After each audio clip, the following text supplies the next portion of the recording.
Please welcome Executive Director of the Aspen Strategy Group, Ambassador Nicholas Burns.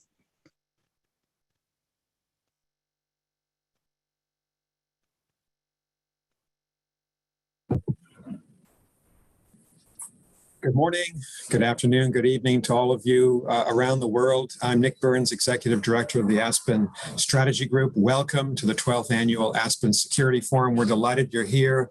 You may think from the background, you can see Aspen, Colorado, that I'm in the Rocky Mountains. I'm actually, unfortunately, in Washington, D.C. We are virtual for the second year in a row due to the global pandemic, but we hope this might be our last virtual meeting and we'll be back on the stage in Aspen, Colorado before too long. We're looking forward very much over the next 2 days to a discussion of the most pressing global challenges facing the world. We have over 50 global leaders participating from all around the world over the next 48 hours. If you don't know much about us, about the Aspen Strategy Group, we actually were founded on a radical idea. And that idea is that Republicans and Democrats and independents here in the United States can actually get along, can actually work together. Our group is comprised of an equal number of Republican and Democratic leaders from across many administrations, and that's the spirit of the Aspen Strategy Group and the Aspen Security Forum.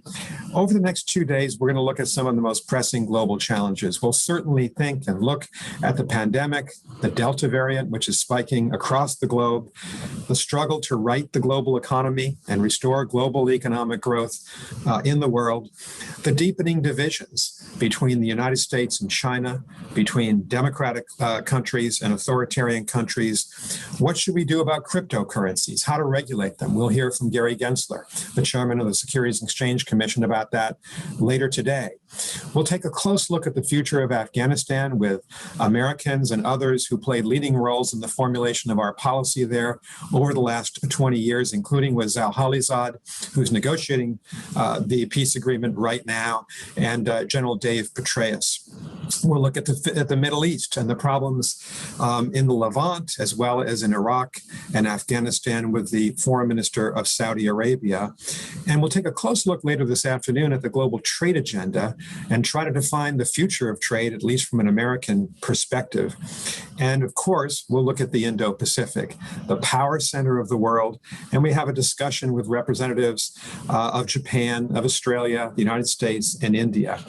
But our first speaker today is our headline keynote speaker, and he is involved in many of these debates. His country is at the center of many of these debates, and that's Prime Minister Lee Hsien Loong of Singapore. Prime Minister Lee is one of the most experienced, most knowledgeable, and most respected leaders in the world today. He's been Prime Minister of Singapore since 2004, Secretary General of the People's Action Party, Member of Parliament since 1984. He's held many of the top ministerial posts in his country. And I'm very proud to say, as a professor at the Harvard Kennedy School, he's one of the most renowned graduates of the Harvard Kennedy School.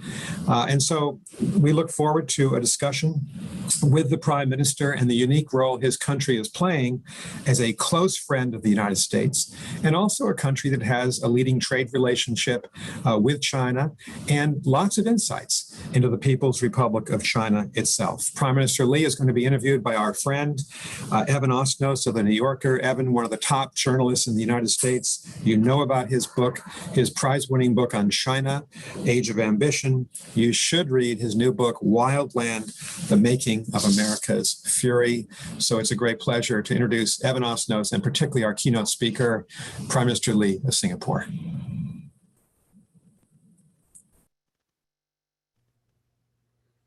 Thank you, Ambassador Burns. I think we're going to get the Prime Minister back up here. Terrific. We are in very good hands, whether you're in Washington or Aspen. It's great to be back with you here. And I want to say that there have been a number of us who have been looking forward to this session, Prime Minister Lee.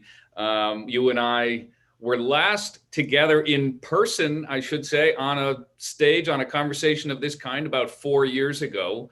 And as you and I were just discussing a few minutes ago, 4 years these days feels like a very long time indeed. There's been a lot of changes politically, geopolitically, economically, and of course, when it comes to public health and the COVID pandemic. I thought, and you and I talked about this, it might be helpful at the very outset here if you would share with us some of your own comments, some of the things that are on your mind, what's top of mind for you. And what we'll do is talk for, if you want to talk for 4 or 5 minutes, and then we'll open this up to a conversation, and we'll go from there. And eventually we'll have some Q&A with the audience. But with that, Prime Minister, the floor is yours. Thank you, Eben. Happy to talk to you again, and very happy to be here virtually with everyone. It's one of the new, hopefully temporary realities of dealing with COVID-19. Thankfully, many countries are in a better position now, with more people vaccinated. But with the Delta variant spreading and future variants entirely possible, the way forward will be complicated. We had all hoped that the pandemic would prompt countries to work more closely together, just as after 9/11, when there was a period of solidarity and mutual support against extremist terrorism. But unfortunately, with COVID-19, it's been quite different. Yes, there's been some cooperation, like on vaccine multilateralism or the COVAX initiative, and international commerce has also been maintained. But more broadly, COVID-19 hasn't brought countries closer together. In fact, often on the contrary. There was a scramble for critical supplies like masks and PPEs, and later vaccines. And internationally, the pandemic has spawned recriminations and finger pointing. Where did the virus come from? Who is to blame? And so on. Domestically, populations in many countries feel growing anxiety and insecurity, which has fed nativist sentiments. One major international development this past year has been the change of the US administration. The US has returned to a more conventional approach to foreign policy, a renewed emphasis on multilateralism, and has refocused on its global network of allies and partners. There's a palpable sense of relief, not just in the Asia Pacific, but all around the world. Countries are looking for long-term strategic consistency from the US. They hope that it will sustain such a policy, not just for now or the next 2 or 3 years, but for the long term, beyond the midterms and the next presidential elections. They hope for a reliable and predictable US, which will provide a stable anchor for the international order, as it has done for so many decades. On one central issue, there has unfortunately been continuity, and that is US-China bilateral relations.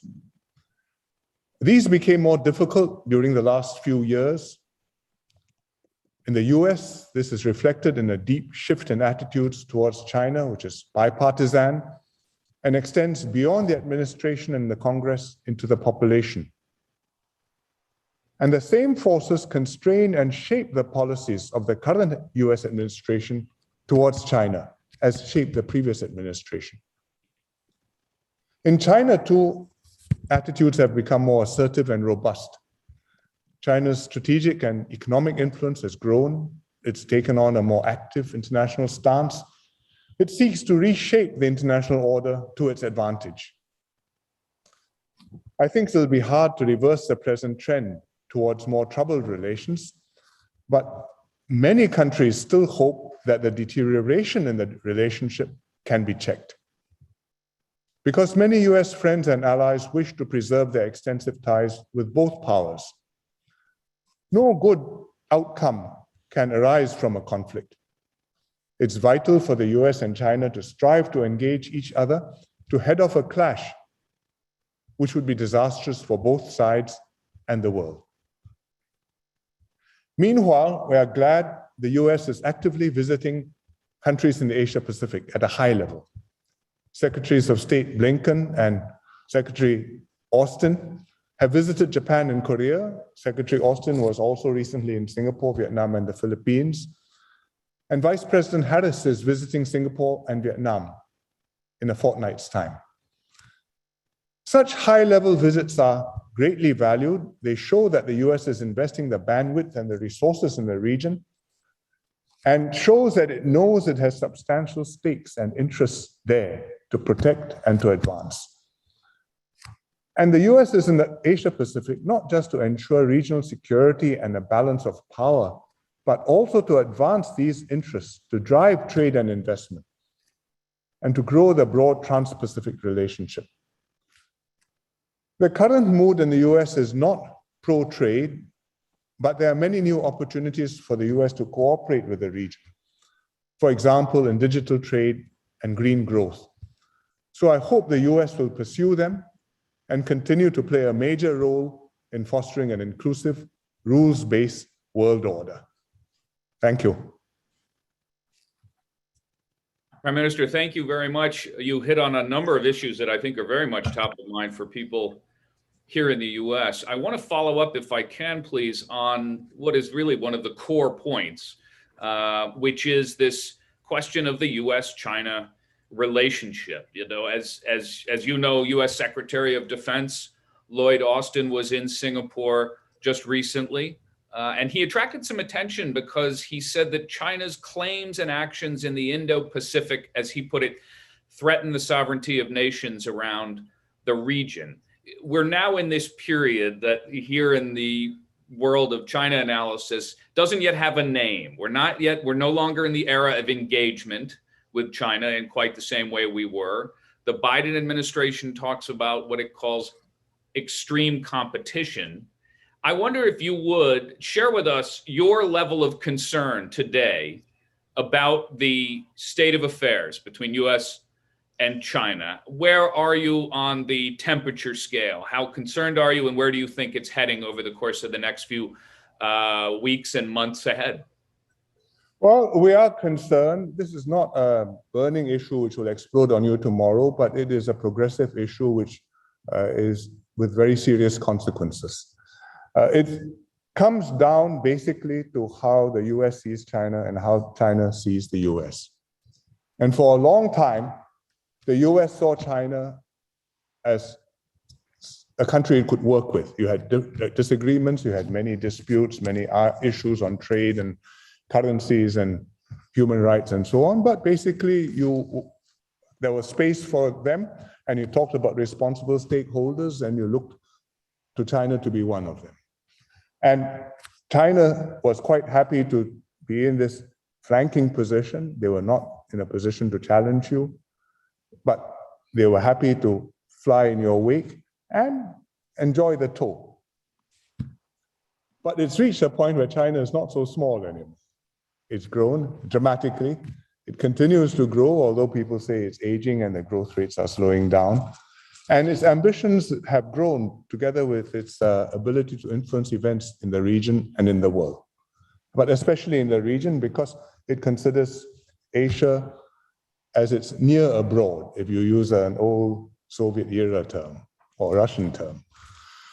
And now from America's point of view, you're seeing a competitor, one which has strengths, one which is challenging you, perhaps not challenging you ideologically the way the Soviet Union did, but challenging you as an alternative center of influence and prosperity, and vying with you certainly for its space in Asia.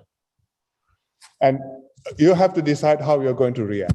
And for a long time, the Americans were quite confident, don't worry, we'll have free competition, let the best man win. And you have no doubt, you would say quietly, the best man shall be the United States.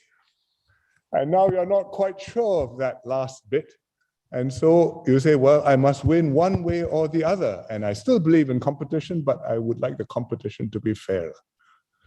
But it's a very fine line and between that, from that to treating the competitor as the opponent or an adversary.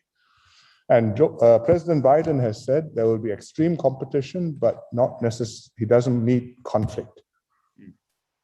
Well, we all hope so, and we all hope that the line is clearly drawn, but it's not easy to maintain that line because I think within the US, there's a strong bipartisan consensus that the old model is broken and you need to take a more robust approach, and one which will, to some considerable extent, lead at the very least to bifurcation. of technology, of access to talent, even of capital markets. On the other side, I think the rhetoric says all the right things, that there's a multilateral world, there's no single center of wisdom or power, and we all have to work together, and win-win is much better than win-lose. And all these things are true. But at the same time, the Chinese have to look at America and say, is this a country which is going to countenance my rise, or is this a country which wants, at the very least, to slow down my emergence? And I think that after what has happened over the last, it's more than one administration, a significant number of people in China, probably at a high level, have concluded that you can't safely assume that intentions will always be benign. And so in this dynamic, to try and restore trust and work with one another, I think that takes statesmanship as well as courage, as well as political leadership domestically in both countries. Because in America, if you take Pew surveys, the mood is strongly against China. And if you take China, they have domestic opinion too. And the domestic opinion extremely nationalistic. And the wolf warrior diplomacy is very popular in China. I think the meeting in Anchorage is, well, it's part of the theatrics, but I'm not sure it's a right first act to a play which ends up with a happy conclusion. That's what many countries worry about. You mentioned a couple of times, I think, a very important piece of this, which is the sense that in Washington, this harder turn towards China is now a bipartisan position. I think it took a little while for that idea perhaps to be absorbed in Beijing. It felt as if this was an artifact of the Trump era. Now where it's clear evidence that we have a new administration in Washington. I know, Prime Minister, that you're vigilant about not giving advice to your friends in foreign governors and governments. You try to share your views, hear their views. But if I might for a moment, don't give them advice. If I might, though, share with us, if you could please, your sense of how you have sought to explain to the Biden administration, and then we'll talk perhaps about to Beijing. What is the message that you want the Biden administration to understand about this moment in U.S.-China relations that you think may not be getting through in the usual discourse of public affairs? Well, there are many issues, there are many disputes, there will be many legitimate grievances even on both sides. But the reality is neither side can put the other one down. I think that is a possible misunderstanding on both sides. Because in China, people say the East is rising and the West is declining. And they believe that some people believe, and write about it, that America is in terminal decline. I don't think so. I tell them, you look at all the science Nobel Prize winners and medicine who are Chinese ethnic. And all of them were either American citizens or became American citizens, except for one who's a Chinese citizen. And there's a moral in that. America is able to attract people from all over the world, great talent and vibrancy and ability to reinvent itself and pick itself up again after it appears to be heading irrevocably in the wrong direction for a long time, which sometimes happens. On the other side, I don't know whether Americans realize what a formidable adversary they would be taking on if they decide that China is an enemy. You've spent 20 years in Afghanistan, you've spent quite a long time in Iraq. These are small countries. I mean, blood and treasure is not enough. But China is not going to disappear. This is not the Soviet Union. It is not the Potemkin Village front. This is a country with enormous dynamism, energy, talent, and determination to take its place in the world again. Some of it, no doubt, is because of skillful, Chinese would call it mass line work, but skillful presentation of a view of the world to the population. But a lot of it is very deep pride and confidence in a population which feels that it has been downtrodden, perhaps has had the victim narrative put into them a bit more than others might have done, but rightly remembering where they came from and determined to go forward, and they are not going to disappear. So in this situation, I would say to both, pause, think carefully before you fast forward. It's very dangerous. On that score, and we do have a range of other topics we're going to talk about today, but before we leave the subject of the US and China behind, I think there's something that's very much on people's minds these days in Washington, and that's the subject of Taiwan.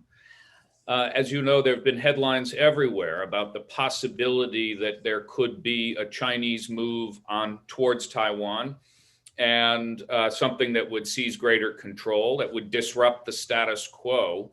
How concerned are you about the risks of a Chinese move like that? And just for folks who are listening but may not remember a couple of data points, the head of Indo-Pacific Command said in March that he believed that that China was on course to have the capability within the next 6 years or so to take control of Taiwan. The chairman of the Joint Chiefs, Milley, spoke recently on the subject. Help us set our levels, if you would, Prime Minister. How concerned are you? What do you think the likelihood would be, and what would the impact be, please? Well, I'd put it like this. My take, I don't think they want to make a unilateral move, but I think there is a danger, and the danger is of miscalculation or mishap. So you are not in a dangerous position, but you can get into a dangerous position quite easily. For the Chinese, Taiwan is the mother of all core interests. I mean, it is the most important national subject for them.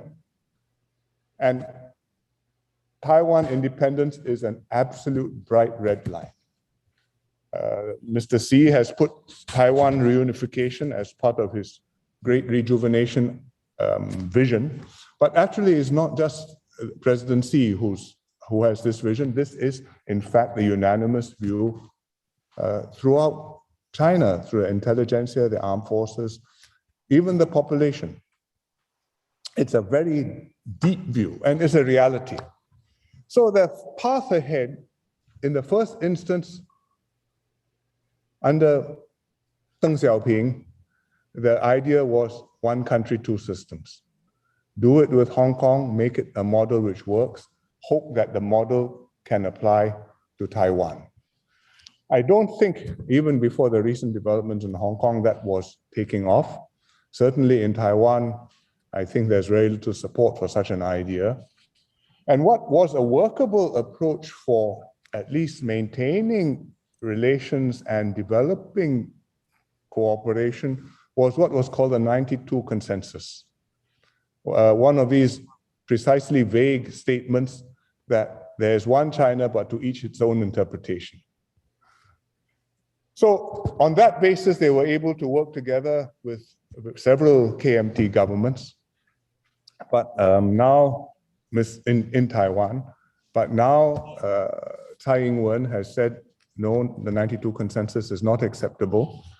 And it's going to be very, very difficult to work out an alternative basis or alternative form of words for cooperation. So you are in for a quite difficult period, especially as the Taiwanese population's attitudes have been shifting.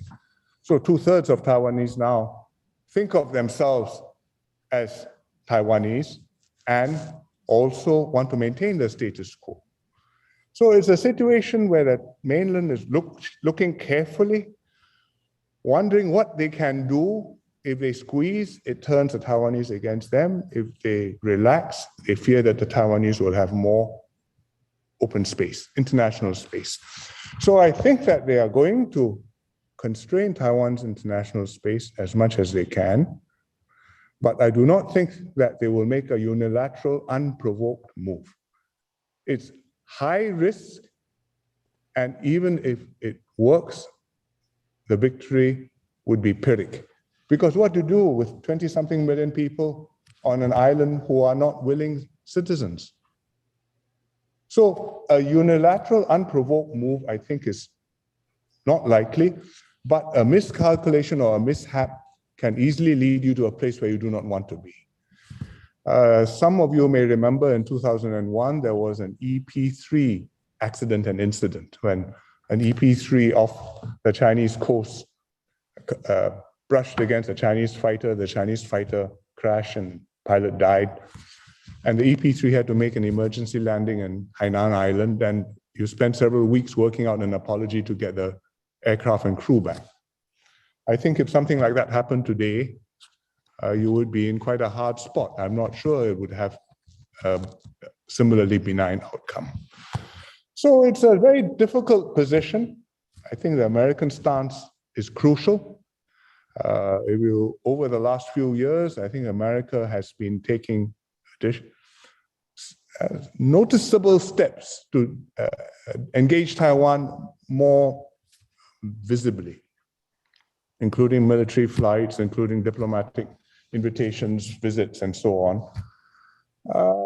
So I think that will be watched carefully on both sides of the straits. I would say that the official position which this administration has taken has been a very careful one. Lloyd Austin was in Singapore recently. He was asked about this, and what he said was important, although it wasn't very much picked up. But I'll quote what he said. He said two things. One, no one wants to see a unilateral change in the status quo with respect to Taiwan. That means nobody is supposed to make a unilateral change, and please make no mistake about that. And secondly, that gloss is mine, not his. And secondly, the US is committed to supporting Taiwan in its capability to defend itself in accordance with the Taiwan Relations Act and the US's One China policy. In other words, the US is taking the position which it has taken for several administrations. It's a careful statement. It's a statement to both sides that unilateral acts to change the status quo are not welcome. And what the US will do is carefully spell out in terms of the limits of what you're prepared, where you're prepared to go. And I think if that careful position is clearly and consistently maintained, then we are able to maintain peace and stability across the Taiwan Strait, which is crucial to the whole region. And I think likely crucial to your overall relationship with China too. So it is something to worry about, but it is not tomorrow's conflict. It's something over a medium term. Thank you for that. You will talk about something that may be, in fact, the short-term issue, something that is right in our windscreen at the moment, and that, of course, is the impact of the COVID pandemic.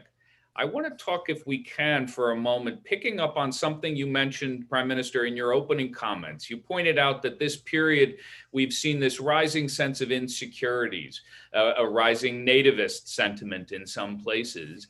The reason why I link this to the COVID pandemic is I think there is a feeling that this has been a period in which, in many respects, COVID has begun to cast doubt on some of the globalist impulse, the globalizing impulse that has been so much a part of our world for the last 2 generations. It's been a big part of Singapore's success, the idea of being integrated with the global economy, about being able to travel, being able to absorb talent from around the world, and so on. You've talked about a new normal these days, and in contending with the pandemic and post-pandemic era. It may take a while to work its way through. But if you would, share with us your thoughts on this subject of globalism, whether we're experiencing a pressure against it, a reaction against it. Do you see this as a temporary phenomenon? Do you see this as something we're going to be contending with for years to come? How do you see this counter-global trend evolving in the years ahead? I think the pushback preceded COVID, but COVID probably accentuated it. The economic logic of globalization is still valid. In fact, more than ever, because if you're going for new technologies and even higher tech, like with semiconductors or aircraft, you're talking about bigger and bigger economies of scale, and you need the global market, as well as a global division of labor, manufacturing, and talent in order to make it happen so that you can make something which all of us can use.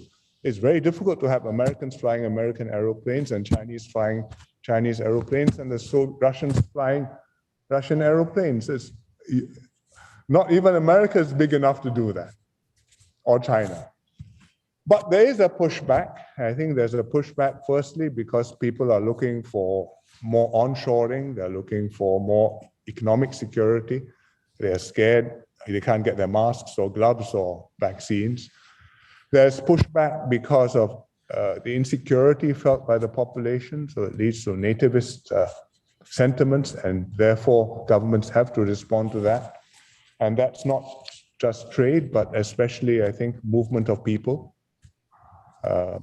Not just migrants who are wetbacks, but professionals looking for opportunities, traveling, looking for H-1B visas. Even they are seen as potentially threats to the domestic population and therefore needing to be regulated. And you also have not a pushback, but a pressure against globalization, which comes from geopolitics, because countries' relations with each other are such that you no longer can assume that the trade is trade and politics is politics. The two get entangled, and therefore, when I allow trade, I must decide what the politics will be. And that leads not just to less trade, but even to bifurcation and many far deeper consequences. So there will be impact on globalization. I think on trade itself, strictly speaking, yes, you will lose some, but it's not an all or nothing thing. On investments, physical investments, projects, as well as financial investments, listings on stock exchanges, I think the impact will be significant. We have a strange situation now where there are countries, America doesn't want Chinese companies to list in America, and China doesn't want Chinese companies to list in America, in New York. So it's strange that both sides should think it's bad for them, but that means you're in a lose-lose situation, but it's a reality. Then you have the impact on movement of people, which I'm sure will be significant. It was a very big factor in Brexit, and it's not absent from any of our politics. And even in Singapore, where we have a significant number of migrant workers as well as foreign professionals, it's a sensitive political issue. And we have to put a lot of effort into managing the relations and explaining to Singaporeans why this is necessary and how the issues can be managed. At the same time as we explain to the foreign population here that their contributions and their economic efforts are appreciated. And if it is so for Singapore, where the arguments are stark, you can imagine how much more difficult it is in other countries where it may appear that I can do without the rest of the world and still get along fine for a while. Seems so, but not so. So where does that take us? I think it takes us somewhere closer back to where we were after the Second World War. Trade was not so open, but was opening up gradually, and you had GATT rounds, and so you gradually co-prospered. But it was a time when movement of people certainly wasn't hardly anything, and capital flows were also hardly globalized. Certainly financial markets were not globalized, but there was cooperation, and we could work together to some extent. There'll be economic losses, because so many opportunities to do things together will be foregone. But what we worry about, both from the general restriction on the interdependence, and also if you bifurcate and divide into two, is that we no longer have stakes in one another's success. I'm no longer prospering because of you, because I have investments in your country, and you have successful companies investing in my country. So with less stakes in one another, I think the chances of our becoming rivals, becoming opponents or more are greater. It's a less stable situation. but it's the way it is. In the best outcome, hopefully we dial back from where we were with the excesses of globalization. Nobody believes you have one single capital market for the whole world without any borders anymore. Even the IMF acknowledges that sometimes capital controls are necessary. So with safeguards, with firewalls, with safety nets, we can still reap most of the benefits of globalization. I think that would be the Goldilocks scenario. But you could have another situation where you have bifurcation and then you have countries have to choose. And I think that's not a stable situation, but it could happen. In the Cold War, it was bifurcated, but one side didn't matter to the rest of the world and the other side was big enough and was most of the world. I mean, the free world was the economy and the Soviet part. They had Comecon, but it wasn't a serious proposition. But here, when all of the countries in Asia and many of the countries in Europe have China as their biggest trading partner and America as a very major friend and sometimes ally, to have a bifurcation means you've got to split down the middle of many societies, which I think is going to be very hard. So at the same time, you really want to go into new areas of cooperation. You want a digital economy, you're talking about data flows, you need to work on green economy, you need to work on climate change, you need to cooperate with one another on so many global issues. And if we are at loggerheads on globalization fundamentally, I think all those issues are going to become even more intractable than they already are. And that would not just be a pity, it could well be a disaster for the world. You have, of course, you mentioned a moment ago some of the ways in which there may be opportunities for cooperation. I think it would be encouraging for folks to hear a bit more about what you have in mind in terms of opportunities where the United States and China, for instance, might be able to still find these areas of common ground. Singapore is perhaps the world's leading expert at being able to stay friends with multiple sides in a complicated world. How do you think about the way that the U.S. and China might be able to find some areas? What specifically do you think could be a path forward that would inspire? Well, John Kerry has just been in China. He's your climate change special envoy. That's a very big issue which cannot be solved without both America and China fully pitching in. And neither side can pitch in unless both have pitched in. Even then, you'll have quite a busy time persuading Congress. So that's one very big issue. But there are other areas as well where you need to work together. If we're talking about nuclear non-proliferation, you want to deal with North Korea, you cannot do it without China. If you want to talk about a digital economy, you want to go it alone and make your own thing. But it's not really practical to take all of the electronic supply chain and put it in the US.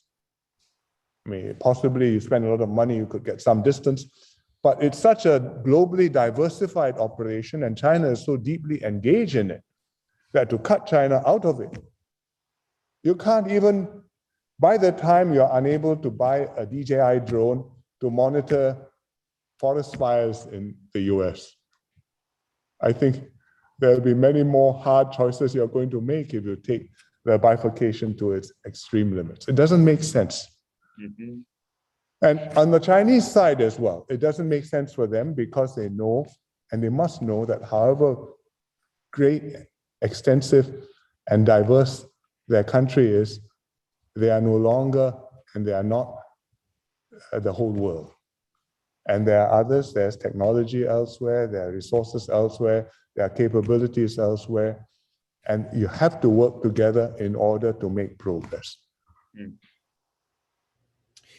Do you think, I want to, something you mentioned a moment ago is, in your opening remarks, was about the consistency of American policy. This is something that you mentioned a couple of times, and I wonder if you would give our audience a bit of a temperature check around the globe.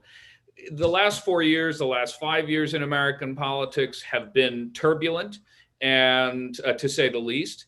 And I wonder if you can give us some candid talk for a moment about whether American partners and competitors around the world are looking at us and saying, okay, we think that was a confined period. They may seem to be back on a more stable footing now. Or how does our politics look around the world today, Prime Minister? What do you think the impact is on American strength and America's position in the world? Well, I think many countries are watching anxiously America. We understand the social strains which beset your different states, blue states, red states, the blue collar, the white collar. You have got, somebody wrote a piece recently on how there are 4 different Americas. Yeah. You have the George Packer's piece. Yeah, that's exactly. right. Mm-hmm. And these are real strains in the society which the politics will reflect and have to reflect. But at the same time, you have long-term interests, which really, if you analyze it, do not go for or against one side or the other. That America wants to maintain its place in the world. I think whether you're blue or red, that is something which you would like to have. You want America to stand tall in the world. You want America to be at peace with their neighbors and with others.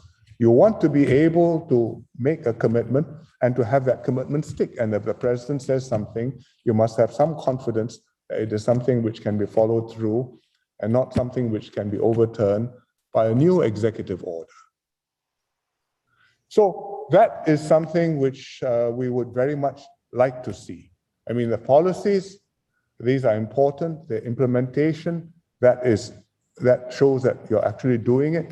But to make it stick, you really need a broader consensus that this is a direction the country is going. And on foreign policy of all things, I think it's easier to reach a consensus than it is on healthcare. Should be, has been. For many years, it was so. And politics stopped at the shoreline. And when it came to foreign policy and security matters, well, there's bipartisan consensus. And if you could maintain that, that would be good. There's bipartisan consensus today on one thing, which is relations with China, but there the stance is to take a hard line. And I'm not sure that is the right consensus, but that's the way the mood is today, and maybe it will shift. We hope it can shift in a considered and thoughtful way. In a few minutes, we're going to move to Q&A, but before we do, and I want to encourage people, if they have their questions, of course, to put them in into the chat function, into the Q&A function. One question before we turn to that is about trade. I know there are a lot of people who are going to be very interested in the question of as you've said, the U.S. is not likely, not in the cards to join the CPTPP. But I wondered if you would just speak for a moment about what you think the impact of the U.S. staying out will be. What impact does this have on China's position in the region? And how do you think we should anticipate the effects in the United States?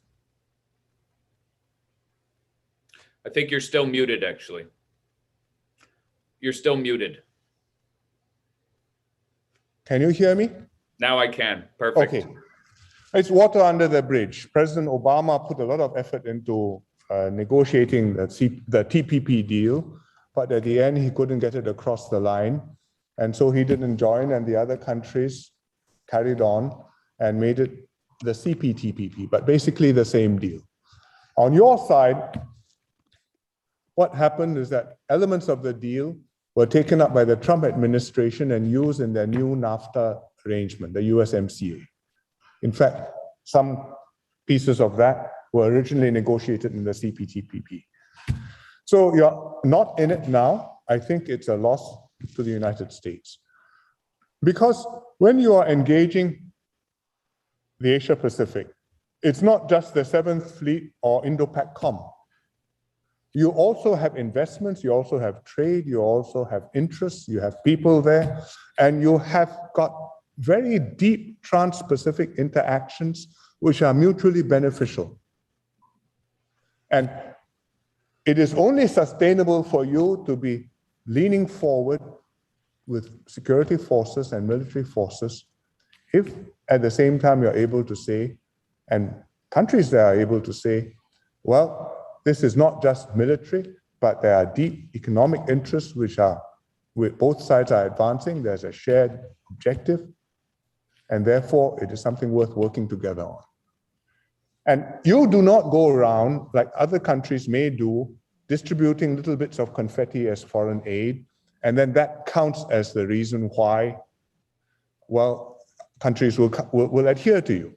You are looking for one significant move which is substantial and is worth doing. And the TPP was meant to be that substantial move. You decided not to opt in, well, we accept that. If you ask me in terms of economic dollars and cents, it's a few percentage points on the GDP, maybe not, maybe even a little bit less than that. But in terms of the symbolic importance of your deciding not to commit, I think that leaves a deep impression. Because at the same time as we're talking about Trans-Pacific cooperation, we're also talking about cooperation within Asia, amongst the Asian countries. And we actually have a free trade agreement called the Regional Comprehensive Economic Partnership, RCEP. And that includes China, India, Southeast Asia, Northeast Asia, Australasia.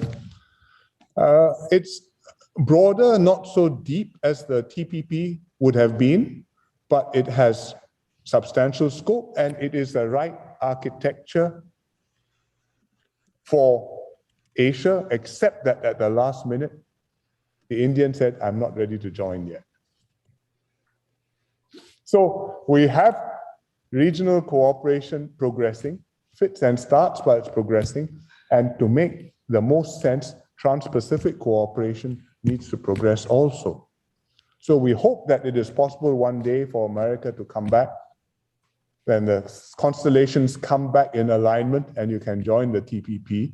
That may be a while, but meanwhile, I mean, the digital economy is growing. Meanwhile, the green economy is important. And we should be able to talk about digital economy agreements. We should be able to talk about green economy cooperation, standards for climate change cooperation.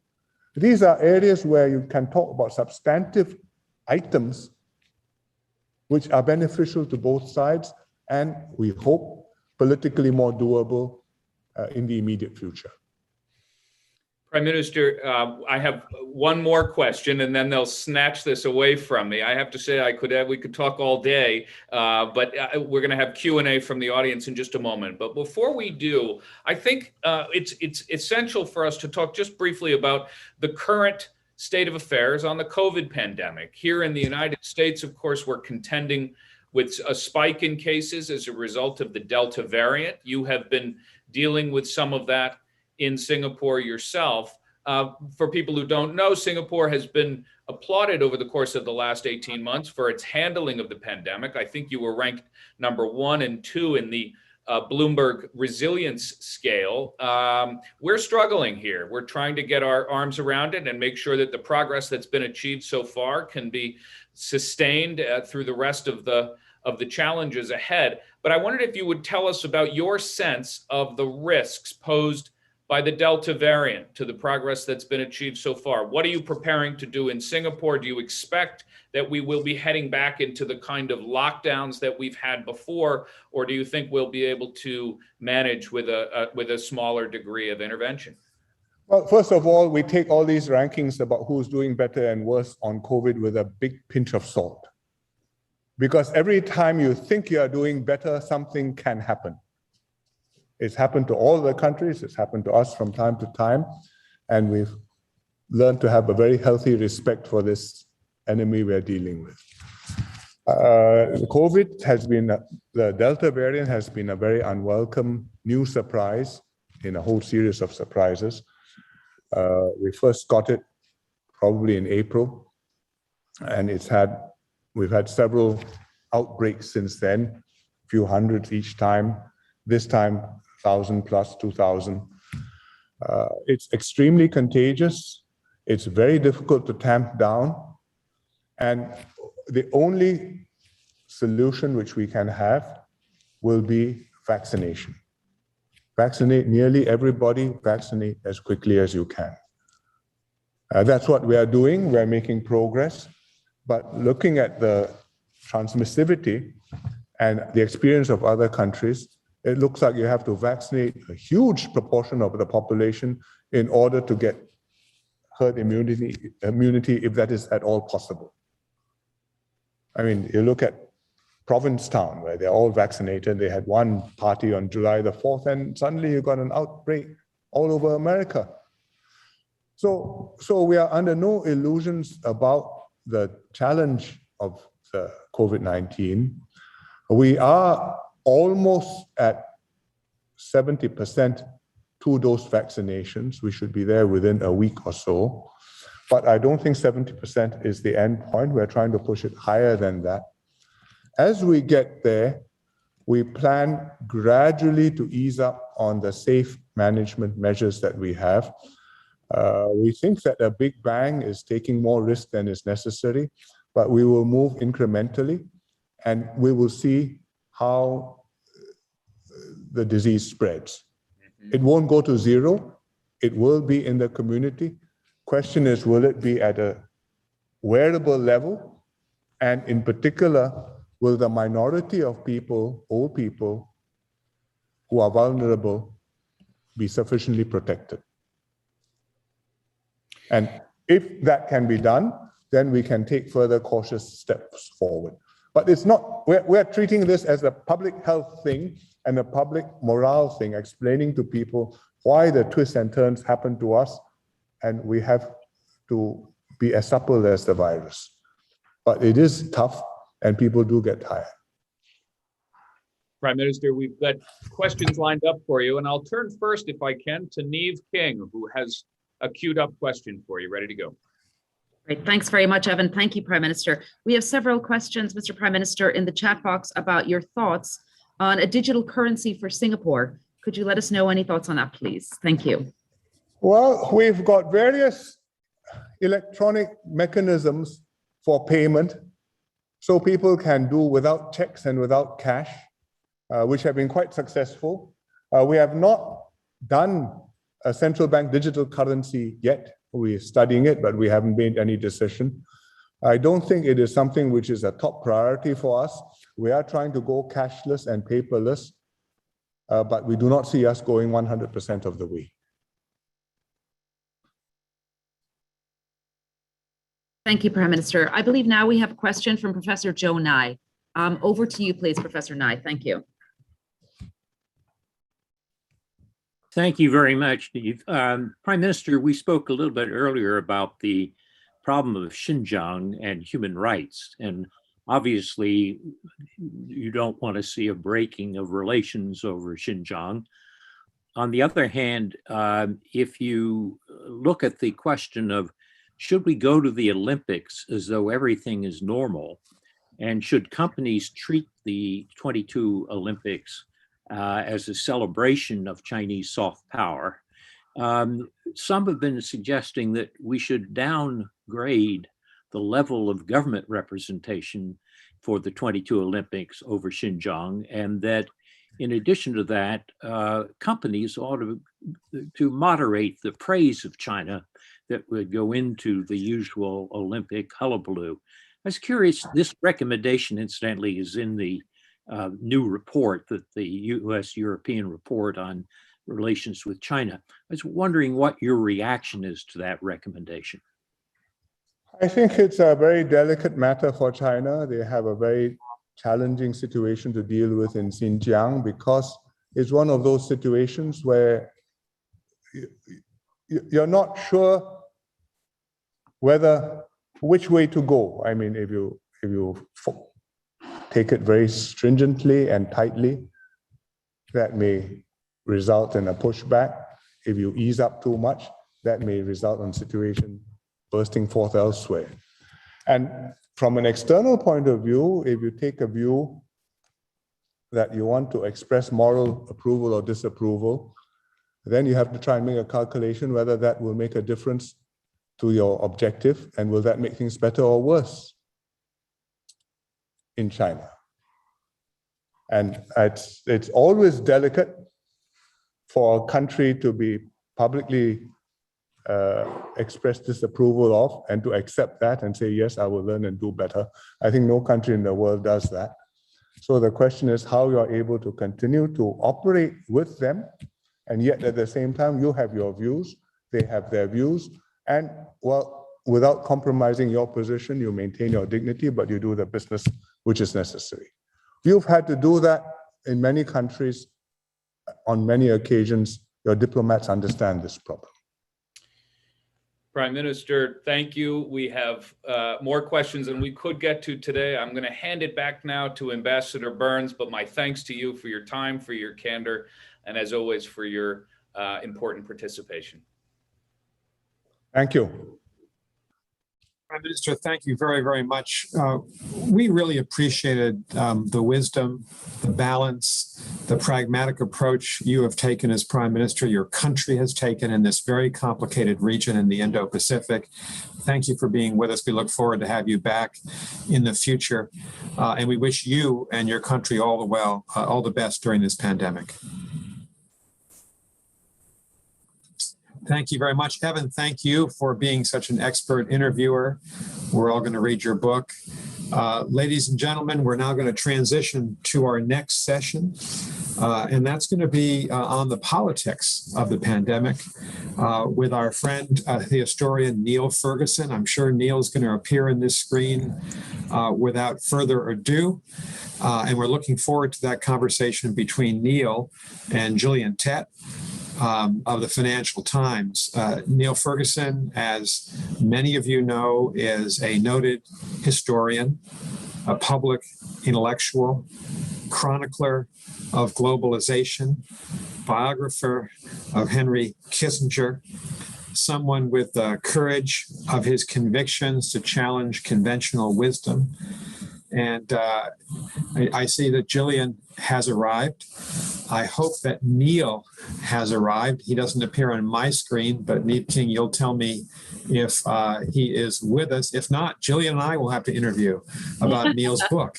And because I'd be happy to hear Gillian's opinion. Well, while we're waiting, I realize that people's time is short, and I'm sure that Neil will join shortly. He and I were actually just chatting a few minutes ago. So I do know he's out there in cyberspace. We were chatting in the green room. Funnily enough, just to give a bit of background, both Neil and I have published books in the last 2 or 3 months. And we both wrote them during the pandemic, and one of the reasons I'm interviewing him is we used to do an awful lot of sort of exchanging sympathy notes, both about the hell of writing a book in a pandemic and publishing it and then trying to promote it on Zoom. My book looks at the pandemic through the lens of cultural anthropology, which is what my own academic background is in. I have a PhD in anthropology, and so I explain how cultural anthropology can help inform what's happened with the pandemic and where we're going in the future in a digitized world. But Neil's book looks at it through the historic lens of the last 5,000 years. Right. Anthropologists tend to look at the present. He looks at the sweeping magisterial past, and really tries to set the book into the context of what has happened in the past with pandemics, why governments do or do not respond to them well. And he draws various contrasts from different types of experiences with a pandemic, where we are or are not going in the future, and whether or not we've learned the right lesson. So what unites us both is an absolute passionate belief that you can't make sense of what's been happening without looking hard at the political economy. He takes a macro picture. I do a sort of more micro picture of anthropology on the ground. And if you want to go forward, it has to be a combination of social science, medical science, and data science to understand where we're going. So let's see whether... I don't think he's with us, Gillian. Not yet. At least I don't. Neve will tell us if he is. But Gillian, maybe I could just turn to you. I'm going to interview you until Neil appears. There he is. Exactly. Neil, welcome. Hello, Nick. I think there was a technical snafu, Gillian, because you joined as me, which meant that I couldn't join. But now I've joined as you. Does this mean I have to interview you? No, I've just been giving a blurb and doing what we're both, spent years doing, making things up on the spot. So there we go. But, Neil, we've been filibustering as we arrive. I just want to say one thing. Neil, I gave you a very long, dramatic, fulsome introduction as historian, public intellectual, chronicler of globalization, biographer of Henry Kissinger. I praised you for your ability to challenge conventional wisdom. And I noted that you're a professor, a senior fellow at Stanford and senior fellow at my university, Harvard University. So welcome. And Jillian, welcome to you. Take it away. Thanks, Nick. Thank you. Well, listen, Neil, great to see you zooming in via cyberspace. And I just explained that basically we've both been writing books. I've been trying to frame the pandemic in a kind of on the ground, micro, immediate anthropology perspective. You've been looking at through the sweep of history and trying to set the pandemic in context. What are the key sort of, bullet points from your book in terms of how we should try and look at COVID within the lens of history? Because there's a tremendous temptation to think this is the first time it's ever hit, this is the worst, this is all some kind of unexpected shock. And one of the key messages from your book is that it's not. That's right, Gillian. One of the stranger things about the COVID pandemic is that it was predicted multiple times, almost on an annual basis. There'd be a TED Talk foreseeing a pandemic. And yet when it struck, we were very surprised. So in Doom, I argue that it went from being a gray rhino to being a black swan. And this is one of the hard things to explain. It's particularly hard to explain for the United States and the United Kingdom, where we originated, because on paper, those two countries were the best prepared in the world for a pandemic, according to a 2019 survey that was put together by the Economist Intelligence Unit. So part of what we have to figure out, if we're to learn from this disaster, is why the best prepared did really pretty poorly in international perspective, and why all those warnings, not only Bill Gates, but Larry Brilliant and dozens of others, had in the end very little impact on the quality and effectiveness of our response. And I'll add one more point, which I think is worth adding as we're following on from the Singaporean Prime Minister. It's not as if there weren't countries that did much better. And we can see, if one looks into Asia, that last year, a number of countries did very well indeed at containing the initial spread of the virus. I'm thinking here of Taiwan, I'm thinking of South Korea. Singapore also did quite well. And so we know that the US and the UK could have done much better. And I don't yet think that we've come up with a good answer to the question, what went wrong? I think the facile answer, which I've heard many times, is that populist leaders did a poor job. And that's a very attractive, simplified explanation. I'm not sure it's convincing. And in fact, I think if we conclude that Donald Trump was the point of failure in the United States, and having got rid of him, we'll therefore be okay when the next disaster strikes, we're drawing a very dangerous and rather complacent conclusion about what went wrong. Well, I strongly agree with you. I mean, I wrote a column myself about 18 months before the pandemic, warning that pandemics and epidemics were the new area of social silence, to use a concept that I develop in my book about anthropology. It was a place where everyone was so blinkered and had blind spots. They just kind of agreed through cultural patterns to ignore. Obviously now everyone is scrambling to learn lessons, but there's been incredible reluctance in the initial stages amongst the US government and Europeans to learn the right lessons, even from Asia, never mind West Africa and a story like Ebola. Did you go around trying to tell people in the early months that they should look to history, even recent history, to try and learn the right lessons from places like Singapore? Yes, I was in the strange position of sharing a name with an eminent epidemiologist, the other Neil Ferguson at Imperial College London, and he did get a good deal more airtime than me. It was his report in March of last year that became the basis for lockdown policies on both sides of the Atlantic. I was running around from January trying to persuade people that a global pandemic was happening and that there were some smart ways of dealing with that.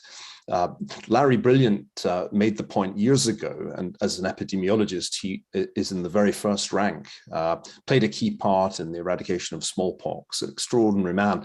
And he taught me before COVID struck that the key with a novel pathogen is early detection and early action. So at the World Economic Forum back in January of last year, you and I were both in Davos. I was trying to get people to pay more attention to this strange new disease in Wuhan, because at that point, of course, the agenda was dominated by climate change. Now, this brings me to another important point about doom, which I think is very relevant to the Aspen Strategy Group. A pandemic like extreme weather arising from climate change is one of a number of disasters that can strike us without much warning.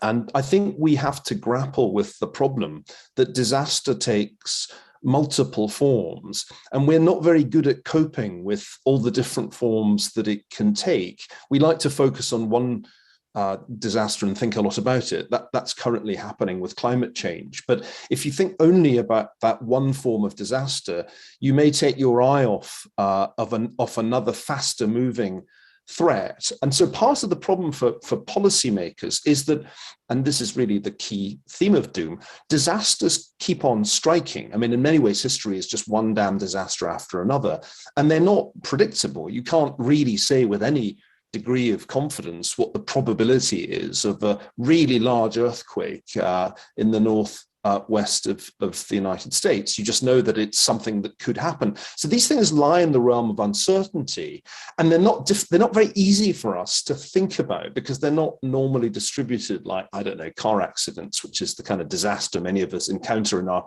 personal lives. They're either randomly distributed or they're governed by power laws. And so I think we have a big cognitive problem in thinking about disaster, which is why the grey rhinos that we think we see coming turn into black swans when they actually strike. So a major problem for policymakers is that they don't have a particularly good handle on the full suite of the full range of disasters that can strike. And one other point, which I think is important, is that we draw a false distinction between natural and man-made disasters. And this actually leads to policy error too, I think. Now, I borrowed this idea from Amartya Sen, the Nobel Prize-winning Indian economist, who made the argument many years ago that famines were actually man-made rather than natural disasters. But I came to realize writing Doom that actually this applies to more or less every form of disaster, even if its origin is natural. The way we handle it determines what the excess mortality is. And COVID has illustrated that very well. So I think this is a major challenge. And the more I've reflected on it, the more I've realized that particularly in Western democracies, we have the wrong approach to the problem of disaster. And it results in pseudo preparedness, what I'll call the sort of bureaucratic form of preparedness. You as an anthropologist will know that if you get people together in a government agency and tell them, draw up a pandemic preparedness plan, they will do that. And it will be quite long and there'll be an accompanying PowerPoint deck. The trouble is that it won't necessarily work. And I think the real lesson for me of 2020 was that we had plans. We had any number of plans on both sides of the Atlantic, but they disintegrated on contact with an actual pandemic. Well, I'd agree. I mean, in many ways, pandemic preparation plans are like these ritual artifacts that the tribe of bureaucrats comes together and uses as a sort of, leitmotif. And, in many ways, what I argue in my book is that one of the key problems is that the last 50 years have been all about developing intellectual tools and processes based around tunnel vision. And what's desperately needed now is lateral vision, anthrovision, a wider vision. But I'm curious, is this ability to become more flexible, more creative, to have more lateral vision, to learn from history? Do you have any sense that governments today are learning from that and will be better prepared to deal with either the Delta variant and or other issues like climate change? And if so, which places are doing better in your view right now? Well, if no government was moving in the right direction, I'd be very depressed. But the good news is that there are some interesting and innovative examples. I'll take Taiwan first, at the risk of getting into trouble for talking about Taiwan at an international forum. But in my view, Taiwan has really pioneered a highly intelligent use of technology in a whole range of different areas. And Audrey Tang, the digital minister there, deserves a good deal of the credit. The idea is that you can make government more responsive to and accountable to citizens if you use technology, if you use software platforms.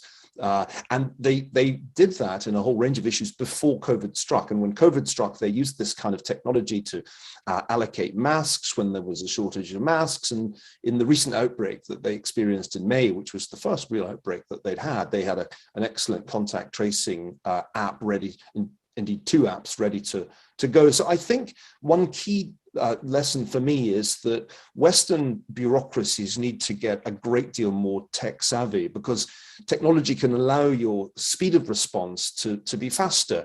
Given that disasters aren't predictable, everything hinges on how quickly you react in the first inning. And I think what went wrong on both sides of the Atlantic was broadly dither and let's wait for more data. And January passed and February passed and the first 2 weeks of March passed. And then there was this realization that the thing had actually spread everywhere.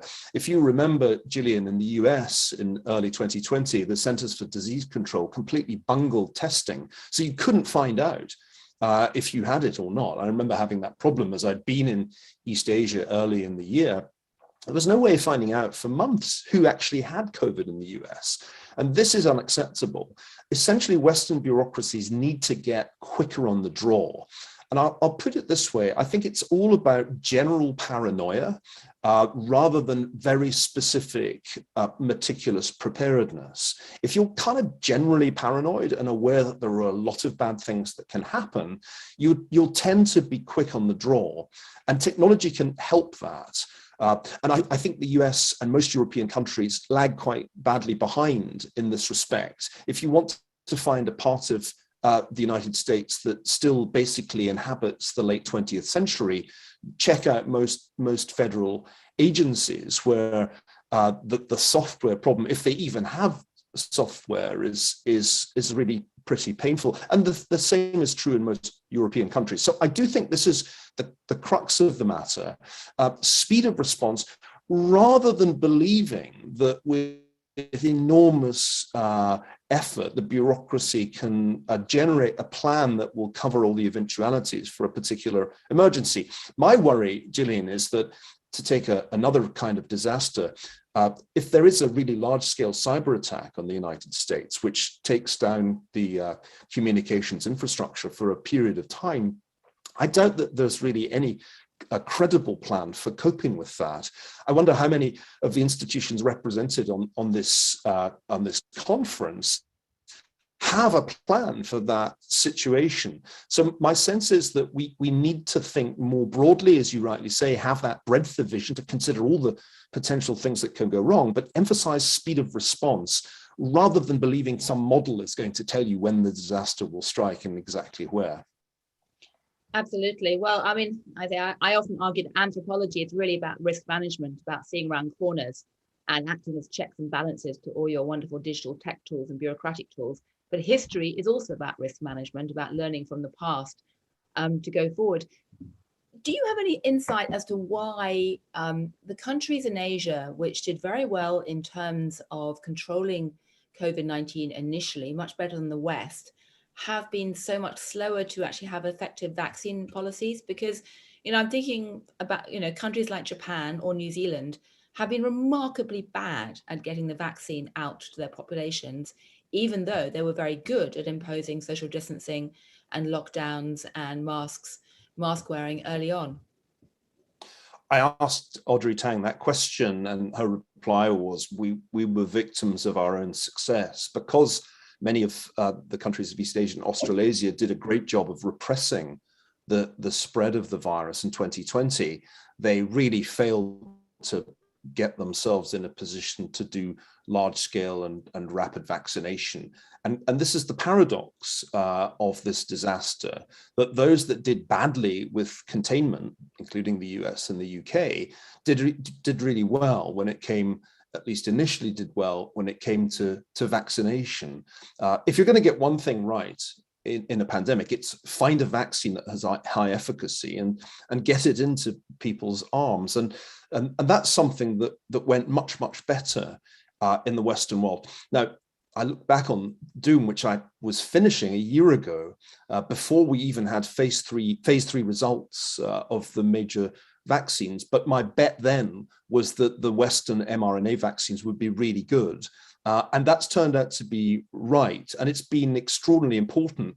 Imagine, Gillian, a world in which the vaccines had not had high efficacy, or if the only sort of efficacy was the kind of efficacy we see with the Chinese vaccines, which is much lower than for the Moderna and Pfizer-BioNTech vaccines. We would be in a much worse place. And a year ago, one just couldn't have absolute certainty about how this would turn out. So I think, to give some credit to the Western world, which could do with it after a pretty grim 18 months, the enormous success of the vaccines is really the most important takeaway for me. We know what a pandemic without vaccines looks like, and I've been thinking a lot about this. It's funny, we forget that we've lived through in our lives a worse pandemic than COVID, and that worst pandemic was HIV/AIDS, which to date has killed more than 30 million people around the world. And of course, there was no vaccine, and indeed it took ages to come up with the antiretroviral treatments that began to reduce significantly mortality from HIV/AIDS. You know, one of the worries I have, Gillian, is that we could replay the history of HIV/AIDS in the following way: that we get vaccination, successful vaccination in the developed world, but we then fail to get that vaccination to be widespread in the rest of the world, in the developing world. And then the death toll continues to mount, but we stop paying attention to it. That's what the history of HIV/AIDS looks like. The real peak of death in the world as a whole, particularly in Africa, comes long after the issue had ceased to be the leading public health problem in the United States and other Western countries. So I think we failed to learn lessons from that experience too, as well as from the other disasters that we've kind of been amnesiac about. Absolutely. I mean, the inability to ignore lessons from the past is just astonishing. I mean, the one that I sort of write a lot about is Ebola in West Africa, where it became incredibly clear after 6 months that you cannot beat pandemics just with medical science. You need behavioral science too. And once they learned that in West Africa, the tide turned, but people ignored that for such a long time in the first early months of COVID. I mean, it's shocking. But we have a very interesting comment from Hernand Belangran, which points out that he's a hard scientist, well-trained scientist who's been overwhelmed by the US citizens' lack of science-based facts and information, and the large-scale denialism regarding the pandemic, including vaccine policies. Brazil's had the same pattern again. So that raises a very interesting question. Did you expect the scale of vaccine resistance we're now seeing in the US? Is there any way to counter it? And is that issue of behavioral science going to be the big blockage to the medical science advances as we go forward, or not? Yes, I did expect it. And Hernan, you'll be glad to find that in Doom, I talk a lot about the return of magical thinking. And I think this is partly because of a certain complacency in the scientifically literate community, an assumption that science is winning, has won, in fact, which led us to underestimate the extent to which magical thinking has made a very successful comeback with the help of the internet, and particularly of social media. My friend at Stanford at the Internet Observatory, René de Rester, did some really good work on networks of anti-vaccination sentiment before the pandemic happened, because she encountered this movement when she moved to San Francisco from the East Coast. And when I was writing my last book, The Square and the Tower, I spent some time talking about why a particular version of the world, which is distinctly magical and non-scientific, should own such large online real estate. The network was already very large before the pandemic struck. And these networks of conspiracy theories overlap and interlock. So the same kind of people who have been opposing vaccination were also peddling snake oil therapies for the virus, and before that were claiming that the virus itself was a hoax. It interlocks, and when you graph the networks, you realize what a huge problem we encounter. Here's the United States, which was able to make vaccines available to its adult population really pretty swiftly. And yet we have 28% of adults saying that they won't get the vaccine. And when you drill down, as a recent YouGov poll did, and you ask, well, why not? A really large proportion, maybe as many as half, say it's because they think the vaccine will be used to implant a microchip in their bloodstreams. So, Hernan, magical thinking is alive and well. And it's one of the paradoxes. This is a question for you, Gillian, as an anthropologist of our time. Why did the triumph of science in the academic world, its triumph over religion in the secular age of the 19th and 20th century, prove to be ultimately an incomplete victory? Because even with the decline of religious belief and observance, we have seen a rise of new forms of magical thinking. And it seems as if the internet provides an extremely good host, particularly with social media platforms such as Facebook, for magical thinking. This is going to be a major problem in the United States in the coming weeks. I can predict with very high confidence that there will be a surge of hospitalization and mortality, especially in the southern states of the US, as the Delta variant sweeps through the country, because unlike in the UK, the vulnerable groups in the south of the US are not vaccinated to nearly a high enough rate. So I'm afraid the next wave is with us, and it's going to be an unnecessarily costly wave because people have simply refused to get a vaccine that would massively reduce their vulnerability to this virus. Well, yeah, no, I agree. It's absolutely tragic. And it's something I've been looking at quite a bit. I mean, we said, from an anthropology perspective, as we went from the real life into cyberspace, the initial creators of cyberspace thought it would be a tool to counter tribalism.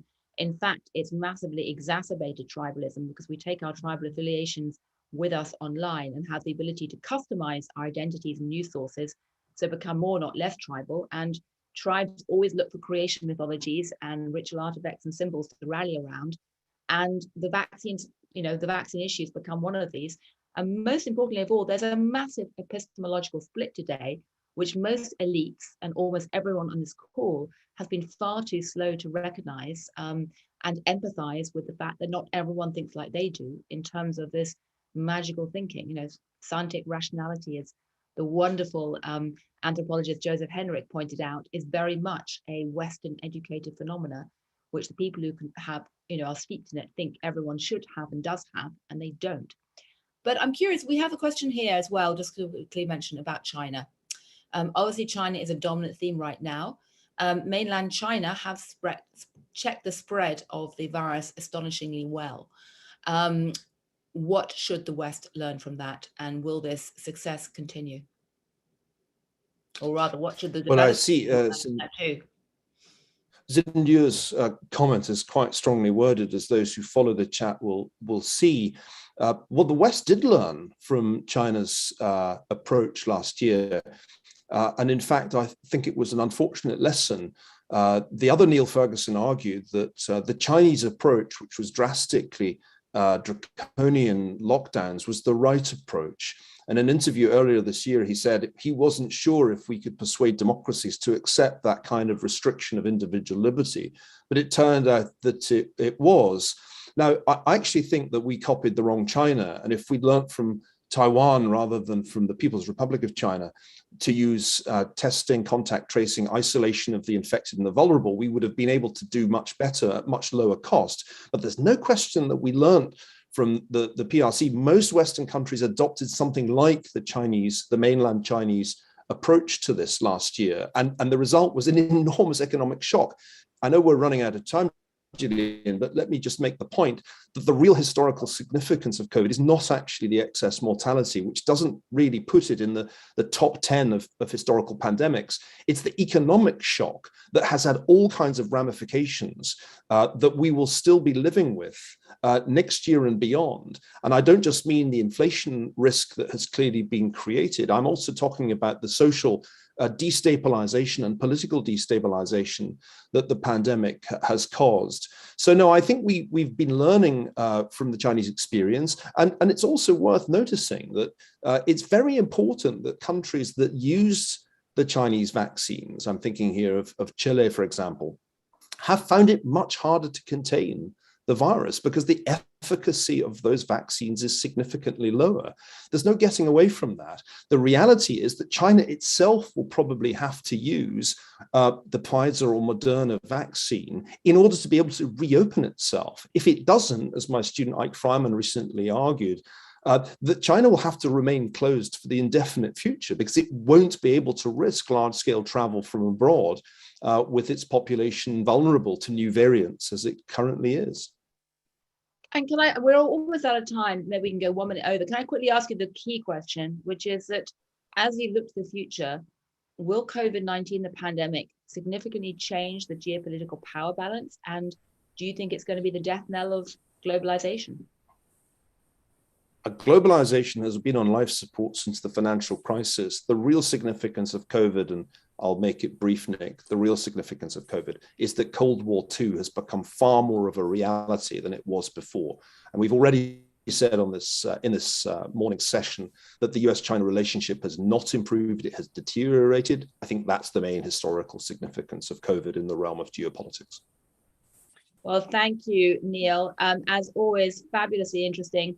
The book is absolutely brilliant. I recommend anyone who's watching to go out and read it to get a sense of history and how to frame events, both looking back in the last 18 months and looking forward. So thank you very much indeed. And then handing back to Ambassador Burns. Gillian and Neil, Thanks, Gillian. thank you very much. I want to thank both of you for this conversation. If you haven't read Gillian's new book, Anthrovision, A New Way to See in Business and Life, you should.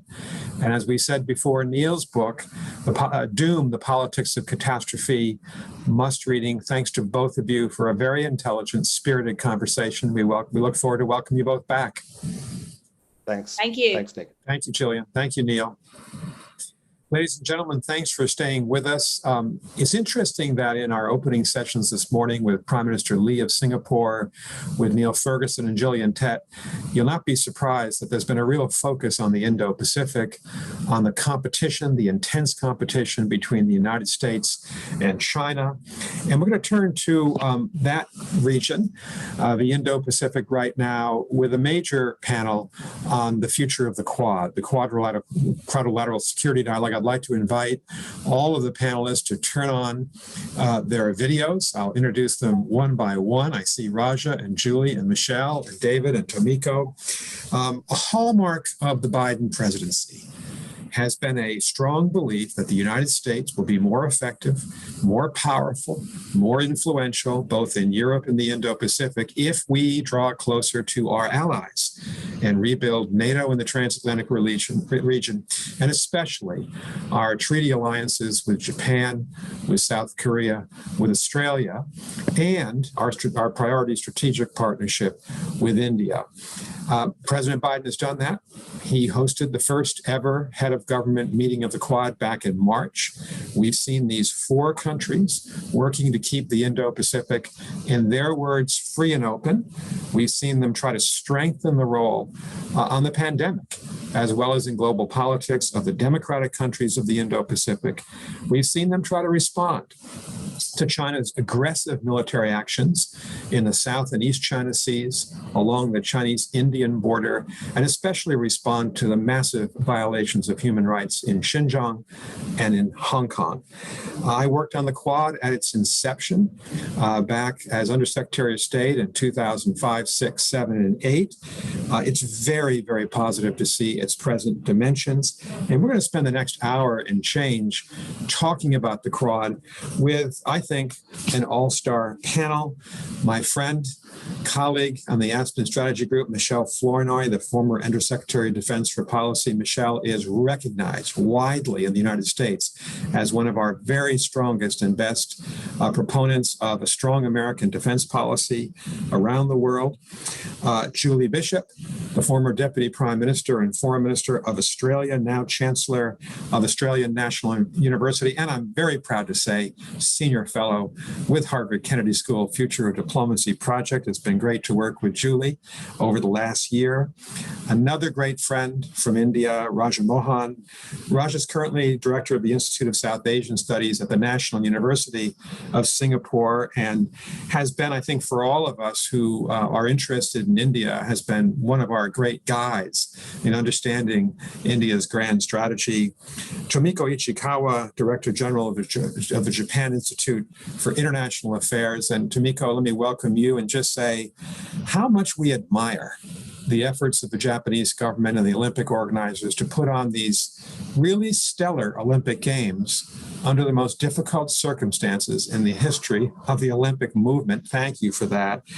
And our conversationalist, the interviewer, is a very close friend of mine, a longtime member of the Aspen Strategy Group, and I think one of the great journalists working today, and that's David Ignatius of the Washington Post. David, take it away, and we're looking forward to this good conversation.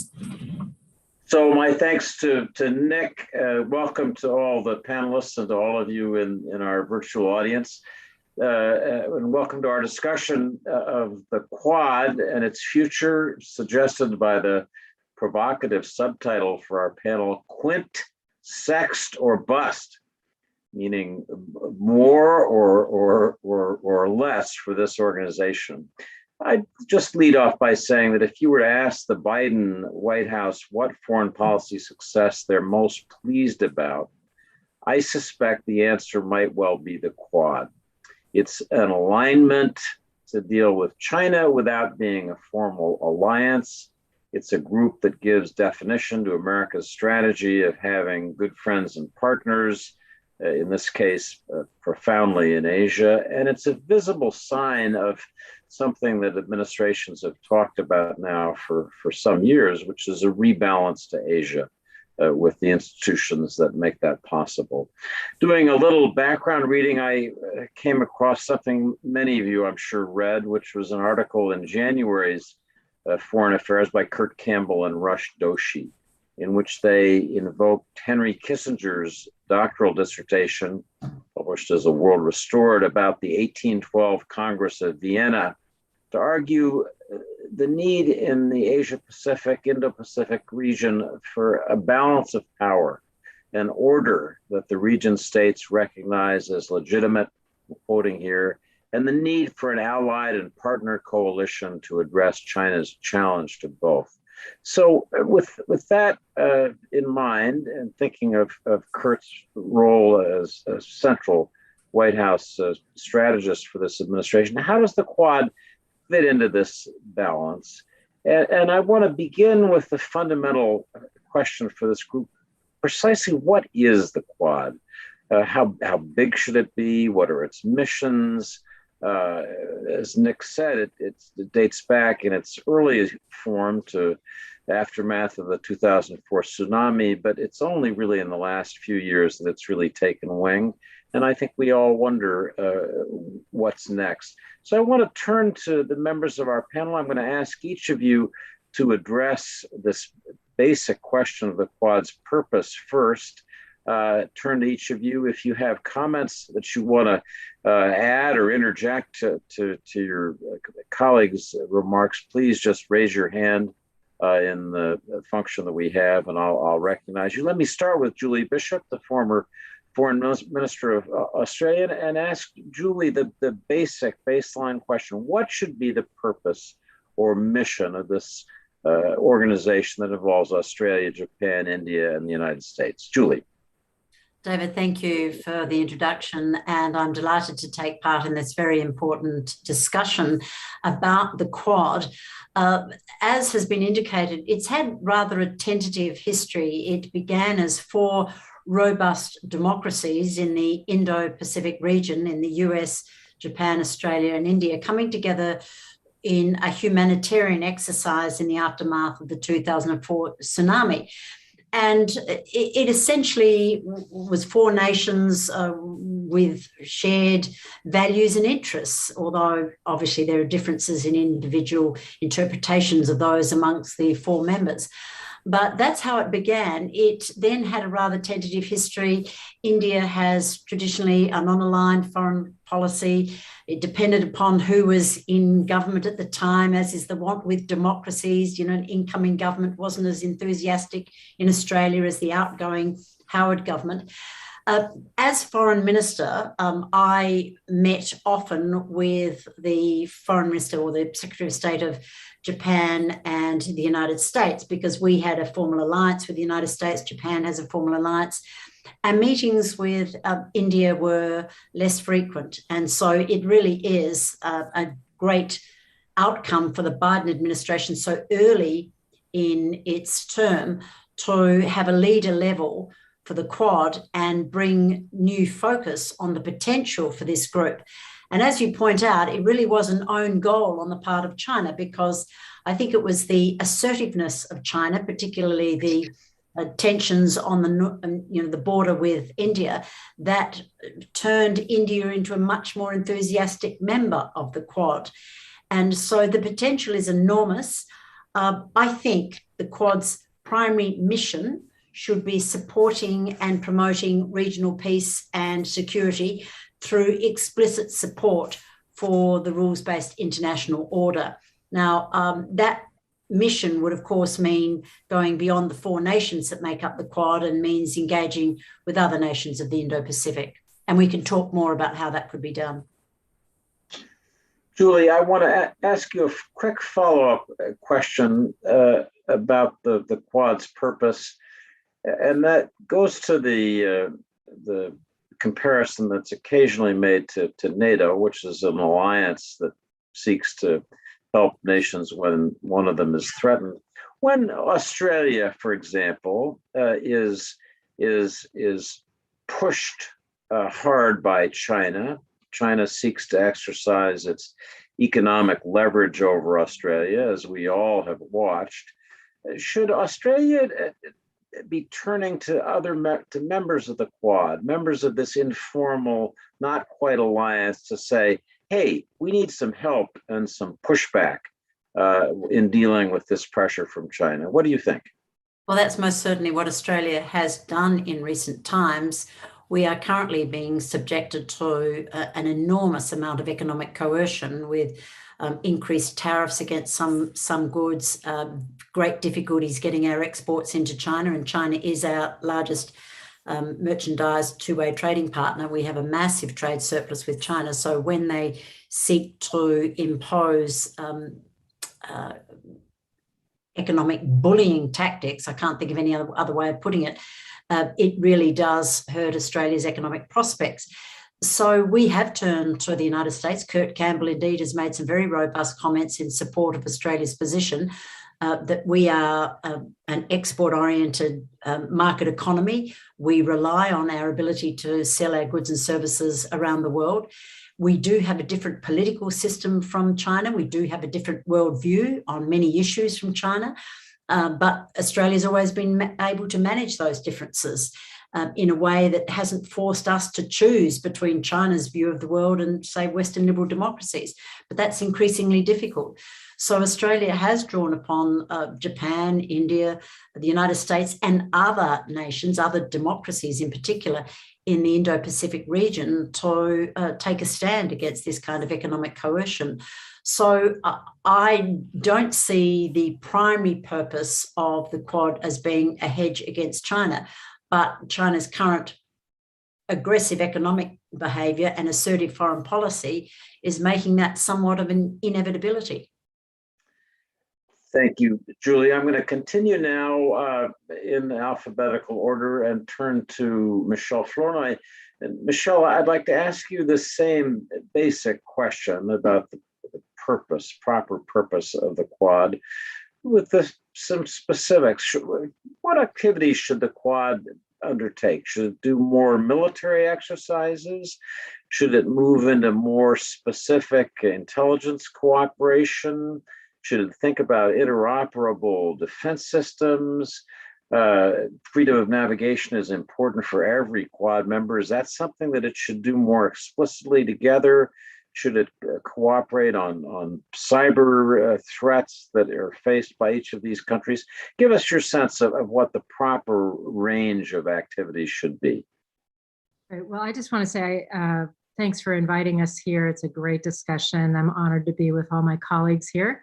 I'll start by saying I really agree with the way Julie framed the central purpose of, focused on stability, peace, openness in the region, and really being a forum for the leading democracies of the region to collaborate and work together.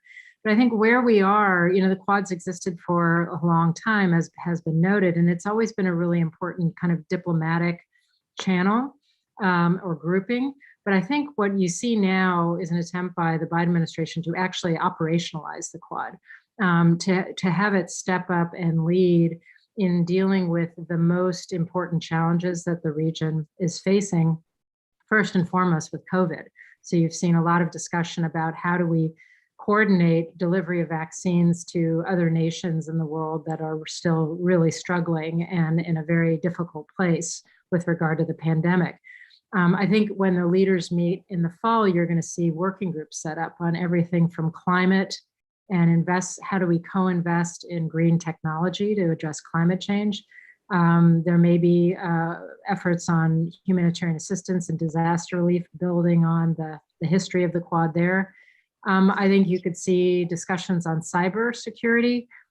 Should we do a common assessment of where we are in cybersecurity? Are there technologies, best practices, approaches that we can share to improve cybersecurity? Supply chain resilience. Are there ways in which we need to co-invest in creating more resilient supply chains in key areas? And then, of course, security cooperation, things like participating in military exercises together, or potentially freedom of navigation operations, those kinds of things. That's always going to be on the table as well. But I think the important thing is that this is not just a sort of military or security focused grouping. This is really a group of democracies that's trying to operationalize their collaboration to address all of the key challenges that we're facing, and not only to have a diplomatic discussion, but really make investments and build some capacity, not only amongst themselves, but in the region. And Michelle, just to come back to the last issue of security issues, given your background as a senior official at the Pentagon, this is especially appropriate for you. Do you think that the Quad members should be thinking about the possibility that they might someday want to interact together, and so think more specifically about questions of interoperability, which really are the heart of the ability to take common action if threats should arise? Should there be early planning for that kind of thing?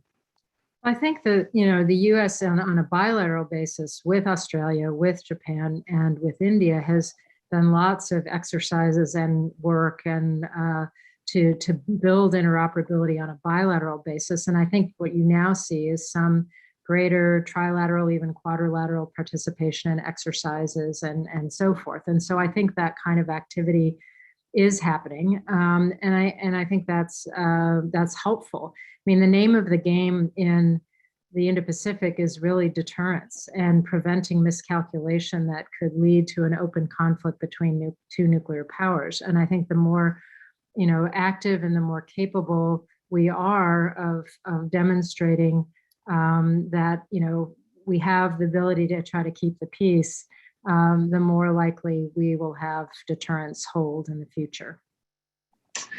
Tomiko, let me turn to you with this same basic question about the purpose of the Quad from Japan's perspective, from your own. In any foreign policy discussion, we come down to basics often, and we ask, whether foreign policy planning structures are based on shared interests, and we can see the obvious shared interests with the Quad countries, or shared values, in this case, the common commitment to democracy. And the reason, obviously, this is relevant is that as you think about the possibility of building out the Quad, either formally or informally, you quickly encounter countries that might well have shared interests with this group, but don't share the same values. I'm curious what your judgment would be, and more generally, how you think of the purpose of the organization.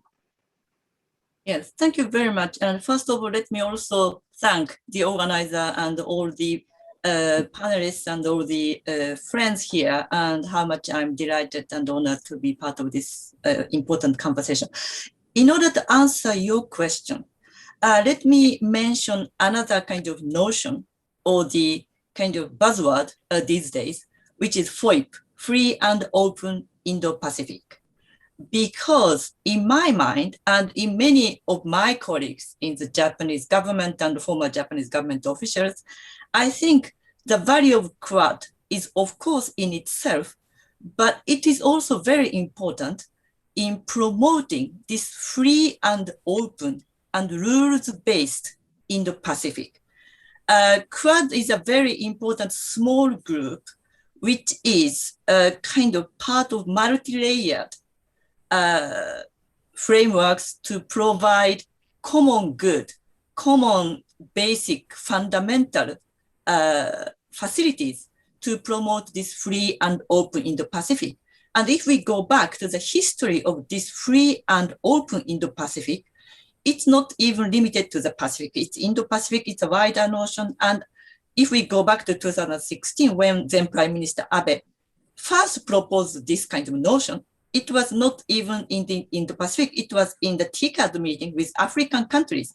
So it's a very wide notion, but within that very wide, rather widespread notion, Quad, with very small, agile, 4-member kind of group, it's not even organization, we'll come back to that maybe with structure, not structure.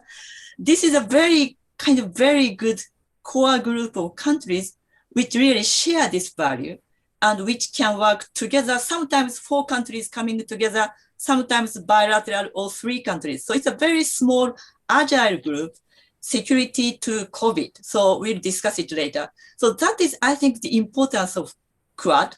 And we should not forget other important countries in the region, including ASEAN countries, with which we always work very closely together, and European countries, which are more and more interested in this region. And we are also working more and more with them together. And I'm sure we'll go back to that later. So if I understand you, Tomiko, you're really stressing the need to keep this small, agile group as the core, and not to encumber it with too much additional structure, if I'm hearing you right. Well, I think we'll have more time to discuss that later. But kind of from my own experience of dealing with international organizations, many fora, even G7, which started with as a very small informal conversation with leaders, are becoming more and more kind of bigger and sometimes more bureaucratic structures. So if Quad remains Quad and having flexible cooperation with other countries in the region or beyond, I think that might be a way forward. But maybe I'm jumping to the conclusion too fast. We'll have more conversations with that later. Good. Well, we will come back to that. Let me turn to Raja, our 4th panelist on this question of the basic purpose of the Quad. As was mentioned at the outset, India had a traditional foreign policy stance of non-alignment. The Quad is a little bit different in terms of the stance that India has sometimes taken, and India seems comfortable in this Quad relationship. But I'd be interested in how you would define the proper purpose of an organization that India will continue to feel comfortable in. No, I think this idea that India does not do alliances is somewhat of a myth. That to the extent that India is a large country, like the United States, and would like to retain its freedom of action. That is true. But when China entered Tibet in 1949, at the end of 1949, India offered alliances to the smaller Himalayan kingdoms.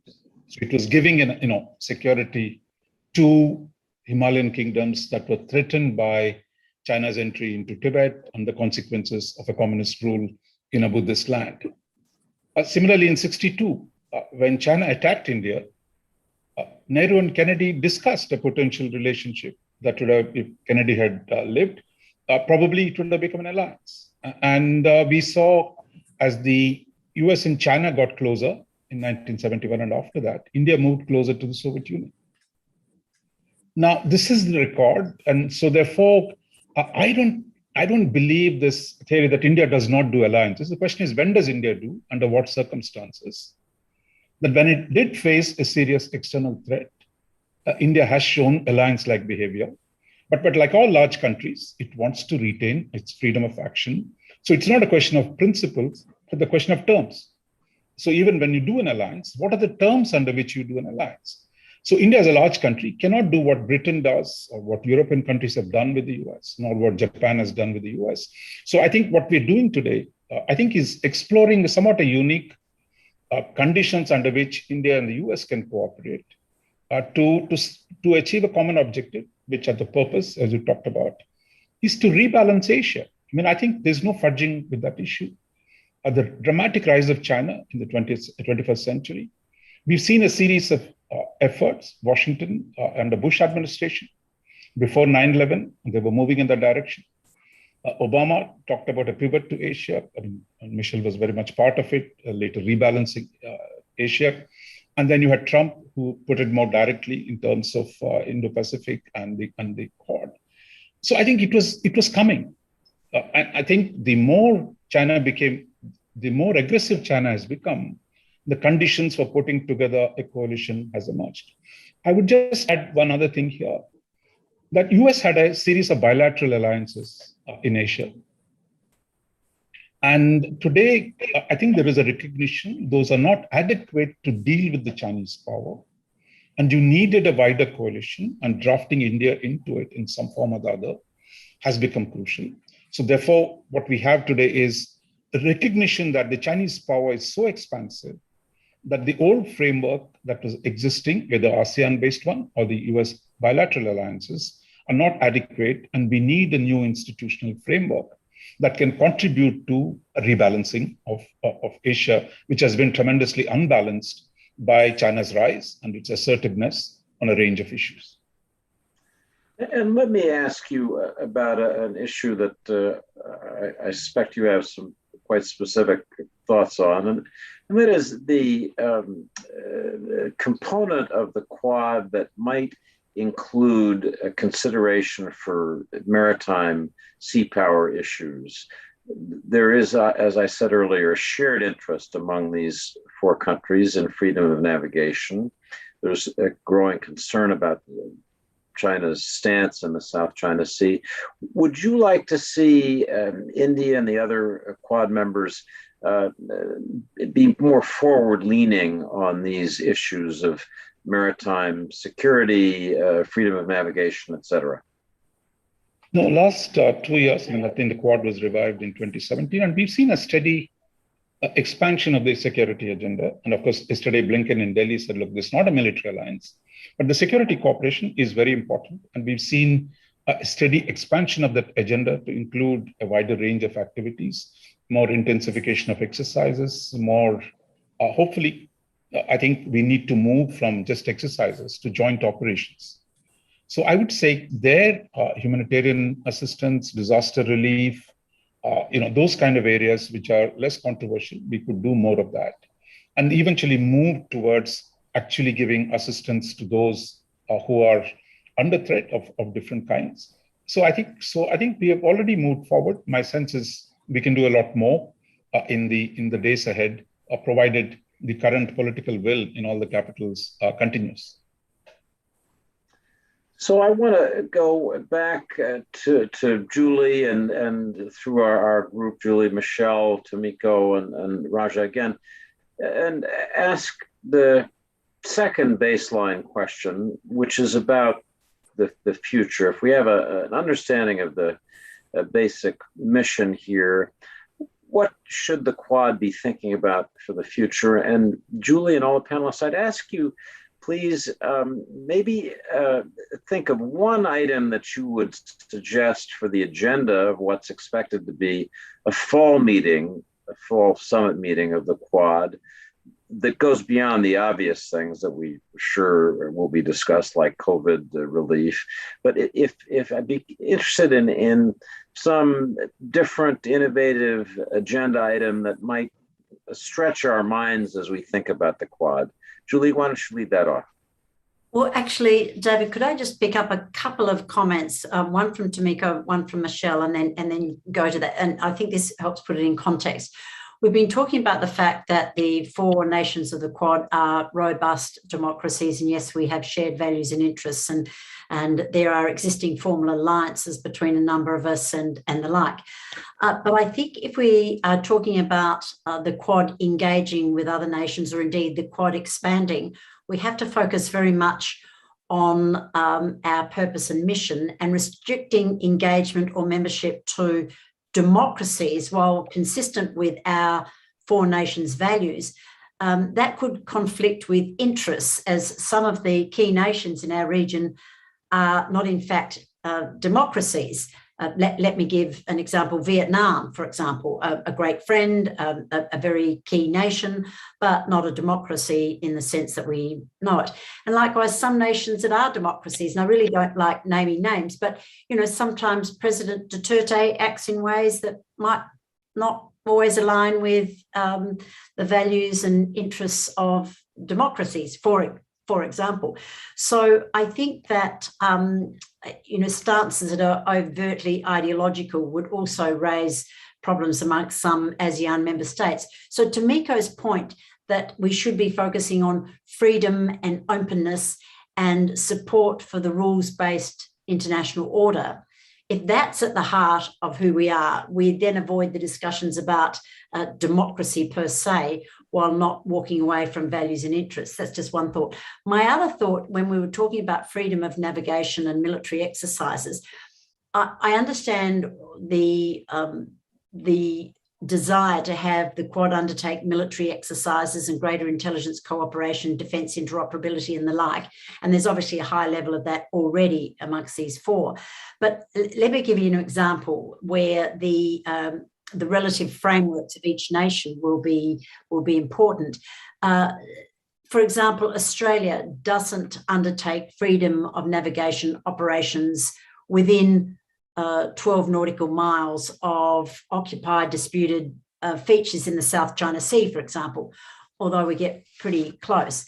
But the rationale that Australia has always taken is that the United States has a global FONOPS program.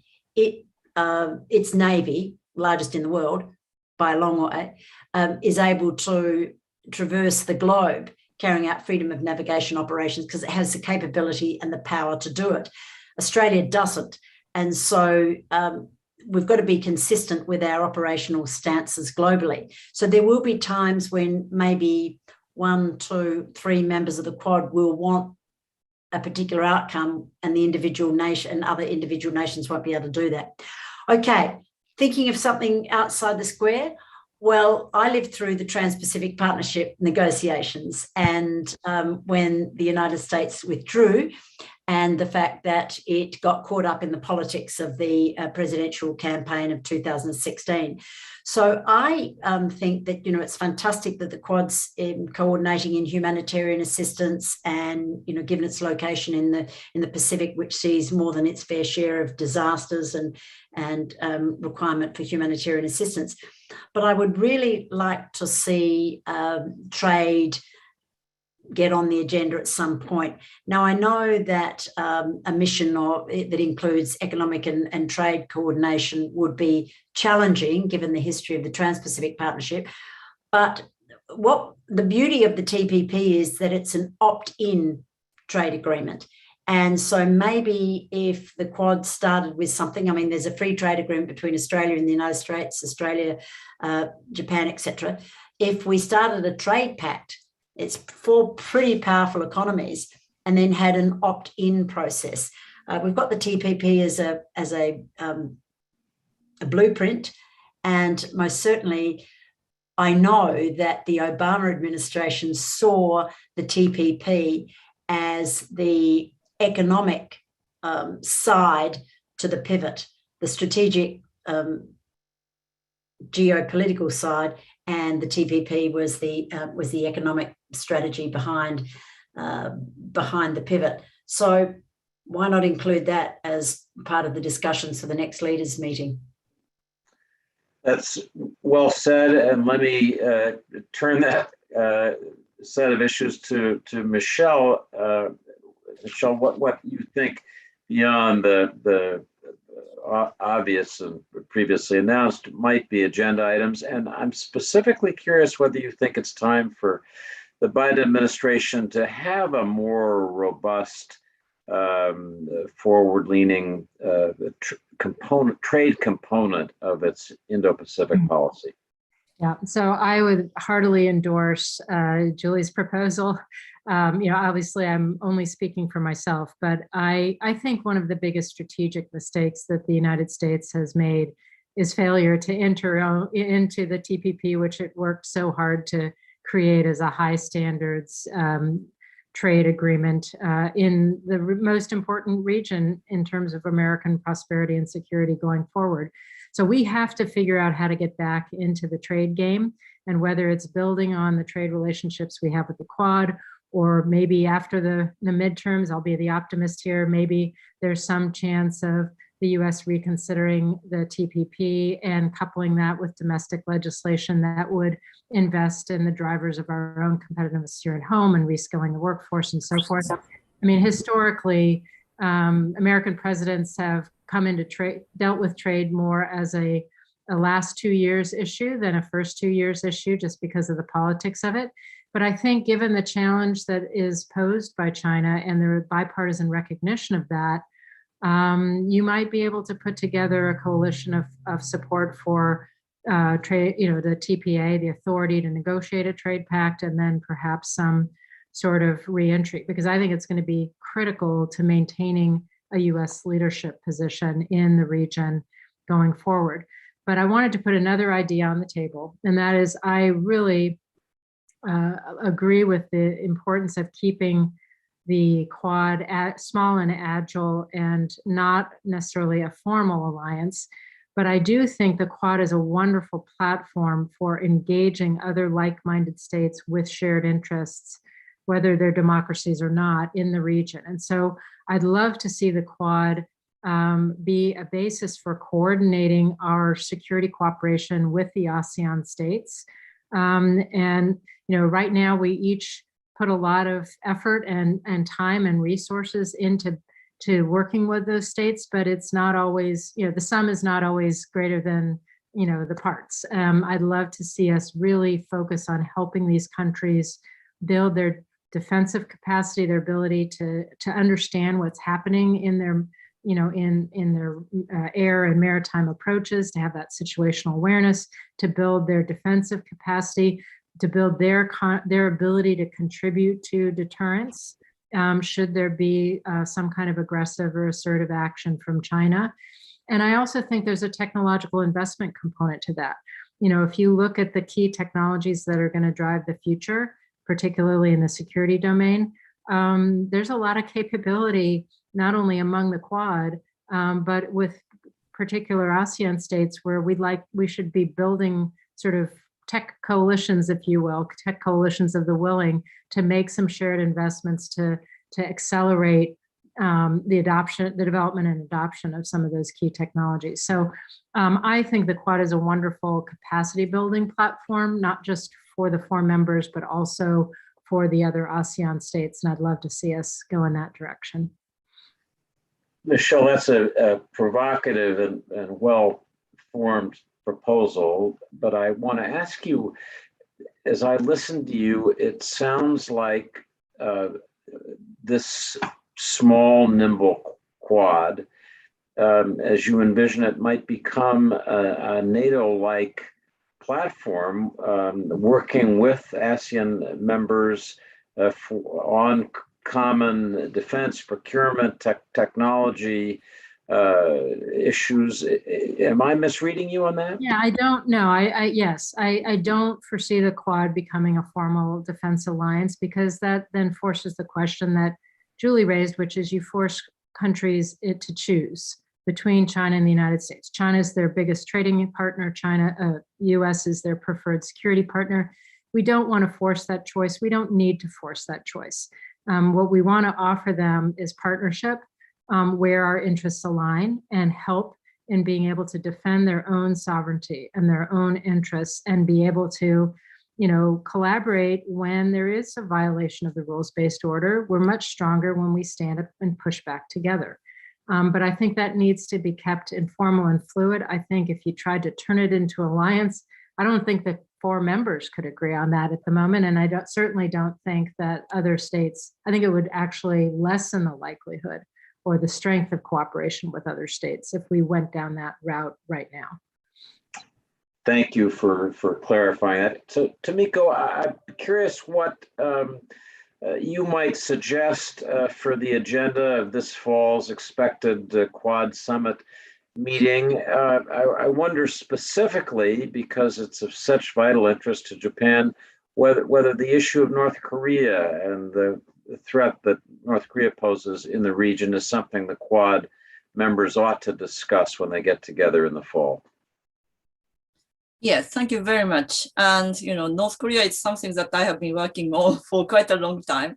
And actually, they have been discussing that. And the main interest of the international audience is focused on China whenever Quad leaders meet. But if you, for example, read the statement and readout of the Quad summit meeting from March, actually North Korea was discussed. And I'm sure they will continue to discuss that. And of course, Japan would welcome that, because the North Korean threat is growing day by day. But just going back to your original question of other possible agenda items, and North Korea certainly is important in the sense that, as Biden administration is moving towards implementing after the review of its policy, we hope very much that some concrete progress can be made, because, after strategic patience of the Obama administration and the so-called grand bargain, under the Trump administration, we still see North Korea developing its nuclear and missile capabilities every day. But anyway, going back to the economic agenda and other possible agenda for the summit, it's not surprising agenda, but I think, and we very much hope that US can come back to the TPP, and Japan, Australia, and other countries are working very hard to keep it alive and well and going forward. Japan is now chairing the TPP group for this year, and other countries like UK is now interested. But on the other hand, we understand the difficulties the US is facing, and our Indian friends also face the difficulty when we concluded RCEP agreement last year. So maybe not trade as such that I'm talking about right now, but a bit related to security or economic security, or more generally provision of quality infrastructure for this region.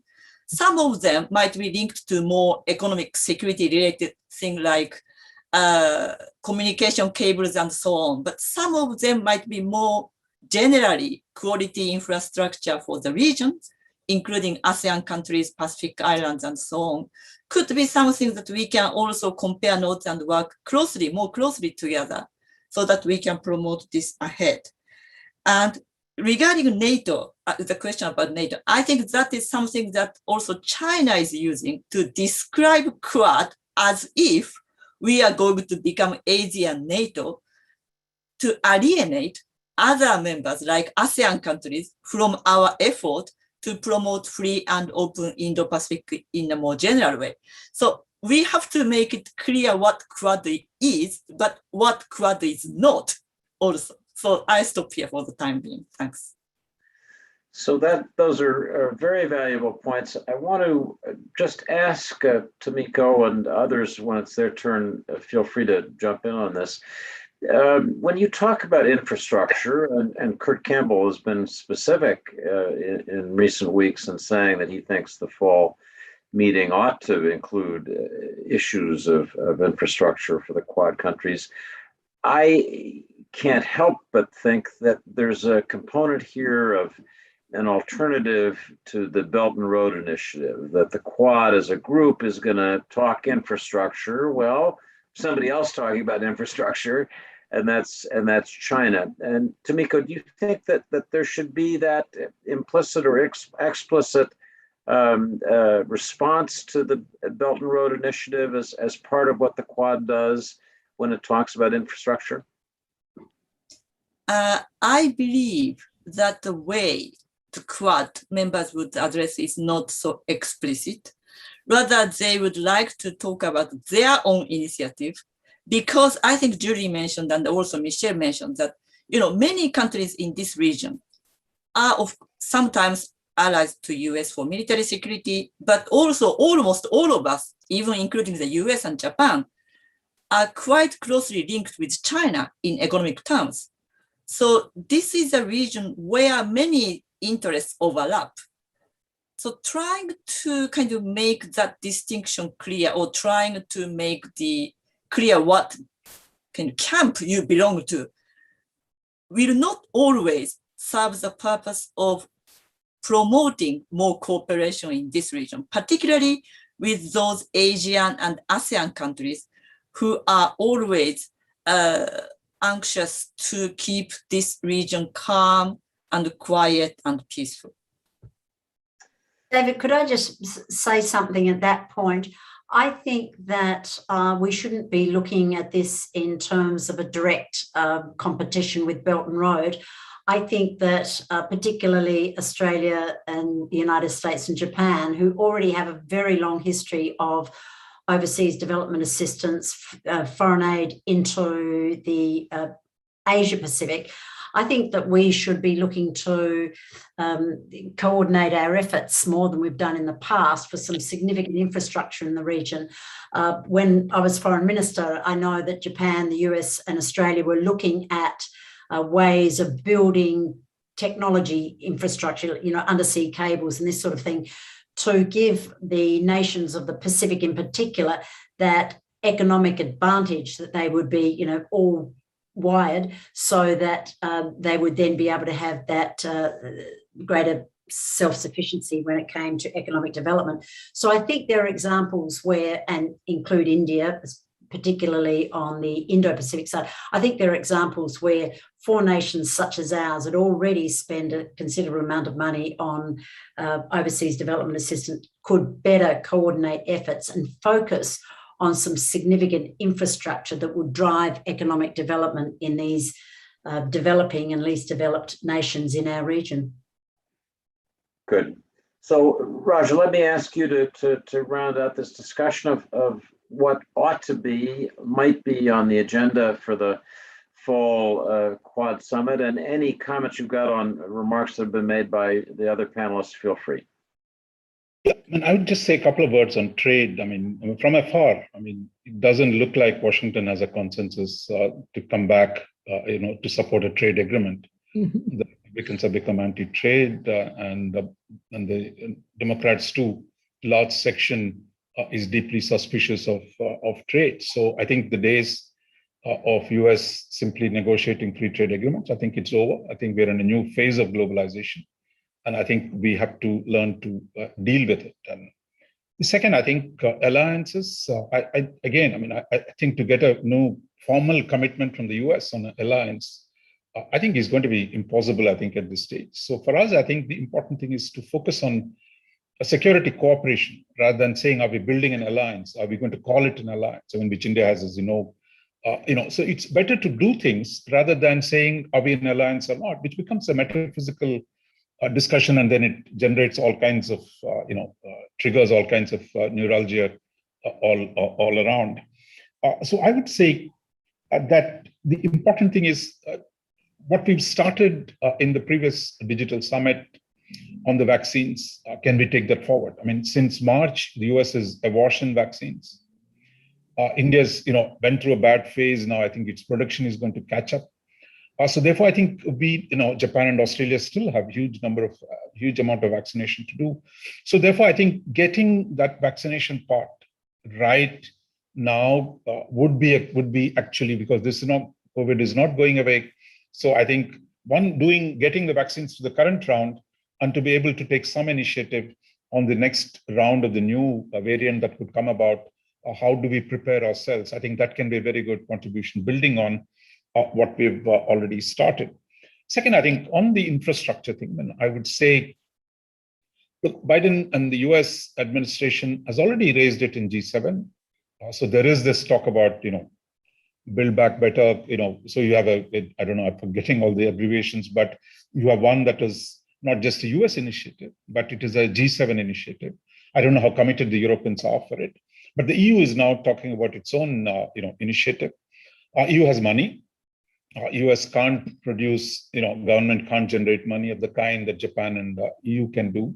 So I think what the Quad can do is to develop a concept in which democracies, you want to call friends, partners, can chip into a framework that offers alternatives to doesn't have to be rival to China's BRI.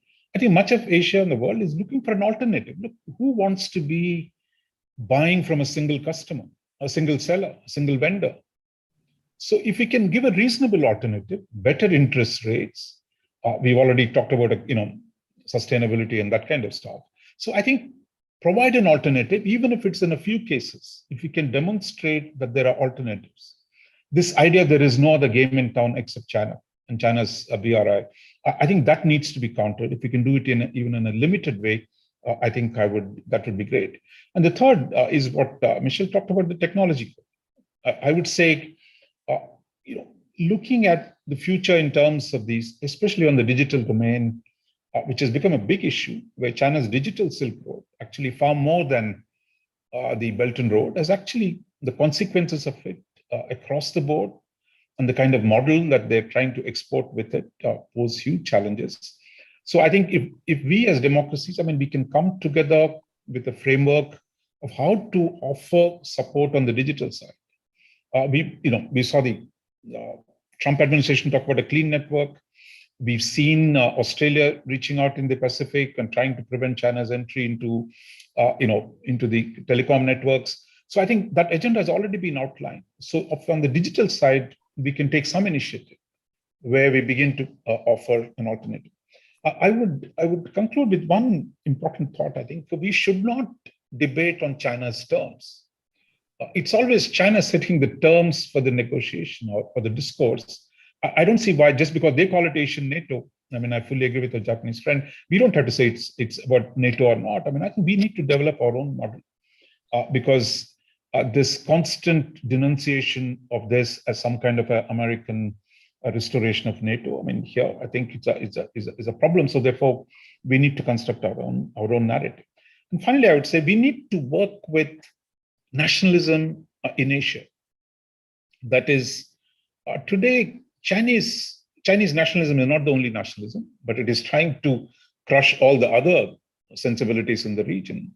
So when Michelle talked about sovereignty, that standing up to the sovereignty, because countries in Asia, which have only recently won their independence, are not simply going to roll over and cede it to China just because China is big and powerful.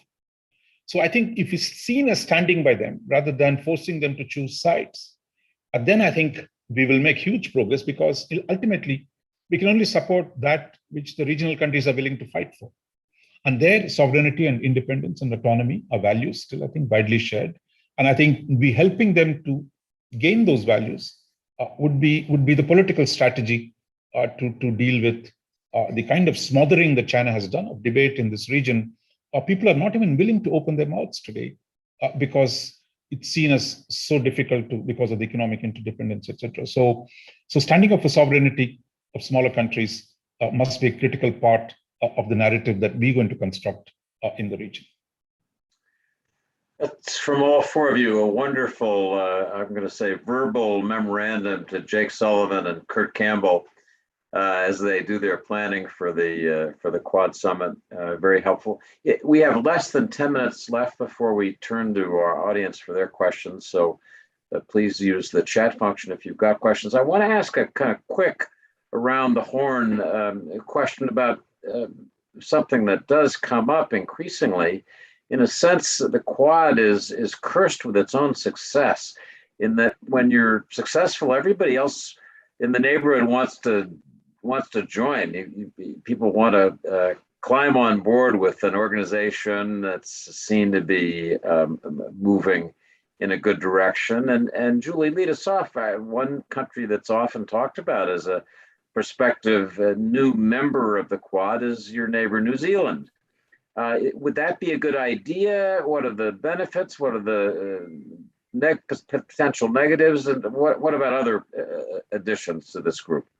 Well, New Zealand would be an obvious addition. I mean, I tend to think, well, if Australia's in it, New Zealand's in it. So we're sister nations where we have a formal alliance between us, Australia and New Zealand, as we do with the United States. So there are only two nations on the planet that we have a formal alliance with. One's New Zealand, and one is the other is the United States. But so I think New Zealand would not be a difficult addition for the Quad members, and I'm sure they'd love to do it. But I think what would be more challenging would be key nations like Indonesia, Singapore, South Korea, Malaysia, Philippines, and the like. ASEAN as a bloc is too difficult because ASEAN operates on the non-interference in each other's affairs and consensus and all of that. But if you were to, and I should mention Vietnam as well. I mean, it has great strategic value, although it's a non-democratic state. So that comes back to the issue that the membership, if it were to be enlarged, would have to commit to freedom, openness, and support for the rules-based international order. So New Zealand's an obvious one. In fact, I can't work out why they're not there. I'm sure perhaps you know the answer to that. But I think that outside our region, it becomes more problematic. I mean, I think Tomiko mentioned that the UK has shown some interest in the TPP. Well, I'm sure the United Kingdom under Boris Johnson would be very interested in joining the Quad if it were a vibrant organisation of some description. But while I'd certainly welcome constructive support and cooperation from all quarters, I think any suggestion of formal membership beyond the four would need to be considered very carefully. And let me put this delicately. There are some European nations where it would be very complicated, given the colonial past, it would be very complicated for them to overcome some regional sensitivities. So look, I think that the four Quad members really need to settle the Quad down to a more permanent institution before we start deciding to embark on a much broader membership.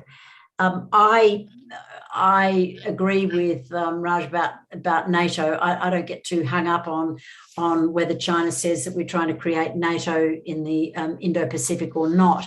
I mean, NATO does actually have a rather interesting structure that is a level of engagement short of full membership, and that is NATO's Enhanced Opportunities Partner Agreement. I know Australia and Finland, Georgia, Jordan, Sweden, Ukraine, some of these countries are enhanced opportunities partners with NATO. So you don't have to be a full NATO member to be part of the gang.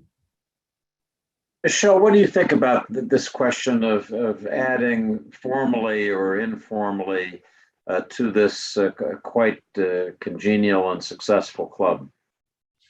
I think I would like to see the Quad mature in its more operational, hands-on cooperative mode before we start thinking about expanding it. But I do think, maybe there's a Friends of the Quad group or, and I think it's less, there may be Friends of the Quad in general, but there are also, I think, likely to be, project-specific groupings of countries that join in for a particular purpose, whether, folks have talked about, should we try to build an ASEAN CDC, for example, or should we undertake some of these digital infrastructure investments? You could imagine different clusters of countries sort of joining in without becoming formal members of the Quad or having to expand the structure.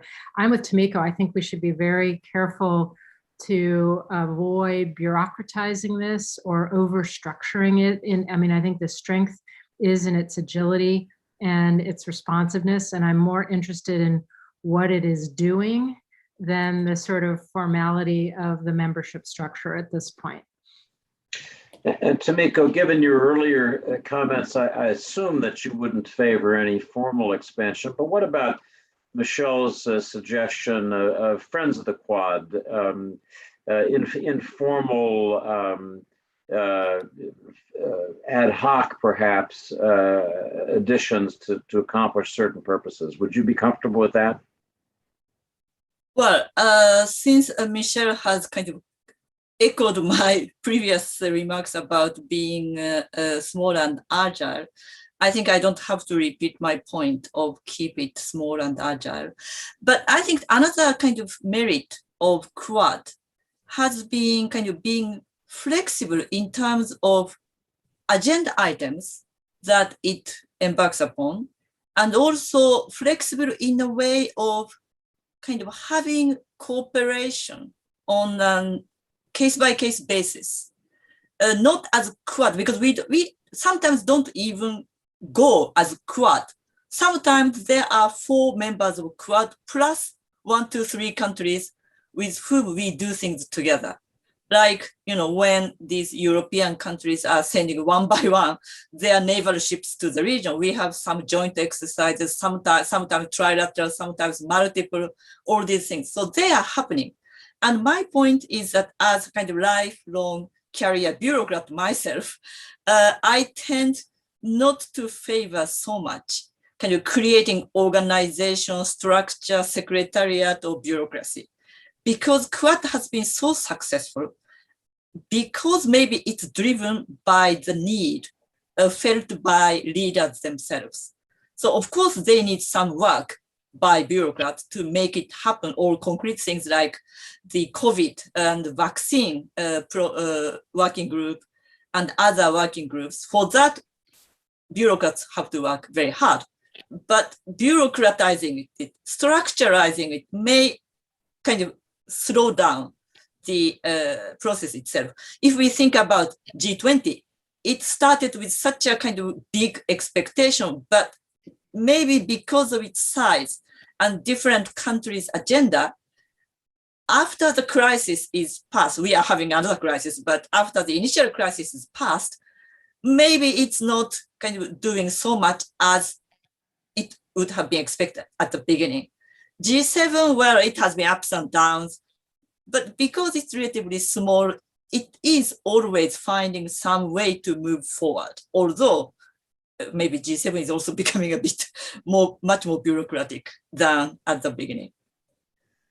Raja, what are your thoughts on this question of the appropriate size and whether there should be particular add-ons for ad hoc issues of importance? No, I would go along with the seeming consensus that focus on deepening, avoid bureaucratization, and then have a series of flexible overlapping coalitions that we can build issue specific wise, rather than constructing a paper chart, an organization based on a chart or a formal kind of expansion that so expansion, I think it should not be on our agenda, but question is how do we engage and cooperate with others? Second, I think the Biden administration has rightly said, look, put the alliances together, because China's rise has weakened US alliances in this part of the world. Some countries have realigned closer to the US, like India. Some have South Korea, New Zealand.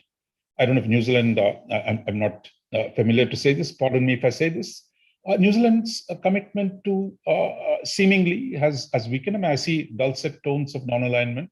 I keep hearing from Germany, from New Zealand, from from South Korea. So I think they have issues. I'm not judging them, but I think you need to get them back in some form that they agree with us on our core objectives before we get into how do we expand this, because Chinese power has done a significant weakening of the political alliances. And the more the military power grows, the greater will be the pressure to accommodate them in this region. So I think that is a bigger problem. I've just had one more thought.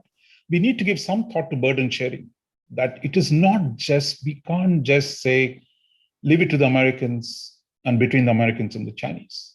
I think to keep the Americans in, we need to do more in the region. Countries like India, certainly. Japan has taken a lot of initiatives. And I think unless we do more to keep demanding, like European friends do, the Americans should do everything and criticize them for what they do. I think we need to take more responsibility, to take more, contribute to more to the regional security in our own limited regions, like Australia is doing in South Pacific. India could do more in the Indian Ocean, but at the same time, coordinated through the Quad. So without a burden sharing formula, sustaining this, I think, will be hard. Well said by all of the panelists. Let me turn now to questions from our audience. There's some good ones. I'm going to briefly summarize some of the longer questions. First, from Ann Wedner, who raises an issue that is in the backs of all of our minds when we think about the Indo-Pacific, and that's Taiwan. And she raises the question of how the Quad should think about Taiwan. She notes the Chinese don't need to use military means. Their economic actions, as shown in Hong Kong, can be decisive. And in her words, Taiwan must be next. So let me put that to whoever on the panel would like to say a word about Taiwan, what the Quad can and should do to check any kind of violent, destabilizing process ahead in Taiwan. So if I could, David, to jump in first. Michelle, please. Yeah, I think the biggest threat vis-a-vis Taiwan in the near term is Chinese miscalculation.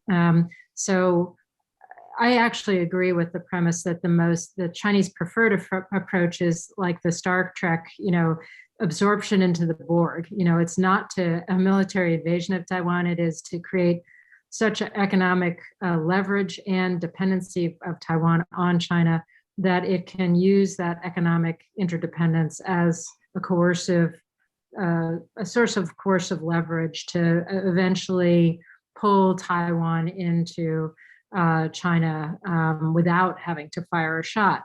That said, I think in a period where when you're in Beijing, all you see on the television news is a replay of the January 6th riot on the Capitol, the collapsing of the condo building in Florida. I mean, there's this persistent and pernicious narrative of U.S. decline. The U.S. is down, the U.S. is out, now is our time. I think if the Chinese really believe their own narrative, there is a very big risk that they will miscalculate and think, well, actually, if we're going to move on Taiwan, better to do it in the next 5 years than when, there's greater recovery, there's greater reorientation of the US military to be more prepared for contingencies in the Indo-Pacific and so forth. And so I think it's that miscalculation that we have to guard against. And so how do we do that? We all invest in the drivers of our own health and economies and our competitiveness. We get after COVID, we make sure our economies are turning around and growing again, but also that we express resolve, that we show up in the region, that we express our commitment to defending the rules-based order, which is including, peaceful resolution of disputes, not using might makes right kind of policies with regard to military intervention. And that we also invest and demonstrate the capabilities that, if it came to aggression, we could deny its success or impose such costs that, China, it would not be worth it for China to actually pursue this by military means. So there is a real agenda here to clarify our commitment vis-a-vis defending democracy in the region, but also our capabilities to ensure that China understands this would not be a walk in the park for them if they chose to go down the road. They would encounter very substantial costs, not only from the US, but from the region, regional partners, and from the international community. Any other thoughts about how the Quad as a group might deal with the growing concern, I think, about destabilization in Taiwan? Julie, is that something that you would want to speak about? I was actually going to pick up Michelle's point about the Chinese narrative about the inevitability of its rise and the inevitability of the US decline. It's a narrative that I have heard on many occasions in recent years. And I think it becomes a little shrill at times, which indicates to me that China does face significant challenges that it doesn't necessarily let on to the world. I mean, its population is aging. China will get old before it gets rich, as they say. China has not yet escaped the middle income trap. China has a considerable number of challenges that are somewhat masked because of the incredible authoritarianism of the president.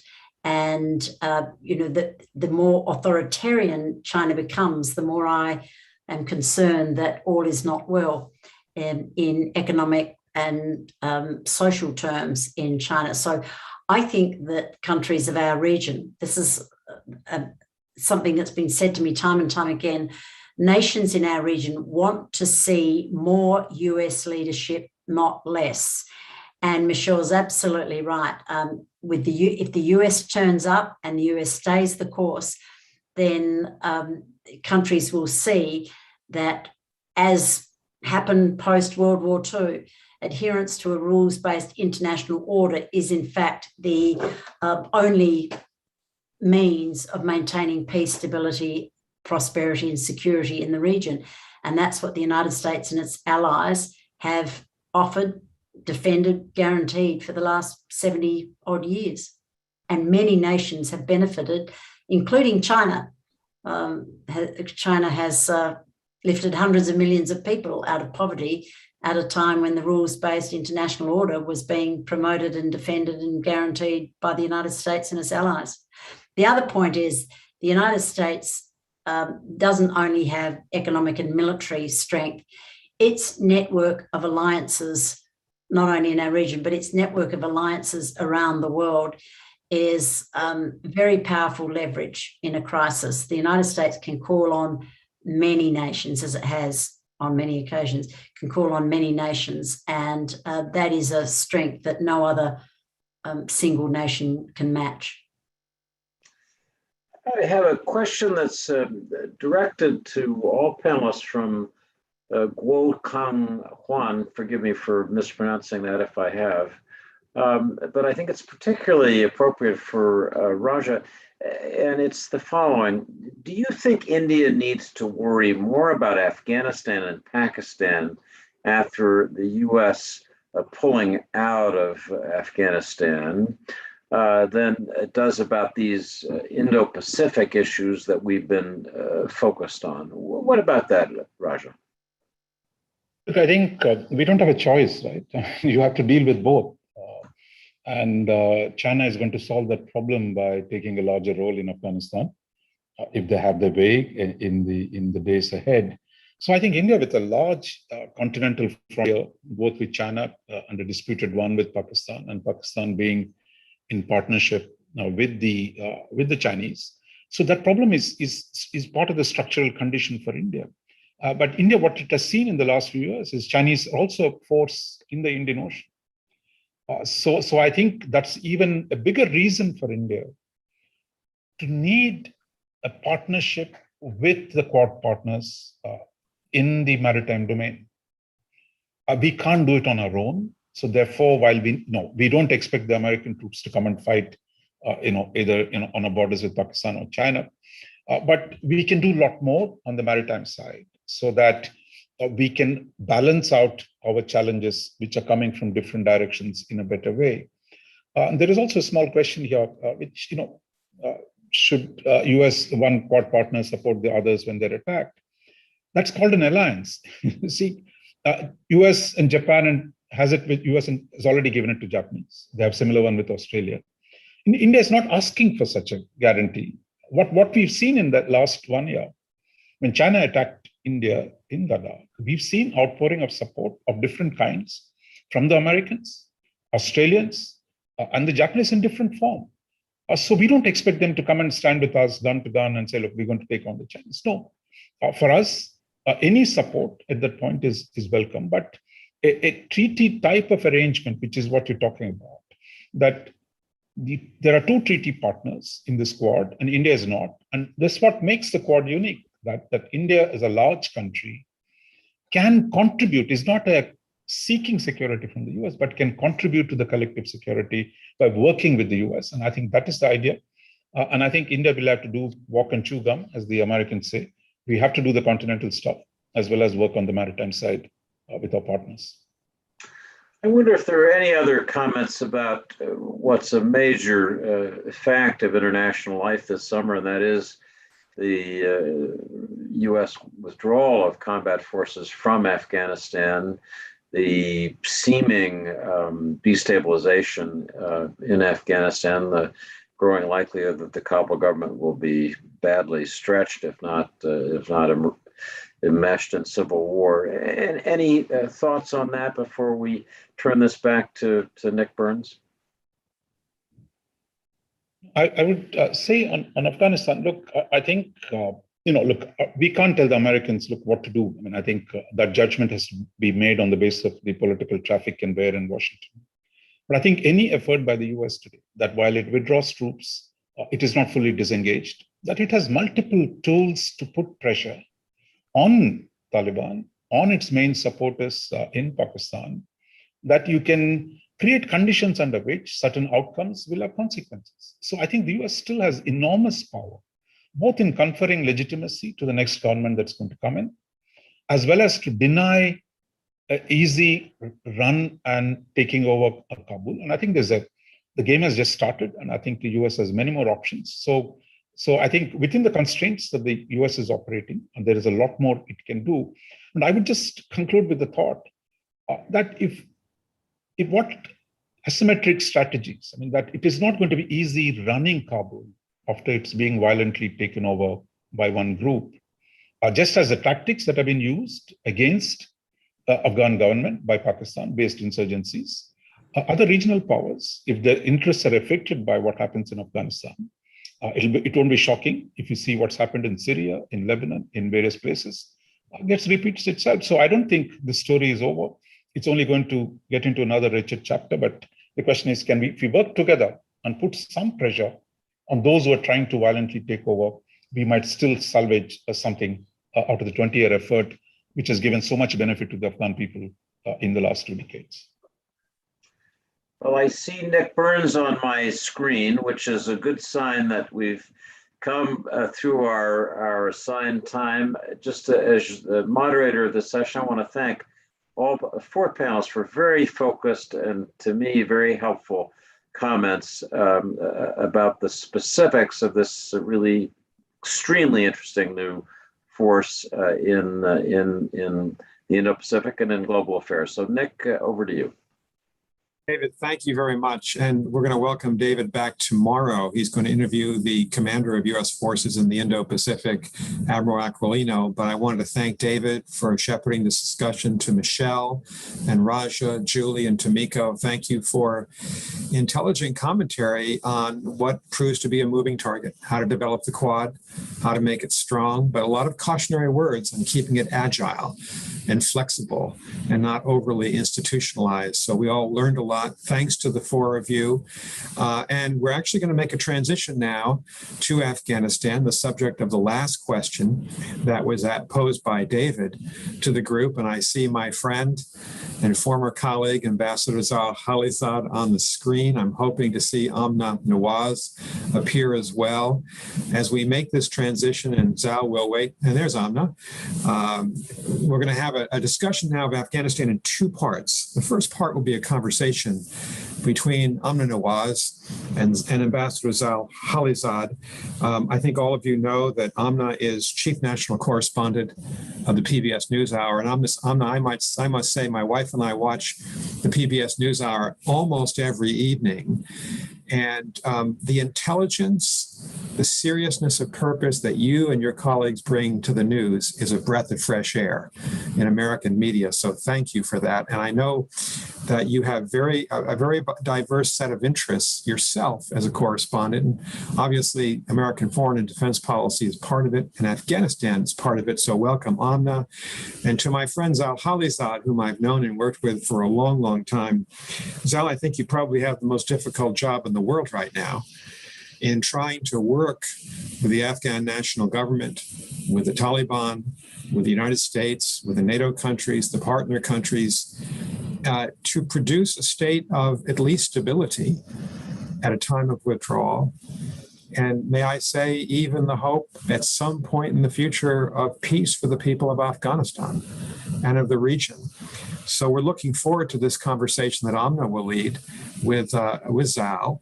And then following that conversation, Amna will have four very experienced people in Afghanistan join you. And I'll just introduce them at that time and allow you to take the conversation away. But thanks to both of you for giving us some insight into one of the most difficult issues that we face now. What do we do in Afghanistan? Amna, thank you. Ambassador Burns, thank you so much for that very kind introduction and for your support, your family's support of the NewsHour. I'll pass that along to my team as well. And Ambassador Khalilzad, welcome to you. It's really good to be in conversation with you, and thank you for making the time. Well, it's great to be with you, and thanks to Mr. Burns as well. So I know we don't have very much time, and I think we're reserving some time on the back end for questions as well, which I'm sure a lot of people out there have. So let's just jump right in.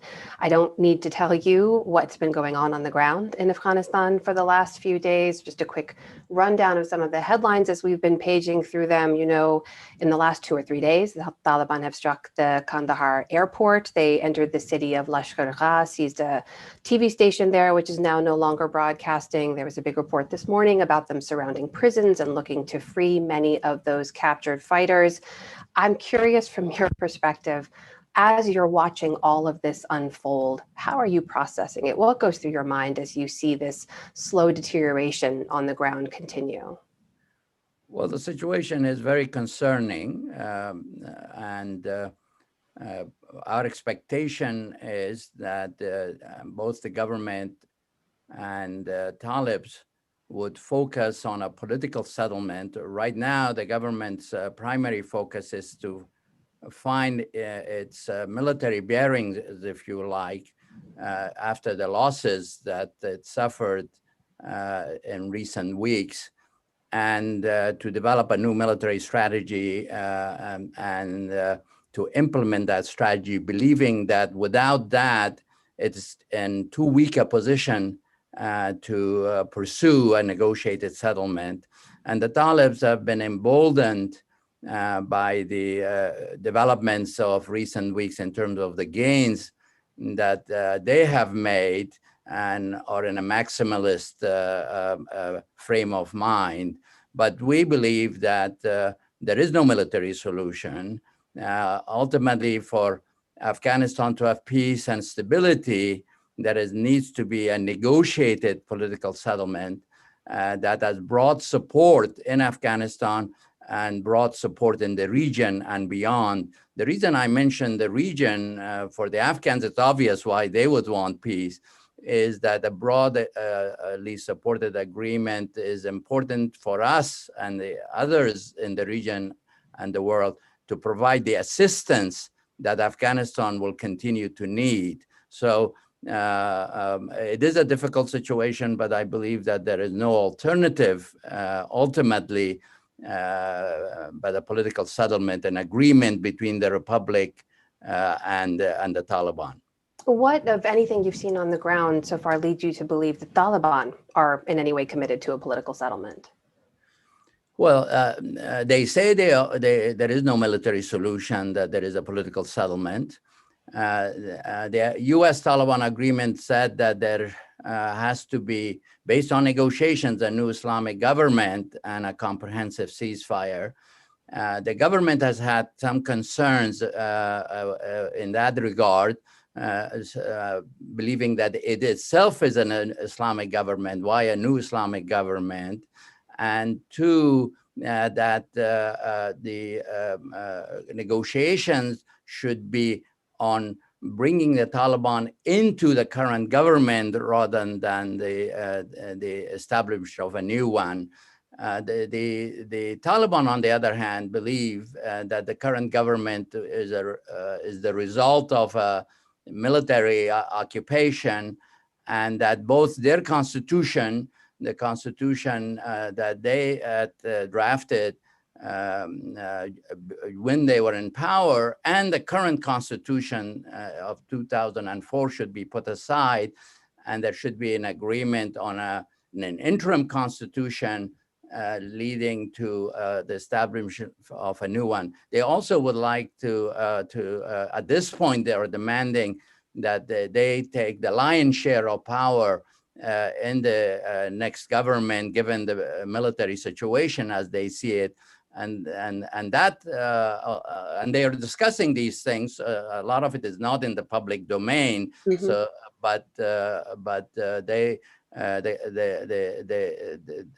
are far apart, in other words, and they're trying to affect each other's calculus and the terms by what they are doing in the battlefield.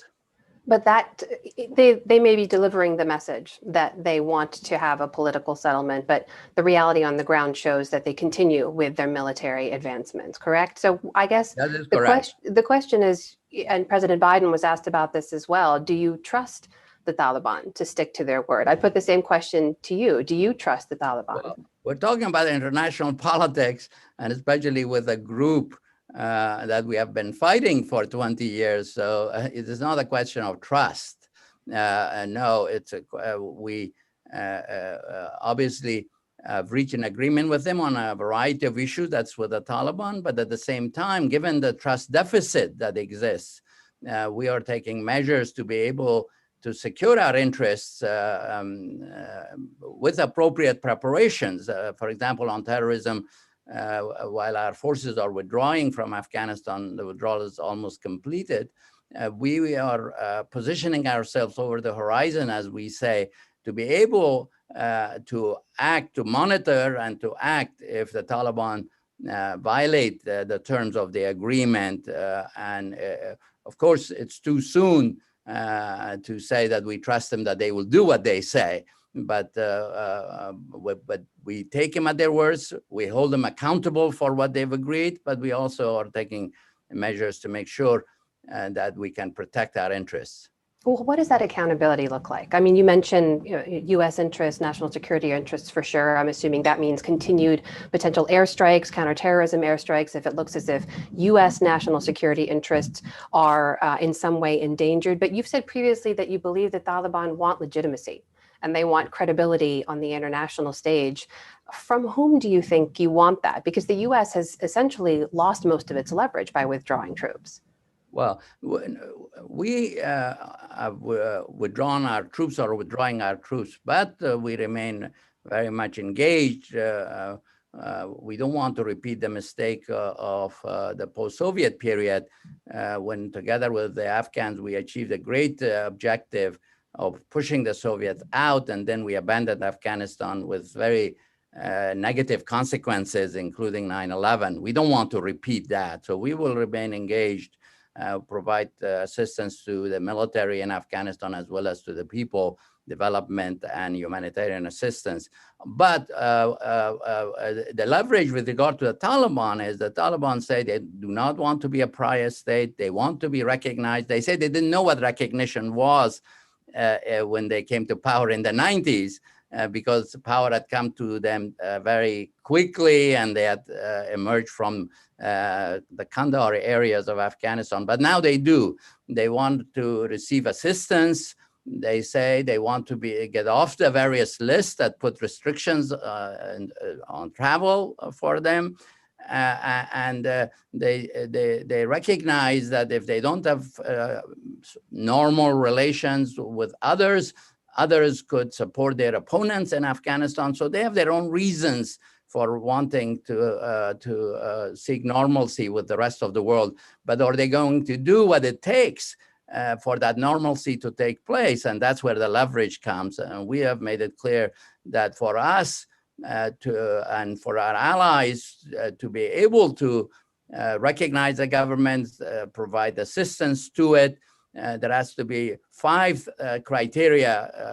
It has to be the government resulting from negotiations have to be broad-based, that the people of Afghanistan's fundamental rights, including the rights of women, have to be respected. The people will have to have a say in who governs them. There has to be no threat of terrorism from Afghanistan to the neighbors and to beyond to us. And lastly, that Afghanistan has to respect and its commitments in terms of international law and international humanitarian law. So we've made those clear to them. But I suppose what is it that's tying them in any way to meeting U.S. metrics? Why should they only rely on the U.S. for that legitimacy and for that assistance when they could get it elsewhere? There was just a senior Taliban delegation visiting with senior officials in China who said that they expect the Taliban to play a significant role in the future government and reconstruction of Afghanistan. So couldn't they just go to other countries for that and not have to meet U.S. metrics? No, well, the U.S. is important to them, they say, but you're right that there are others, and part of our strategy and effort has been to build consensus and understanding with others. For example, we have a U.S.-Europe group that has met very recently, and we issued those 5 conditions that I said jointly that will inform our approach. We have a Troika Plus entity that we have established a couple of years ago with Russia, China, and ourselves and Pakistan, that we have issued similar statements, and I'll be meeting with them in a few days again. And there is an effort to build a regional consensus because the neighbors are very important along the same lines. So there is a surprisingly broad agreement internationally in terms of what kind of settlement would be acceptable to the world. It is the Afghan leaders who face a challenge. They're far apart. The time has come for them to learn from the lessons of their country's history, where one faction has sought to impose its will by force on others. It has led to war, long war. And whether they would repeat that mistake, such as the mistake of the post-Soviet period, or they would come together, accept each other, agree on a formula that meets the legitimate interests of both sides, but reflects the broad aspiration of the Afghan people for an end to this terrible war that has gone on for over 40 years. I hear you referencing specific parts of the deal, the agreement that was negotiated with them, and we have seen already so many breaches of that agreement. And I want to ask you specifically about women, because this is something that's obviously caught a lot of people's attention. We see each week there's a new report of another district in which the Taliban take power. They've already put into place elements of that brutal regime that they had back in the 90s, even if they say that they do not. Reports of girls ages 12 and older, already thousands of them being forced from schools in districts across the country. Is there any next move for the U.S., assuming the Afghan government and national forces right now do not have the power to secure those districts? Is there anything that the U.S. can do to protect the rights of women and girls on the ground right now? Well, right now, of course, there's a war that's going on, and we are supporting the Afghan government, the security forces of Afghanistan, not only providing it with the financial resources, but also with close air support when needed and meets the standards of the US Taliban agreement. And but we also are engaging with the Talibs and with our allies, and you've seen our public statements of great concern and admonition with regard to reports that we see that are very concerning. But as I said before, that for Taliban to be accepted as a legitimate partner, for Taliban to not to become once again a pariah or continue to remain a pariah, and if they take over the government as a pariah, they need to meet those standards that I described. We will continue to press them ourselves, with our allies, and with the international community. And we will stand with the government until there is a political settlement. But the government too needs to understand that there is no military solution to the conflict in Afghanistan, that the interests of the Afghan people and the requirements of peace has to be put ahead of any personal interest of any particular leader, and that the settlement requires a new government, and that government needs to be a negotiated government with broad support that can have broad support in Afghanistan and be acceptable to the international community for it to provide assistance. Ambassador, I'd like to ask you about the case of the last American hostage, Mark Frerichs, a U.S. contractor who was kidnapped by the Taliban back in January of last year. According to several reports, the Taliban have been asking for the release of Bashir Nurzai, who's been in U.S. custody for years now, for several months, since last summer, I believe. Is there any point at which you think the U.S. should agree to just release Nurzai for the sake of getting Mark Frerichs home safely? Well, we want to get him home safely, Mark. I and my colleagues talked to the family, and I have raised it repeatedly and continue to raise it with the Taliban whenever I see them. We also raise it with the issue with countries with influence on the Taliban. I don't want to get into the exact details of the negotiations and discussions that we have with them. Suffice to say, when you say countries with influence, I apologize, just to be clear, you're talking about Pakistan? For example, and Qatar, and ask for their help. And but suffice to say, I want to that we are very focused on this. This is a very high priority for the United States to bring Mark home safely and as soon as possible. When you say it's a high priority, though, and I have to put to you questions that I've received from the family themselves, they say that you signed a deal with the Taliban knowing that he had already been kidnapped weeks after the FBI had contacted them, and we knew that he was in Taliban custody. They worry that all the leverage is now gone, that Mark is not a priority. That's not correct. The record that you just mentioned is not correct. Which Mark part was is it kidnapped. Mark was kidnapped before the signing of the agreement. Yes. But it was our information at that time, and that he was not kidnapped by the Talibs, that it was a criminal group that acquired him. It was later on that we learned that he had been transferred or exchanged for money to some Talib affiliate group. It was not until many months later that we got an understanding confirmation from the Talibs that they had them for many months, and we didn't know. And then for many months that we suspected that now the Talibs that acquired him, that the Talib leadership in Doha that I deal with were denying that they had checked with the groups inside, that they had not confirmed that they had them, but then finally they did. When you talk to them, what is it that they want to release Mark Frerichs? What does the U.S. have that they want? Well, they do say that they want to release him, but that the time has come to kind of close the chapter on prisoners that each side has of the other. And we see things differently, and we are pressing them for the release. And as I said to you before, this is one of the highest priorities, and we're working on it. Would rather not get into where we are on that in the discussions with the Talibs. You are confident you'll be able to bring him home safe?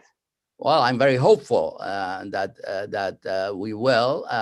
It's simply if the Talibs want normalcy in terms of relations with us, if they want their own prisoners released, if they want to get off the list, there are a lot of issues that they want. So we have leverage, continue to have leverage, and we will bring all of them to bear to secure Mark's release, and the sooner the better.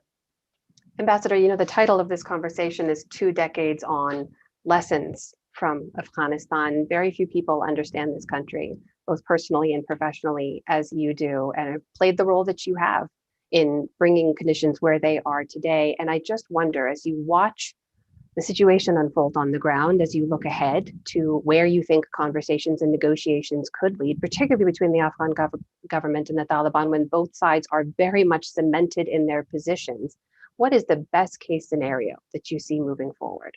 Well, the best case scenario is a negotiated settlement. That's what the people of Afghanistan want. That's what the United States want. We want that to happen as soon as possible, and we'll play our role to assist with that. On the one hand, we're assisting the government so that the Talibs do not think that this is going to be a cakewalk, that they can conquer and take over the country, and admonish them, putting our leverage, our allies' leverage, and international community's leverage to bear, that that they should have their weight in the government. We are not saying they should not be in the government, but that there should be a government, a formula that has broader support, because they are not the whole of Afghanistan. Everyone can see that there are other Afghans with different views, so they need to accommodate each other. As I said again to the government, that yes, the United States stands with it, supports it, supports the security forces, but the government too needs to recognize that it has to be realistic in terms of what kind of a political settlement, given the facts on the ground, the level of support that exists. They need to be also willing to compromise and to come to an agreement that can work in Afghanistan. And for it to work, it needs to reflect realities of Afghanistan. And the problem, unfortunately, in the recent history of Afghanistan has been the gap between what is needed and the personal ambitions or group ambitions or factional ambitions of this very complex but important country. I feel personally that, having been a witness to the tragedies of Afghanistan of the last 40 years, that this war has no legitimacy anymore. It's just a struggle for a balance of power, dispensation of power between various factions. And no Afghan, especially civilian Afghans, should die because of that. So I urge flexibility and pragmatism and realism on all sides, and we will along with others, we are bringing the UN more into the process. We're working with the Qataris that are facilitating negotiations. We're working with the region. We're working with the other big powers. We're working with allies.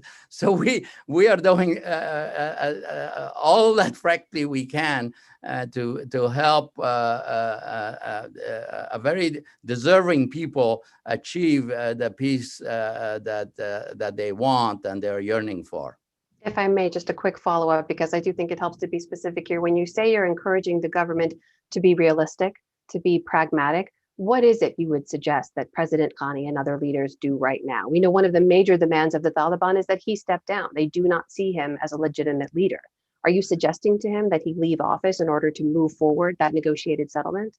No, I'm not suggesting that. I think the political agreement has to be One, what is is there going to be a transition period before a permanent government is agreed to? If there is going to be a transition government, how long is it going to be for? What are going to be the institutions of that transitional government?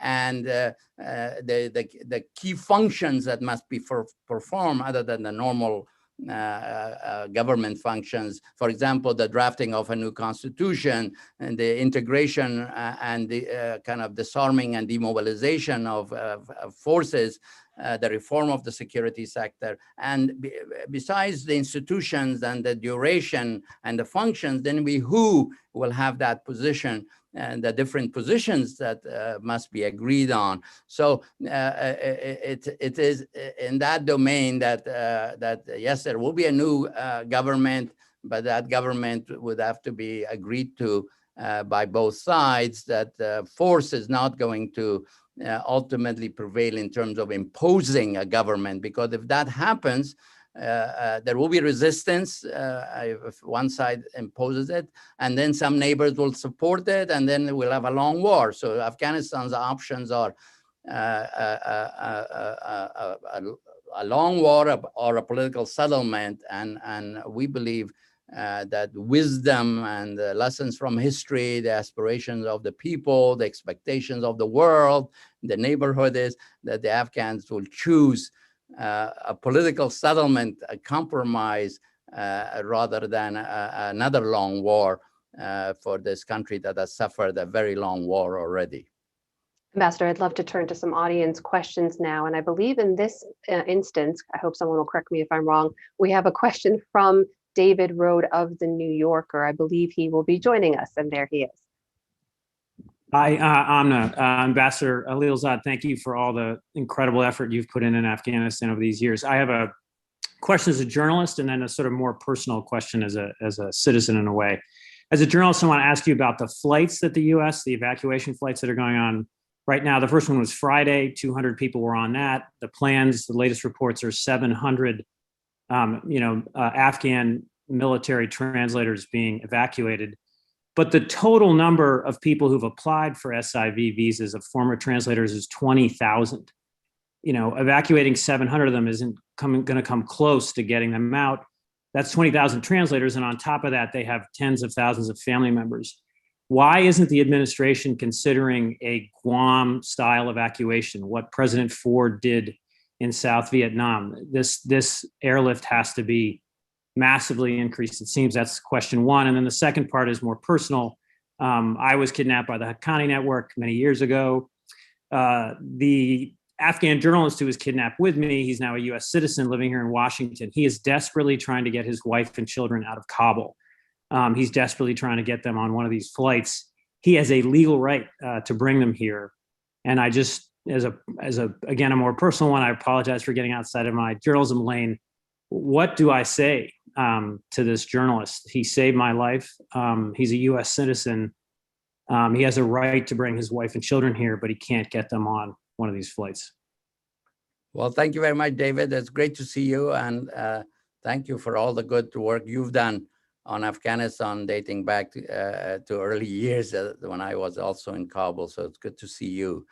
And we're very much committed, David, to bringing those who have worked with us, translators, interpreters, who have worked with our military, with other parts of our government, if they want to leave Afghanistan, to help them come to the United States. We've had a couple of flights already, and we are looking at all options as to what we can do to facilitate and accelerate. We are mindful that also that Afghanistan needs the skills and the capabilities and that these people have, and the best answer would be those who feel threatened to be allowed, and we will help bring them here, but they can also stay safely in Afghanistan and to help their country. But you can be sure that a lot of people are working very hard in the government to looking at all the options that are there, including the ones that you have mentioned. With regard to your journalist friend, I would urge him to get in touch and we'll put him in touch with the embassy. There are various categories, as you know, and of course, if I'm not a lawyer, but I know enough about immigration, having been an immigrant myself, and we will we'll put him in touch with the right person at the embassy to see what can be done to help him.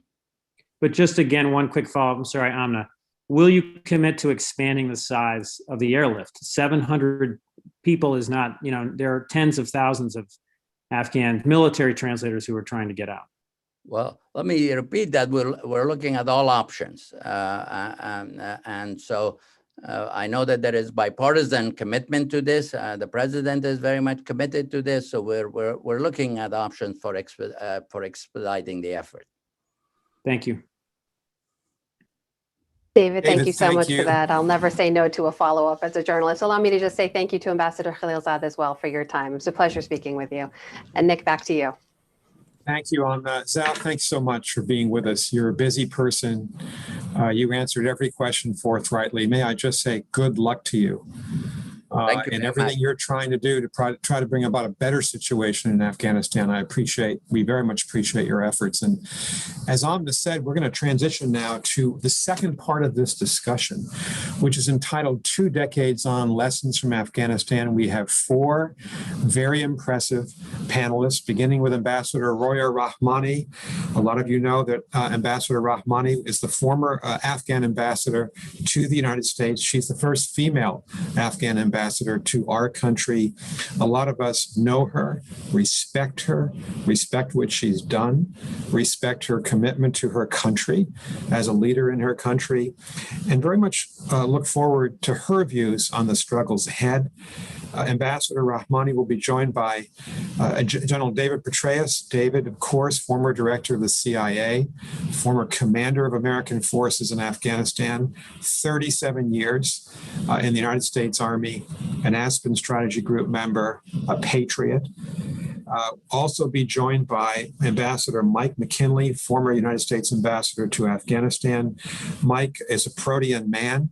He was also our ambassador to Brazil, Peru, and Colombia. He was a senior advisor to Secretary Mike Pompeo before retiring from the Foreign Service. And I was very proud to stand with him as we were sworn into the U.S. Foreign Service together a long time ago, Mike, September 1982.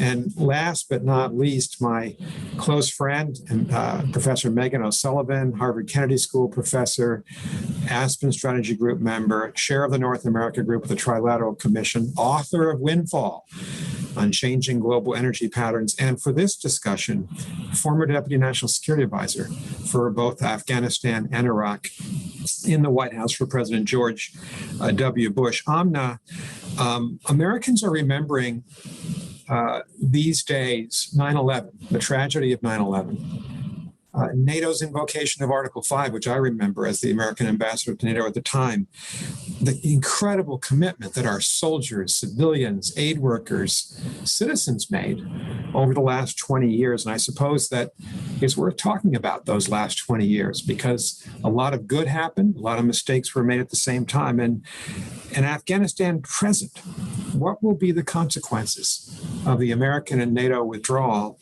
and what will be the fate of the Afghan people? There's a lot to discuss. We couldn't have a better moderator than Amna Nawaz. Amna, thank you. Thank you very much, Nick. And thank you to all the panelists for being here. There's a lot of ground to cover. So I am just going to jump right in.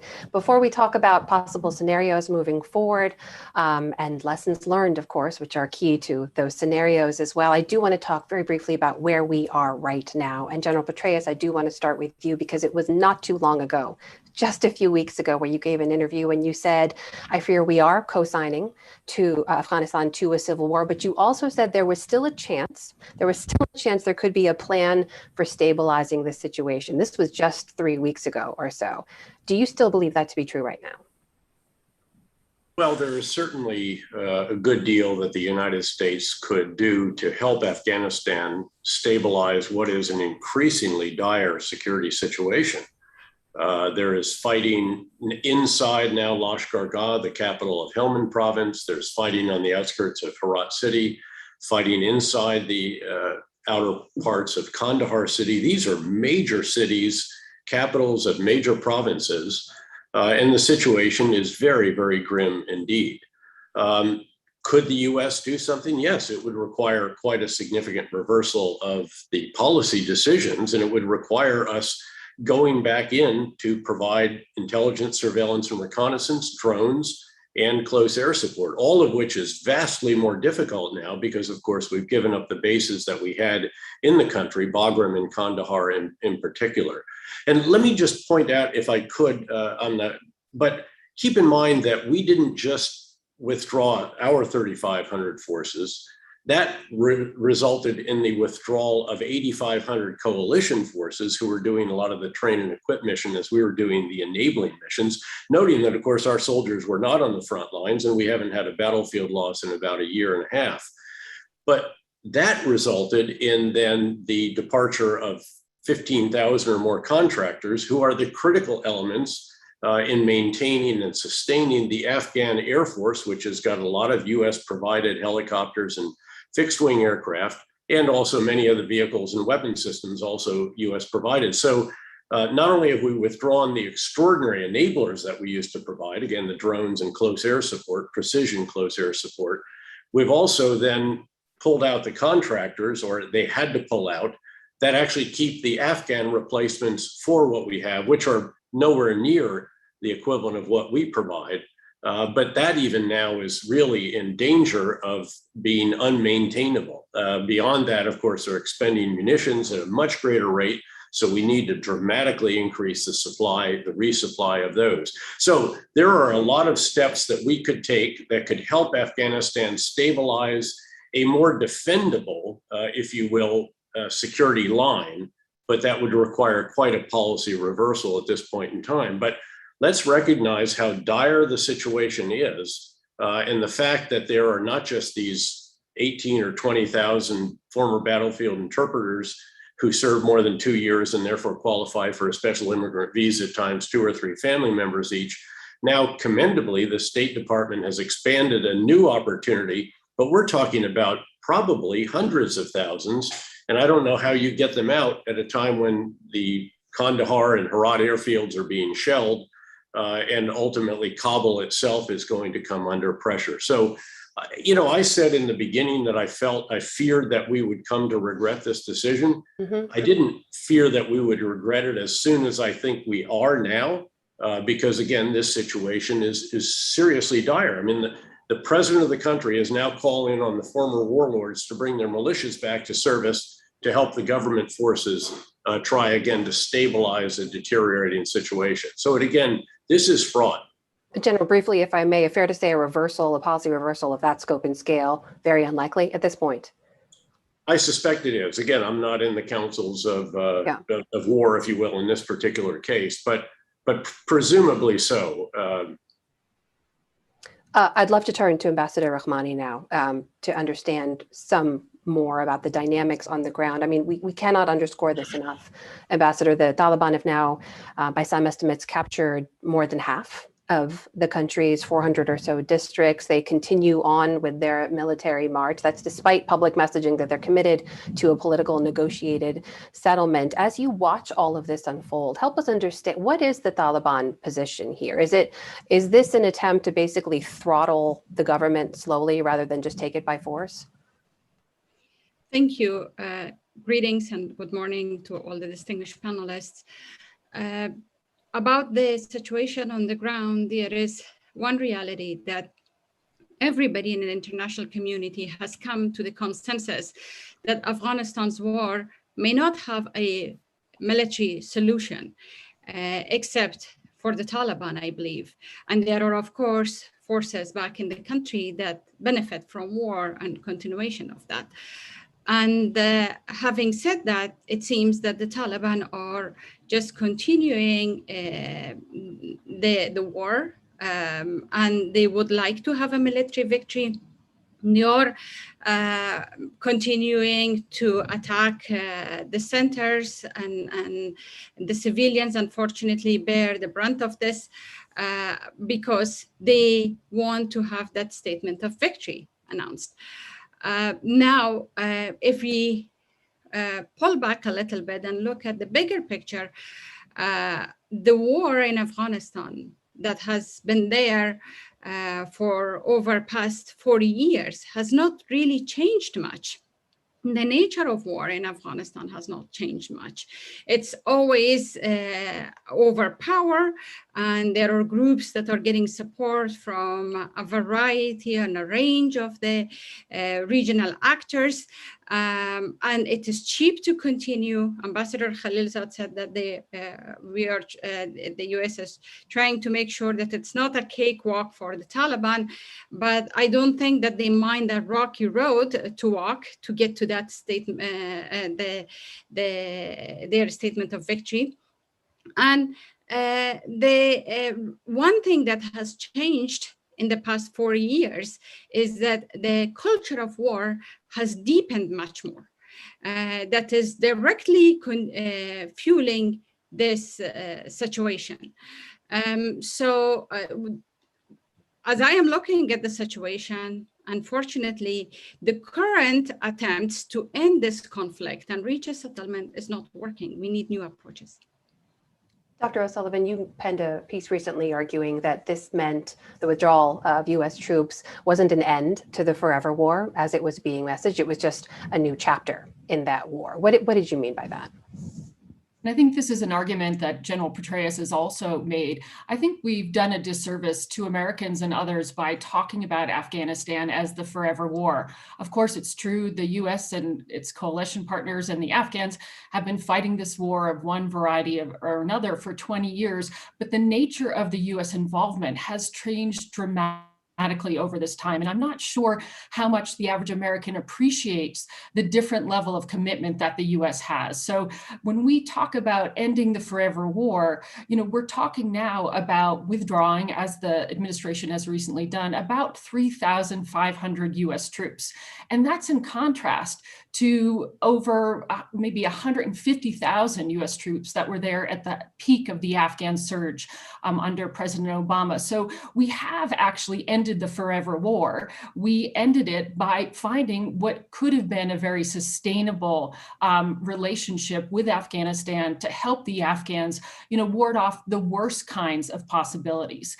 And that is not very satisfying for Americans because we wanted to see a different kind of Afghanistan. We wanted to see a sustainable democracy, and the kind of commitment that might have been made or continued to be kept by the Biden administration couldn't have guaranteed that, but it could have helped stave off worse outcomes. And so what I mean by it's not ending that forever war is that, as we can see very clearly already, conflict is going to continue in Afghanistan. I think there are some clear choices that the US administration could still make to try to fend off the worst versions of a catastrophe. But the end of the day is that although we all agree, as the ambassador said, that there is no military solution, the reality is that's been an agreement for some time, and that doesn't preclude ongoing fighting, because of course people are looking to change their strength at the ultimate negotiation table. So the Taliban ultimately, as Ambassador Khalilzad said, might decide that it needs to come to some kind of political agreement,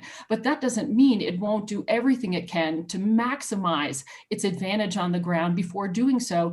And that could, of course, result in enormous loss of life for Afghans, humanitarian disaster, refugee flows, and of course, also the possibility of the reconstitution of terrorism groups that could pose a terrorist threat to others in the region and beyond.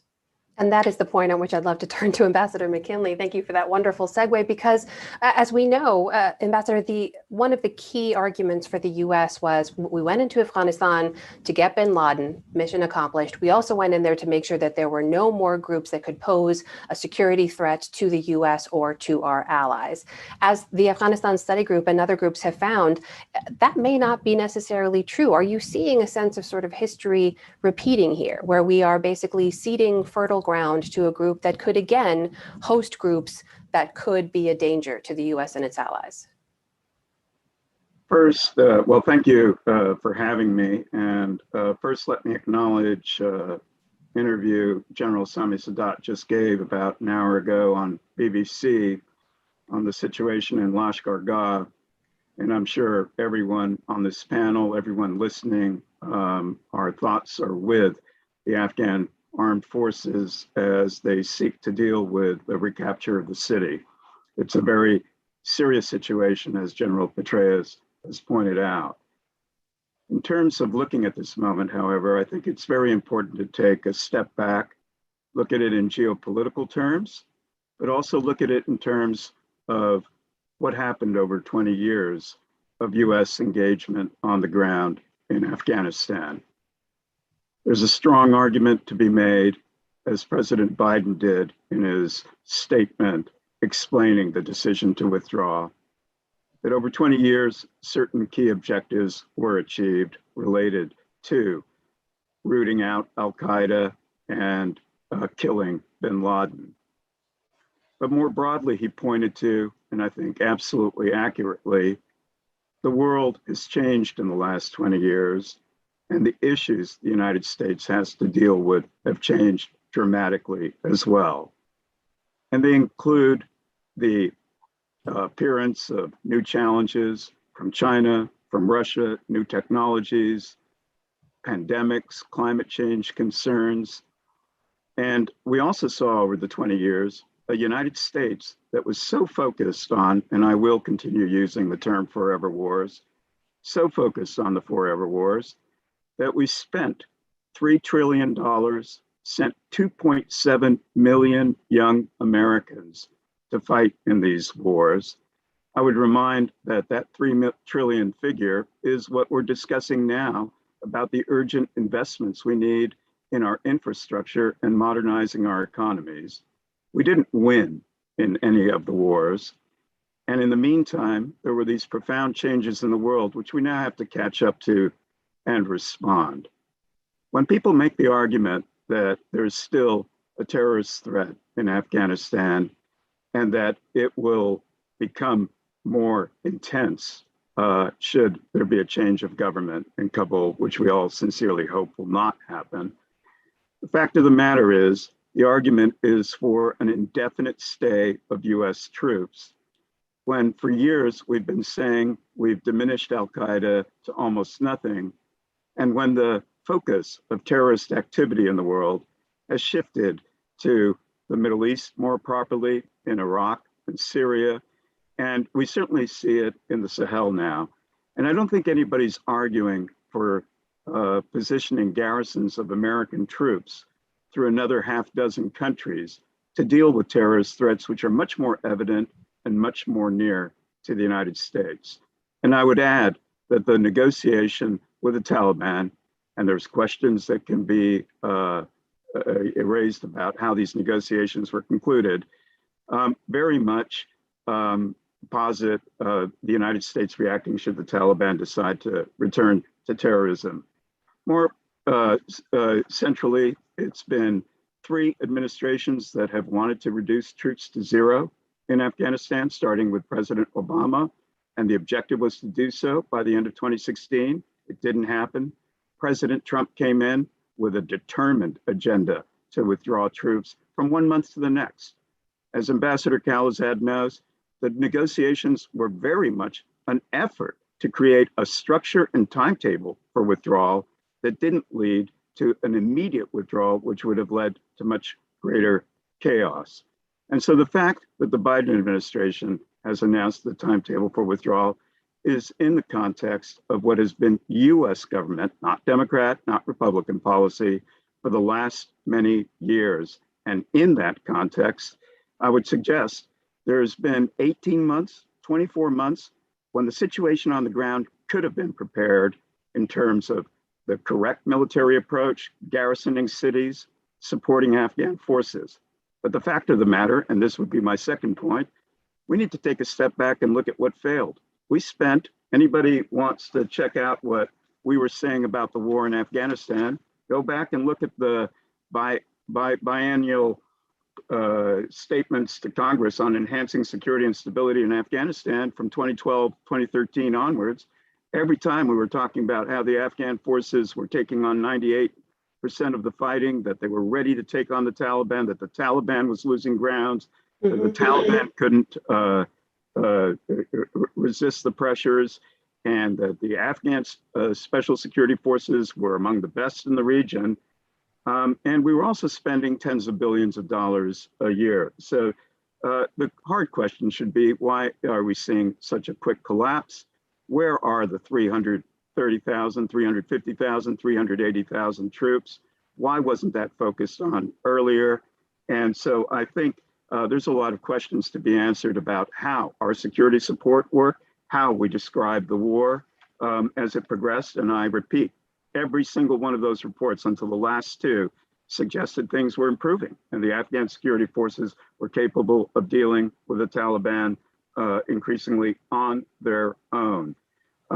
And as we look at reports that are emerging now of soldiers not being paid for months on the front, of supplies not reaching them, let's ask what happened to the graft, corruption, and misallocation of resources, which amounts to over $20 billion of US taxpayer money. The final point, a lot has been said that no US lives have been lost over the last year plus.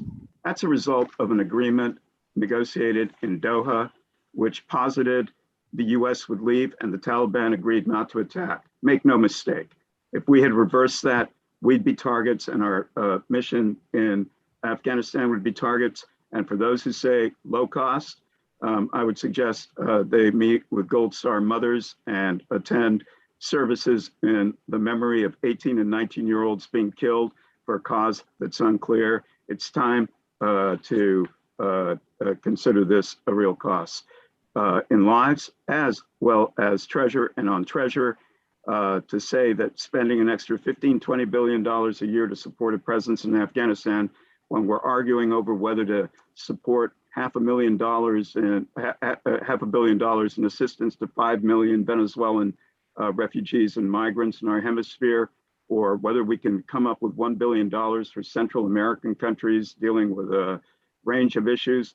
It's all a question of scale. I would suggest reorienting $15–20 billion of indefinite support on the ground is an important decision to take. Thanks. And a number of interesting points you raised there. I do want to just pin back to Professor O'Sullivan for one of them specifically, because you were a member of that Afghanistan study group. And this has been a central part of the US argument for withdrawal, was that there is no longer a threat on the ground. And if we're talking about lessons learned, I just wanted to get you to briefly respond to some of the points made by Ambassador McKinley, please.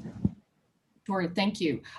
First, just on the point about the Afghan study group and what we heard, this was a congressionally mandated group that met for about 9 months of 2020 and the beginning of 2021 to prepare a report for the incoming administration on options in Afghanistan.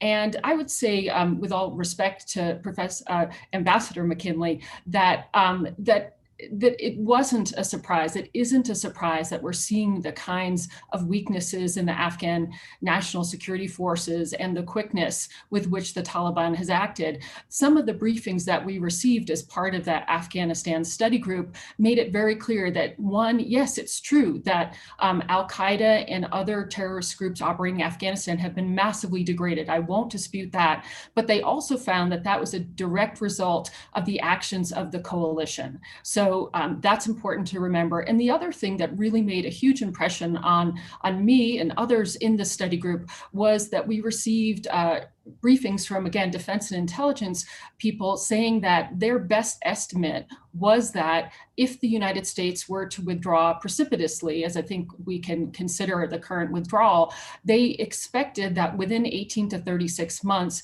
that terrorist groups could reconstitute sufficiently to become a threat to the US homeland. So again, I think that a lot of Ambassador McKinley's points are well argued in the sense that Americans will find, will be very sympathetic to them. I'm sympathetic to the exhaustion that Americans and others feel from 20 years in Afghanistan. There's no question about that.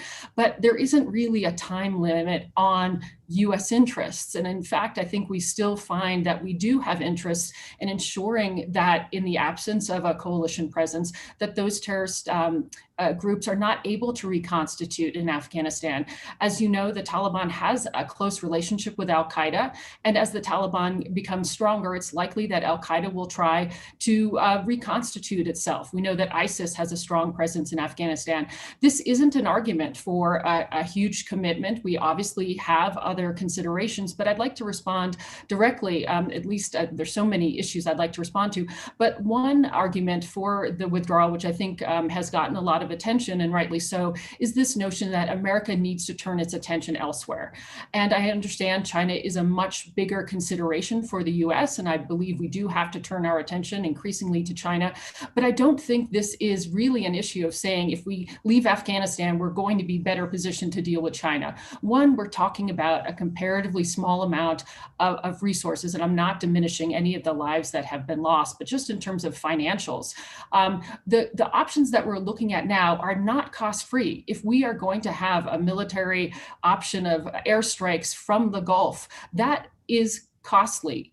It's not as costly as maintaining bases, but it's not cost-free. Maintaining support for the Afghan National Security Forces, which I hope we continue to do, which will be a key element in staving off worst-case scenarios, could cost maybe $3 billion a year. Again, not cost-free. But most importantly, that we can't pretend that Afghanistan is in a vacuum and that China isn't looking at what's happening there, that Russia isn't looking at what's happening there. If we're concerned about great power conflict and we want to change our orientation and really focus on great power conflict, as we should, we have to acknowledge is that places like Afghanistan are going to be the venues for great power conflict. And for us ceding Afghanistan as we are, that actually creates more of an opportunity for Russia, China, Iran, and others to come in and actually potentially foil US interests. Ambassador Rahmani, I'd love to bring you back in here as well, because no one on this panel has better insight into what's unfolding within the government in Afghanistan better than you do. You served in the government for years. You are one of very few women in senior leadership positions, the country's first female envoy to Washington. And I need to ask you about this because anyone who's seen the news recently saw there were some headlines recently related to you of allegations of corruption and abuse of approval of funds back in the indictments back in Kabul of you and two other officials alleging abuse of authority and approval of funds to repair collapsed wall and damage at the US Embassy. You have denied those allegations. And so I just want to get your response to them and also ask you, what do you think is behind those allegations? You refer to the Washington Post article, which lays out what happened really in that scenario. But in summary, I could tell you that there were forces who wanted to get rid of me since I was appointed. And they wanted to present a case to President Ghani to convince him. So they fabricated a lot of different things, including this campaign and the media smear. I must say that I somewhat take pride that it took them 2.5 years to really manage what they wanted. I mean, they were also very frustrated that despite all the pressures brought on to me during the time that I was in here, I was not resigning. So that frustrated them a lot. But what happened to me in that respect is basically speaks to the fact that we are suffering from immaturity and insecurity in the Afghan politics, particularly by some really high-ranking officials. It's also speaking about the weak system of governance, lack of institutions, due processes, and resistance to the culture of merit. It speaks to inflamed ethnic and deep-rooted gender discrimination that exists. I don't want to go into the depth and the details of what happened. Of course, what happened was an embassy wall was bulged for 30 years. It collapsed and it needed to be repaired. It wasn't a regular wall, but a retainer wall that was holding the soil, holding the foundation of the neighbors from basically flooding into the embassy's premise. And the decisions were made in Kabul and executed by the embassy based on the instructions. But what happened is what I described to be.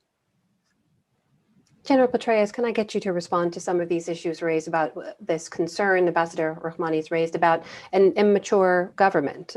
This is the government that the U.S. has said it will continue to back, is throwing its support behind, is saying there does need to be a negotiated political settlement. You also have this issue, as Dr. O'Sullivan raised, of a vacuum left behind by the U.S. as they leave. That government, those forces, all vulnerable and all open to input from China, as we've already seen, to Russia, from Iran. I'm curious what your take is on that. What you worry the influence of those regional forces who are not necessarily don't necessarily have the same interest as the U.S.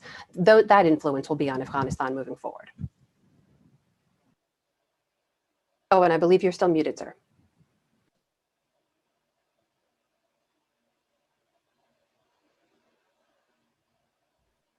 That's just one of many, many concerns I think that we should have in this situation. There is no question but that Afghan institutions, the Afghan government, Afghan military forces, you name it, exhibit all kinds of shortcomings and deficiencies. The question is that better than what is likely to follow if the Taliban take over?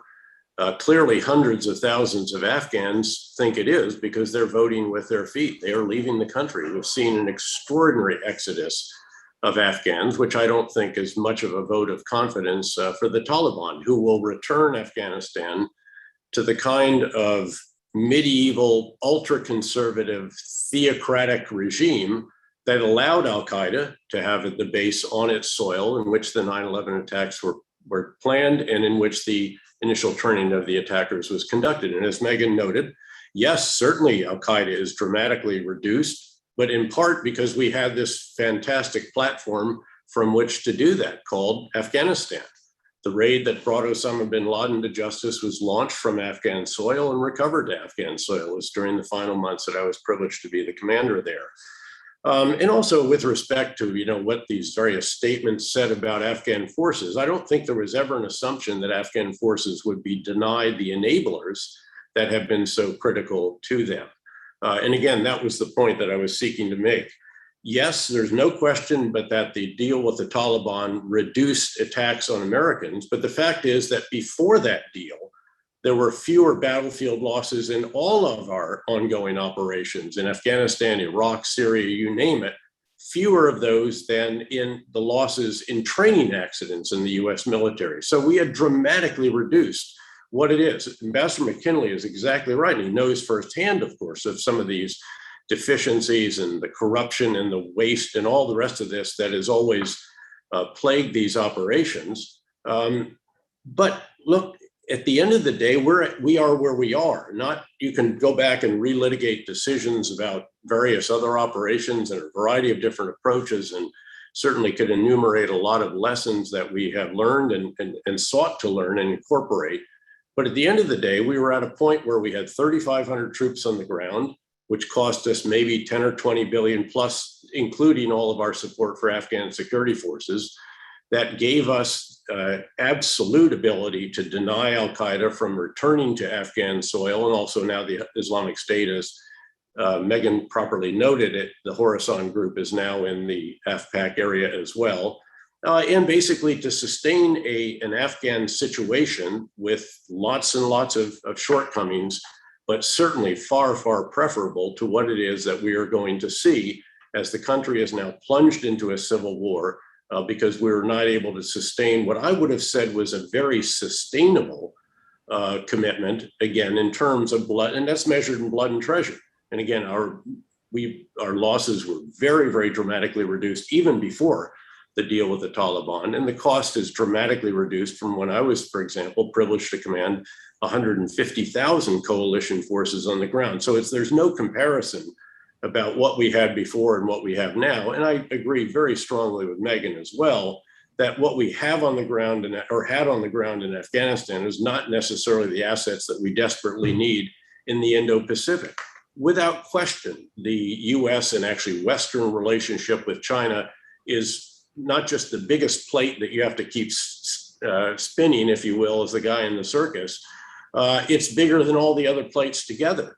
But keeping a small Afghanistan plate going, and I would also note to the ambassador, you do have to keep an eye on extremists. I mean, have we not learned from Iraq that if you take your eye off extremists, and of course the big fault there was not us pulling the troops out, it was Iraqi Prime Minister Nouri al-Maliki taking highly sectarian actions, but we did not have the footprint to enable us to keep an eye on what was happening as al-Qaeda in Iraq reconstituted itself as the Islamic State and ultimately became a massive problem, not just for Iraq, but for Syria, the region, and indeed our European allies and partners that required us to go in and to help our Iraqi partners and also our Syrian partners to defeat and eventually to destroy the caliphate that was established, and now to continue to keep an eye on the remnants of that. And I strongly agree with the administration's policy to maintain certain capabilities there, not combat capabilities on the ground, but again, the intelligence, surveillance, reconnaissance assets, other enablers that can help the Iraqi security forces and the Syrian democratic forces in a way that we could have done, frankly, in Afghanistan at a vastly, vastly reduced cost. So again, we can go back and look at all of the mistakes and shortcomings and everything else that characterized what it is that we did over the past 20 years. But I think we should have learned from those past 20 years in fighting Islamist extremists that you cannot take your eye off them, that if you give them ungoverned space or space governed by groups like Taliban, they'll exploit it. What happens there doesn't stay there. The Las Vegas rules don't apply. Generally, the US has to lead the response of a coalition, and you have to do more than just counter-terrorist operations, but we should do it through host nation forces, as we have been able to do over the years, not just in Afghanistan, but also in Iraq and Syria and Somalia, North Africa, et cetera. And the key is to get that cost down in blood and treasure to the point that it is sustainable. And that is essentially what I think the large lesson is from 20 years of this kind of war, noting again, the global context, as the ambassador rightly points out, has changed dramatically. Our focus needs to shift, but it doesn't mean that you can let little plates fall off their sticks, because there are consequences for that. And we are seeing that now in Afghanistan, and we will see what lies ahead as well, which is going to be a brutal civil war. Ambassador McKinley, I'd invite you to respond to that with the additional context of, well, that as we all know, both of those wars, Afghanistan and Iraq, have loomed over the United States for the better part of 2 decades. And the Biden administration did just announce the end of the combat mission in Iraq as well. So what would you say in response to what you just heard from General Petraeus? But the continuation of capabilities there, and that's a very, Correct. very important caveat. So, and again, I want to say, I respect very much what General Petraeus and Professor Sullivan have laid out, and they've made very compelling points. Just a couple of issues perhaps I could add. On Iraq, frankly, we need to take a step back and ask ourselves if we didn't set off everything that happened after 2003 with a misguided intervention, a misguided first couple of years there, which required redefining our military mission in the country, which is when General Petraeus came in, unleashing a civil war and creating the ungoverned spaces that allowed the Islamic State to emerge. I would suggest also that as we look at the geopolitical context, our focus on wars and on terrorism over the last 20 years, this is not to relitigate the past. We took our eye off of the biggest economic transformation in world history. We took our eye off of shifting power relations in the world. We attenuated our closest alliances to include NATO, and that was very evident by the time former President Trump took over and was in office. And we neglected our own needs at home. And we saw that come home to be very evident over the last couple of years in terms of polarization, the need for investment in all kinds of areas. So to suggest that the focus is merely material, I didn't mean to do that. There was a political and social cost as well to the decision to focus on the Middle East and Afghanistan, almost to the exclusion of other parts of the world. And it's time now to deal with the broader concerns. I do think that as we look at the challenge of a possible revival of extremism in Afghanistan, we need to put it in context. It's an argument that's been made by everyone who argues for an indefinite stay in Afghanistan. And I repeat, the facts speak for themselves. We're not in the Sahel with thousands of troops.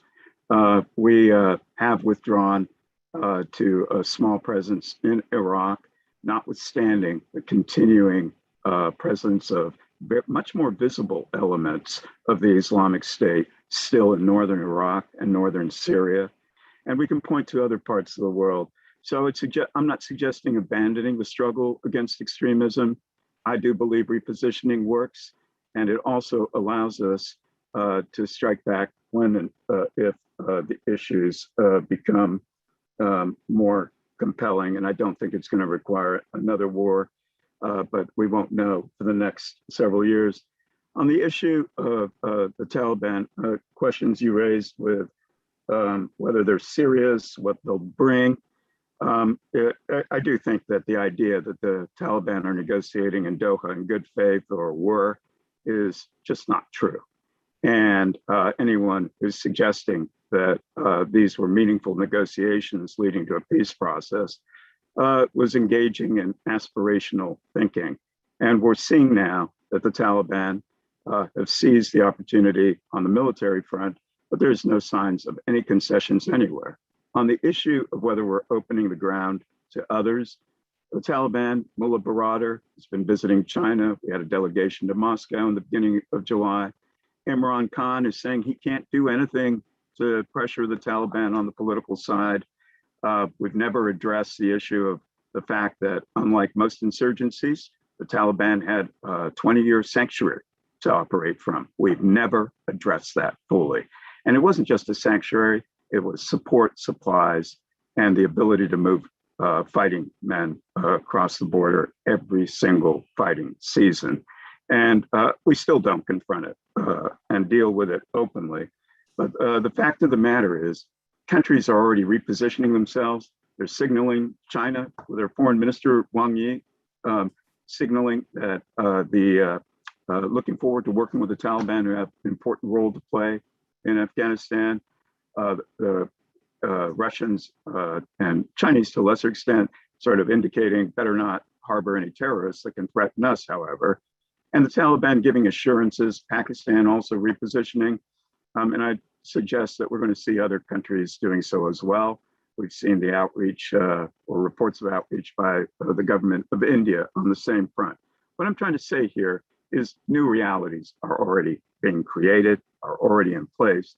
And so the question comes back to Professor Sullivan's point on our places like Afghanistan, part of the next balance of power, great power conflict that people are suggesting is the future of world relations.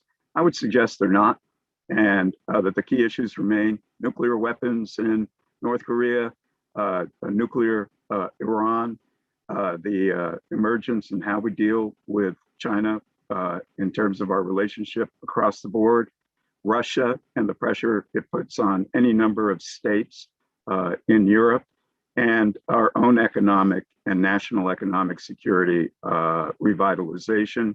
And I would suggest, having worked a lot in the Western Hemisphere, we could certainly use many more resources to address Western Hemisphere issues that are currently being sent elsewhere. But at the end of the day, I do think the issues that have been raised are important, but there is a moment where you have to rethink this. A final point on the political unity in Afghanistan. It's been very difficult for 20 years. Afghan political leaders have remained divided. It's significant that we have not seen a national unity call involving all the key leaders of Afghanistan over the last several weeks. There's no clarion rallying to President Ghani. We are in a situation in which Afghanistan's political leadership also has to make decisions which can inspire the country. And I would add an anecdote there. Ismail Khan in Herat has fought in many wars in the country, is out there rallying the population of Herat to respond. We'll see how that works, but it's certainly an indication of what's needed to address the moment and create the opportunity in the coming months to reconfigure, reset, and see where Afghanistan goes. General Petraeus, I saw you raise your hand to make a quick point, and I just want to note we're running short on time, so if you can keep it brief, I'd love to come back to Dr. O'Sullivan and just one very quick issue here. Actually, on the way home from my 3-star tour in Iraq, Secretary Rumsfeld asked me to come home through Afghanistan and do an assessment of the situation. The very first slide in that briefing was titled, "Afghanistan does not equal Iraq," and it laid out all the ways in which they were different. The most significant of those is what Ambassador McKinley rightly highlighted, which is the presence of very large sanctuaries for all of the insurgents and extremist groups that were making life so difficult, all of that in Pakistan. And we did confront Pakistan repeatedly. I did this as a Central Command commander, the commander on the ground in Afghanistan, and the CIA director. And obviously it didn't make much of a difference. But the idea that we didn't try to deal with that, or that we never confronted that, we confronted it, and we confronted those on whose soil those sanctuaries were located, but that was not enough. And the fact is that, Ismail Khan is rallying the troops because Ashraf Ghani has asked for this.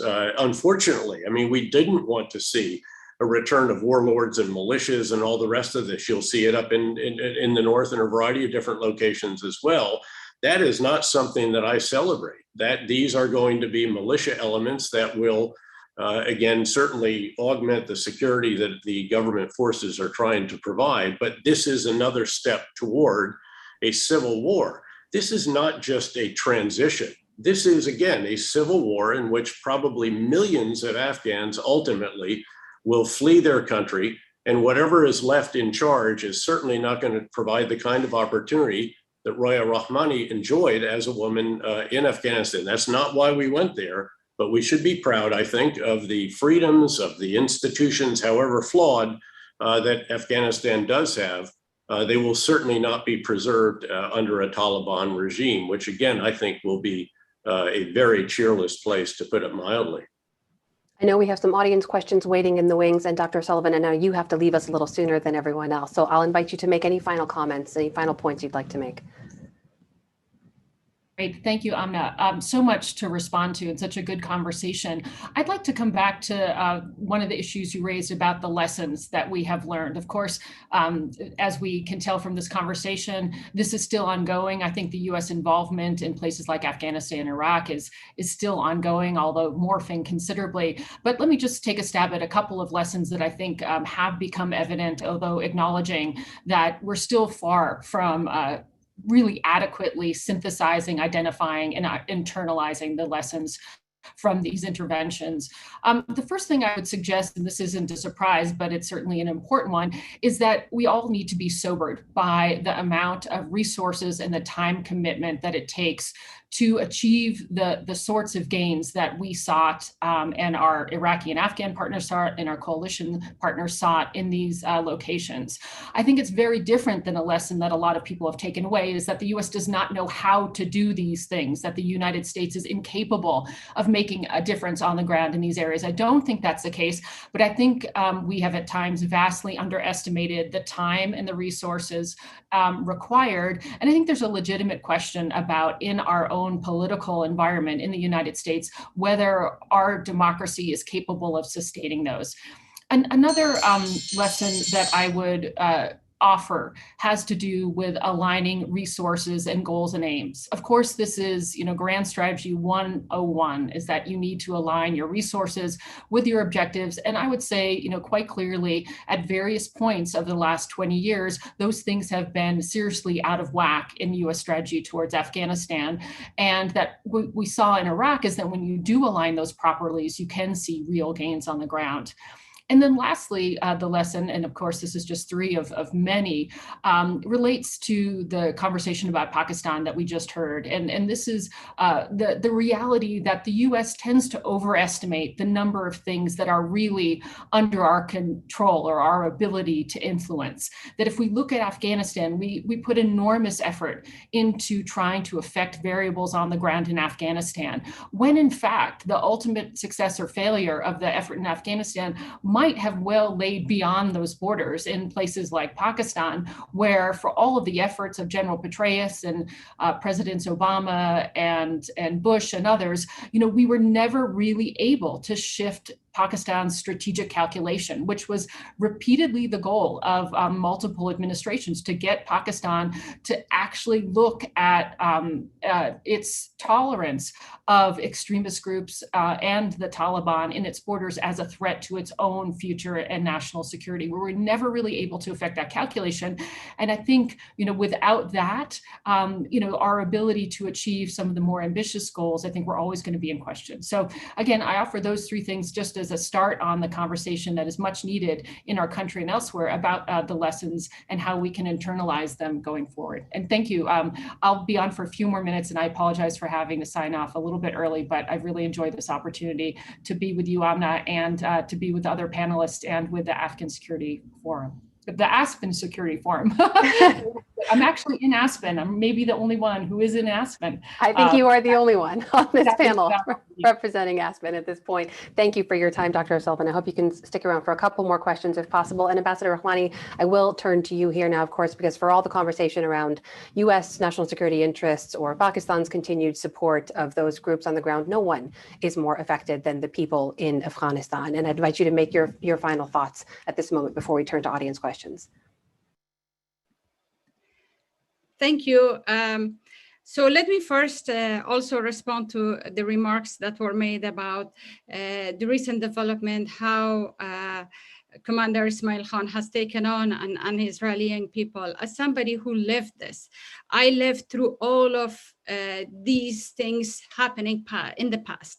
I would also echo what General Petraeus is saying, that on one hand, it is a good thing that the people are rallying, that they are showing unity and support, and they are saying no to the Taliban. On the other hand, what is next? How is this going to stabilize the situation? What does arming more and more people mean? We are already an overly armed people with not much of rule of law. So in terms of all the fabulous rights and possibilities that we have enjoyed over the past 20 years, it seemed like the pendulum of war in Afghanistan was continuously moving for the international community from the counterterrorism to nation building and back and forth, while the Taliban continuously kept themselves in the center and they functioned from that base. So with that, I think the options are really shrinking. And before going to what is left in terms of the options, I want to also address a few points in terms of the role of the region, and particularly that of Pakistan, as you mentioned. I believe that Pakistan has a huge role to play, and we wouldn't be able to get to a negotiated settlement, which is everybody's desire and the only solution at this point, without their help. But however, it seems that the understanding of Pakistan of how this war would go has not changed. I will remember that 10 years ago, or actually more now, General Ashfaq Kayani said that one day Taliban will take over. And I think that Pakistan has continued to function with that assumption.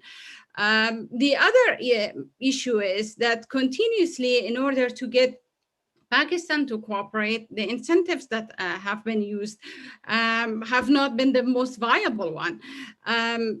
I don't believe that in Pakistan's economic development and connectivity calculus, Afghanistan's stability is a determining or irreplaceable factor. So that being always the focus in order to build confidence and to get them to cooperate hasn't really necessarily worked. And lastly, the incentive mechanisms implemented by international community to get the region to cooperate has not really worked. So where we are and what are some of the possible options? Unfortunately, I think the options are shrinking day by day as the situation deteriorates, the security situation and the results of it.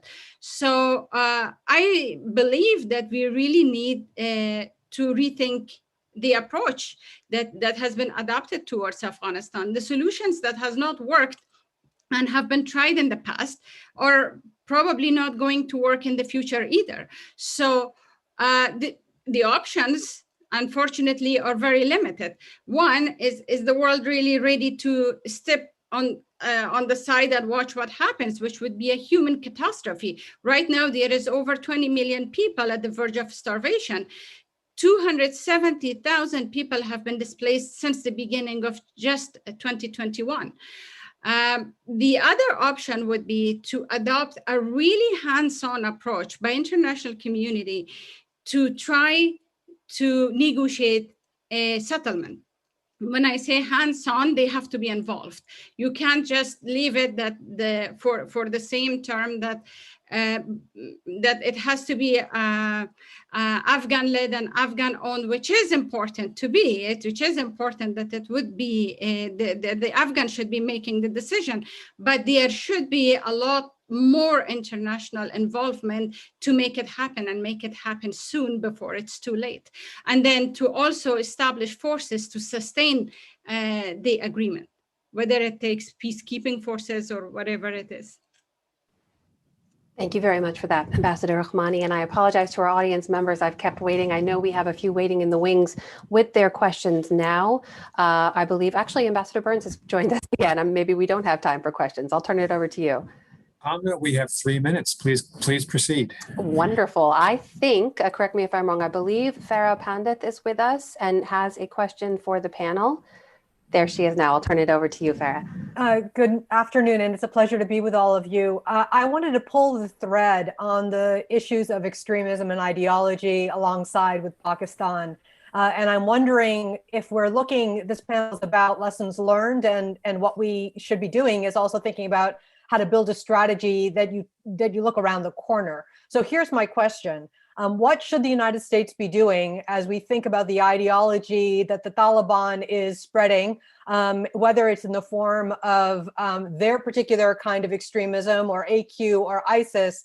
This isn't going away, and ideology has no borders. So my question is, what should we be doing now as we think about the threat for the future? Would like to take that first. I'd be happy to take it because I actually think that this is something that the administration is quite keenly focused on. In announcing the withdrawal, President Biden was very clear that of the potential return of al-Qaeda. Like Ambassador McKinley, I don't think that al-Qaeda, even if it is able to reestablish a sanctuary in Afghanistan, is going to be a threat to our homeland anytime soon. But given time, that could be problematic. And I think the administration rightly, the military and CIA and others are riveted on ensuring that we identify any emergence of some kind of extremist sanctuary, and then we will take appropriate steps to disrupt and degrade it and destroy it if we can, noting that, of course, it will be much more costly to do this from bases in Qatar and the UAE or off an aircraft carrier than it was to do it from bases in Afghanistan. And maybe if I can, I might just offer my final comment as well. You noted at the beginning of this session that I said when the decision to withdraw was announced that I feared that we had consigned Afghanistan to a brutal civil war. And frankly, I am deeply saddened that that assessment appears to be validated. or being validated, because again, we could not sustain what I think was quite a sustainable commitment, and similar to that which we have in other places around the world. And with great respect, in the Sahel, if you aggregate all the forces that we have there, I think you would find it is very close to 1,000, if not about that number.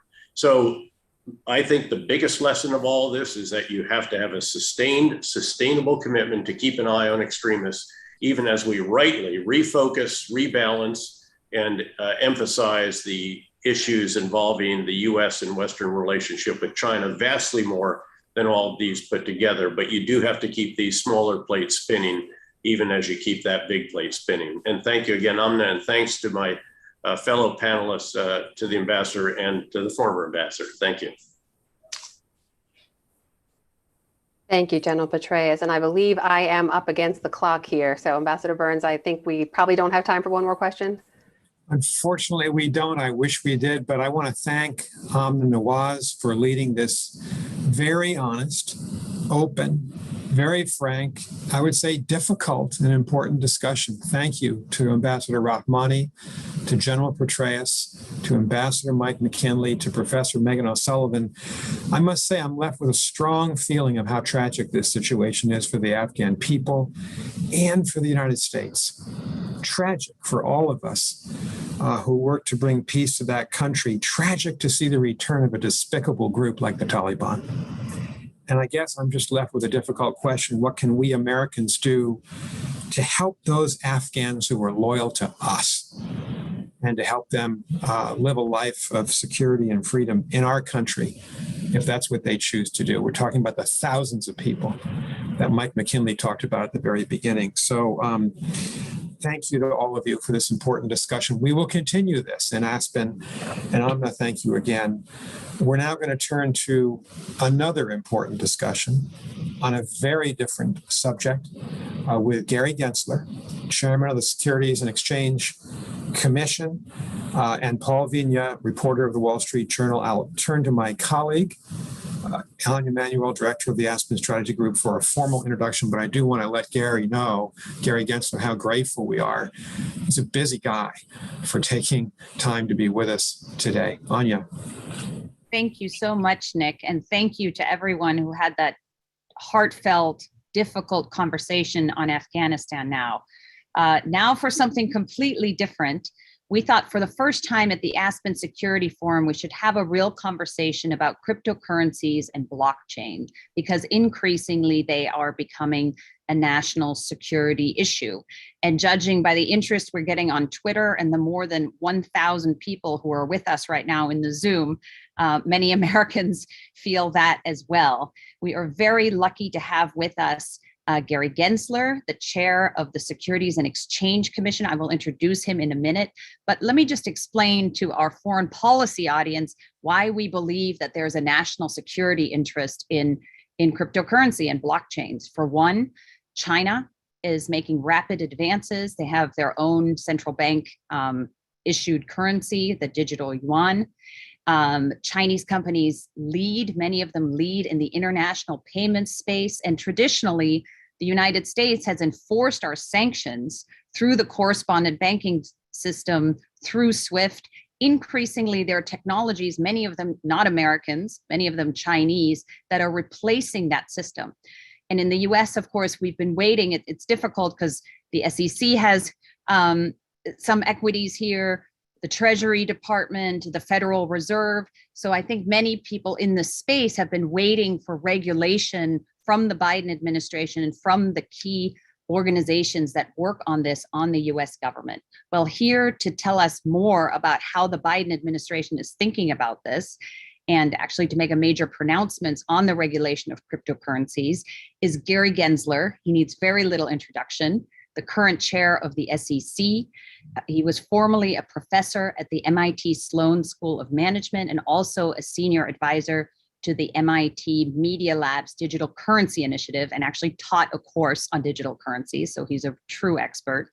And previously, of course, Gary was the chair of the US Commodity Futures Trading Commission, which also has some equities in this space, and undersecretary for Treasury of the Treasury for Domestic finance, along with many, many other distinguished jobs, both in the US government and previously in the private sector, including at Goldman Sachs. We're very, very grateful to you, Gary, for being with us today.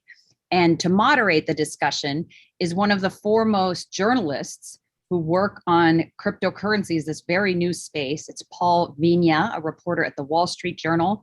He's written 3 books, including one called The Age of Cryptocurrency, another one called The Truth Machine, and also Guts. He's been featured in documentaries, and I couldn't think of a better person. So thank you very much, and I'll let the two of you take it away. Thanks. Thank you so much for that kind introduction, Anya. I look forward to the discussion with Paul, and thank you, Nick, and others who invited me here to speak at the Aspen Security Forum. Now, as is customary, I should note that these views are my own, and I'm not speaking on behalf of the Commission or the SEC staff. All right, I got that out of the way. So some might wonder, what does the SEC have to do with crypto? And further, why, as Anya just pointed out, did an organization like the Aspen Security Forum ask me to speak at all about crypto's intersection with national security? Let me start at the beginning. Many of you might know it who are listening, but it was Halloween night in 2008, in the middle of the financial crisis, when Satoshi Nakamoto published an 8-page paper on a cypherpunk mailing list. I don't mispronounce it, cypherpunk mailing list that had been around and run by cryptographers since 1992. A little off the grid, a little libertarian, cypherpunk mailing list. Now, Nakamoto, we still don't know who she, he, or they were. If at the end of this talk, Paul wants to tell us, I'm looking forward to knowing who Paul thinks Nakamoto was, wrote, I've been working on a new electronic cash system that's fully peer-to-peer with no trusted third party. You see, at the core, Nakamoto was talking about some form of private money that didn't have central intermediaries. But Nakamoto had solved 2 riddles that had dogged these cryptographers and other technology experts for a couple of decades, since the dawn of the internet. First was how to move something of value on the internet without a central intermediary. And that's where it can fit into national security, how to move something of value on the internet without a central intermediary. And relatedly, how to prevent what's called double spending of that valuable digital token. So subsequently, her innovation, or his innovation, spurred the development of crypto assets and what's called the underlying blockchain technology. About a dozen years later, where are we? Well, the crypto asset class has ballooned. As of yesterday, about $1.6 trillion of value. Of course, it goes up, it goes down. Over 75 tokens worth at least $1 billion each, 1,600 worth at least $1 million of market capitalization. And while that 1.6 trillion is relatively small compared to the US capital markets of nearly $100 trillion, it's still significant. And of course, it's larger than the capital markets of many jurisdictions that this security forum would discuss. And before starting at the SEC, I was honored, as Anya said, teaching about the intersection of finance and technology at MIT. This included courses in these various topics. And in that work, I came to believe that though there was a lot of hype masquerading as reality in the crypto field, Nakamoto's innovation is real. And some in the public sector would say, well, no, almost like wishing it away. I really do think there's something real about the distributed ledger technology, moving value on the internet without a central intermediary. Further, it has been and could continue to be a catalyst for change in the fields of finance and money. At its core, Nakamoto was trying to create a private form of money with no central intermediary.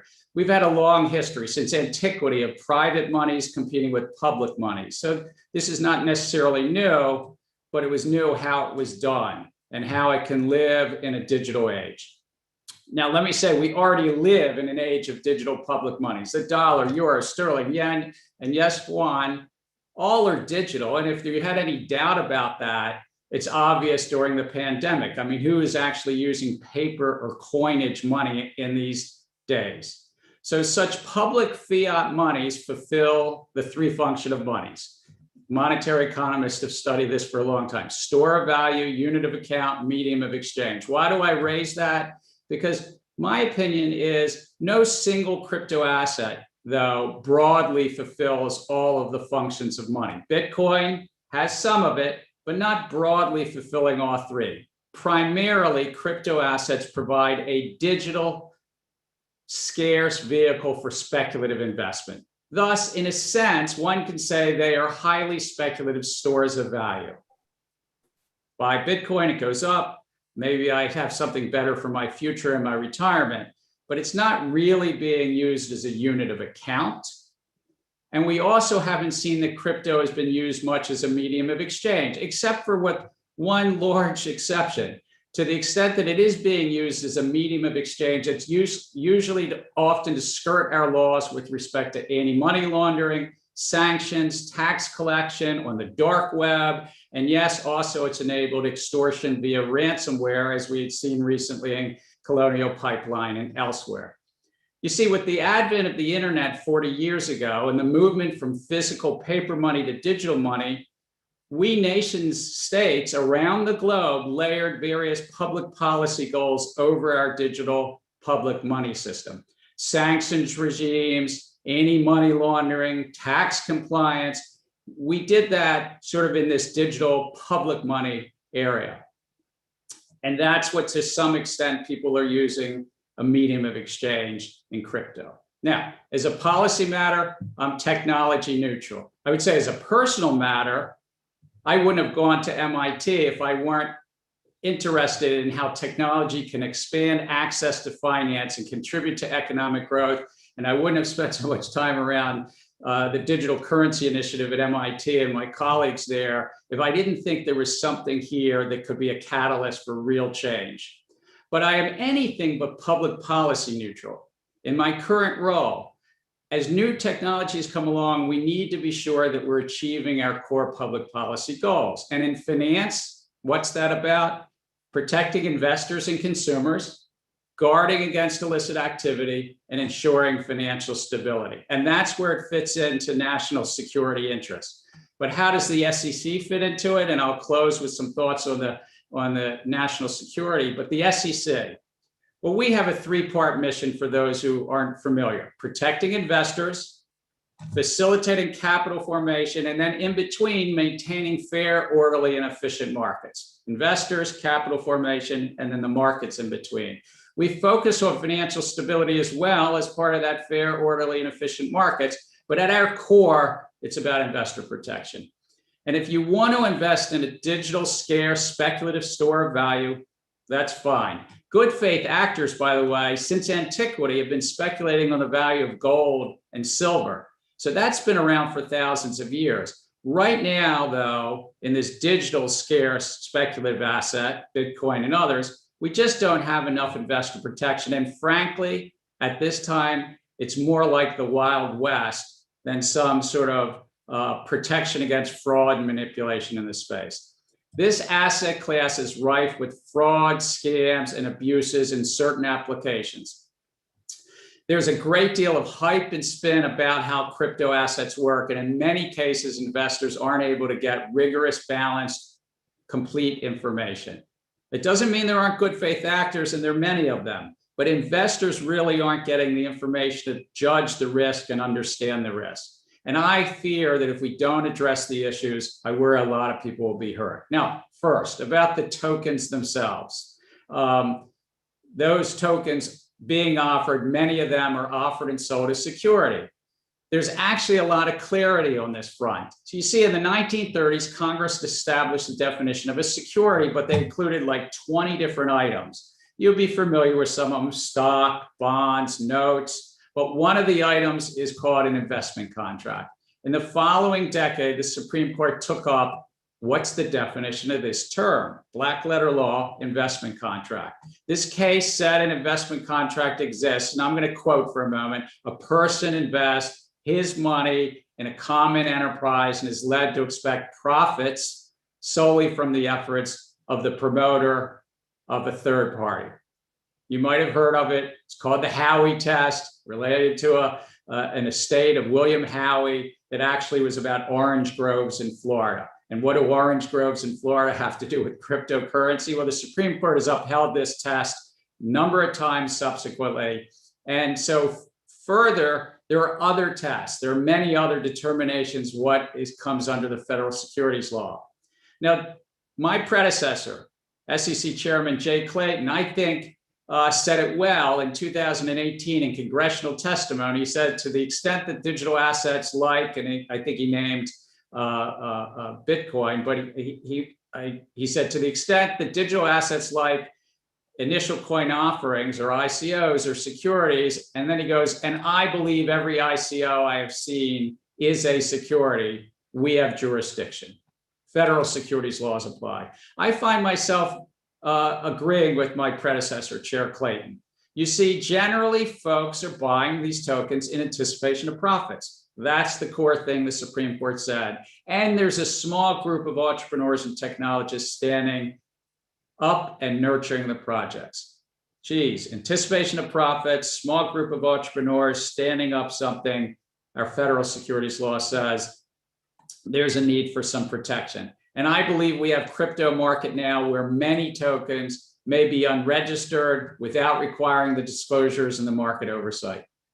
This leaves prices open to manipulation. This leaves investors vulnerable. Now, over the years, the SEC has brought dozens of cases, many of them during my predecessor's time. I've only been here 3 months. And yet, having brought dozens of cases, we haven't lost a case. Having done all that, there are thousands of projects out there, thousands of tokens and so forth. I mentioned earlier, over 75 with $1 billion market value or more.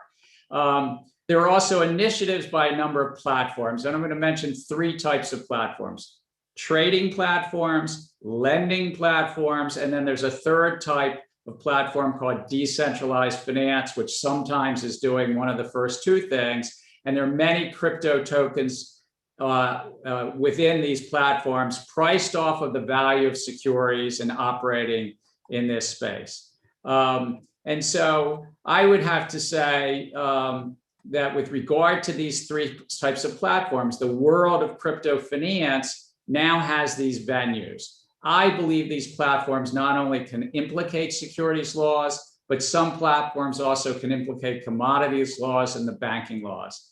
Now, just thinking about a platform right now, many of them have 50, maybe 100 different cryptocurrencies, crypto tokens trading on them. And while each token's legal status depends on its own facts and circumstances, the probability is quite remote that with 50 plus tokens, that none of them are securities. It just sort of belies sort of the arithmetic that I've learned and how I learned to think about probabilities at MIT. You could have 50 or 100 tokens and none of them are securities. Moreover, unlike other trading markets where investors go through a broker or some other intermediary to access, let's say, the New York Stock Exchange or London Stock Exchange or even the Shanghai Stock Exchange, people can trade crypto trading directly.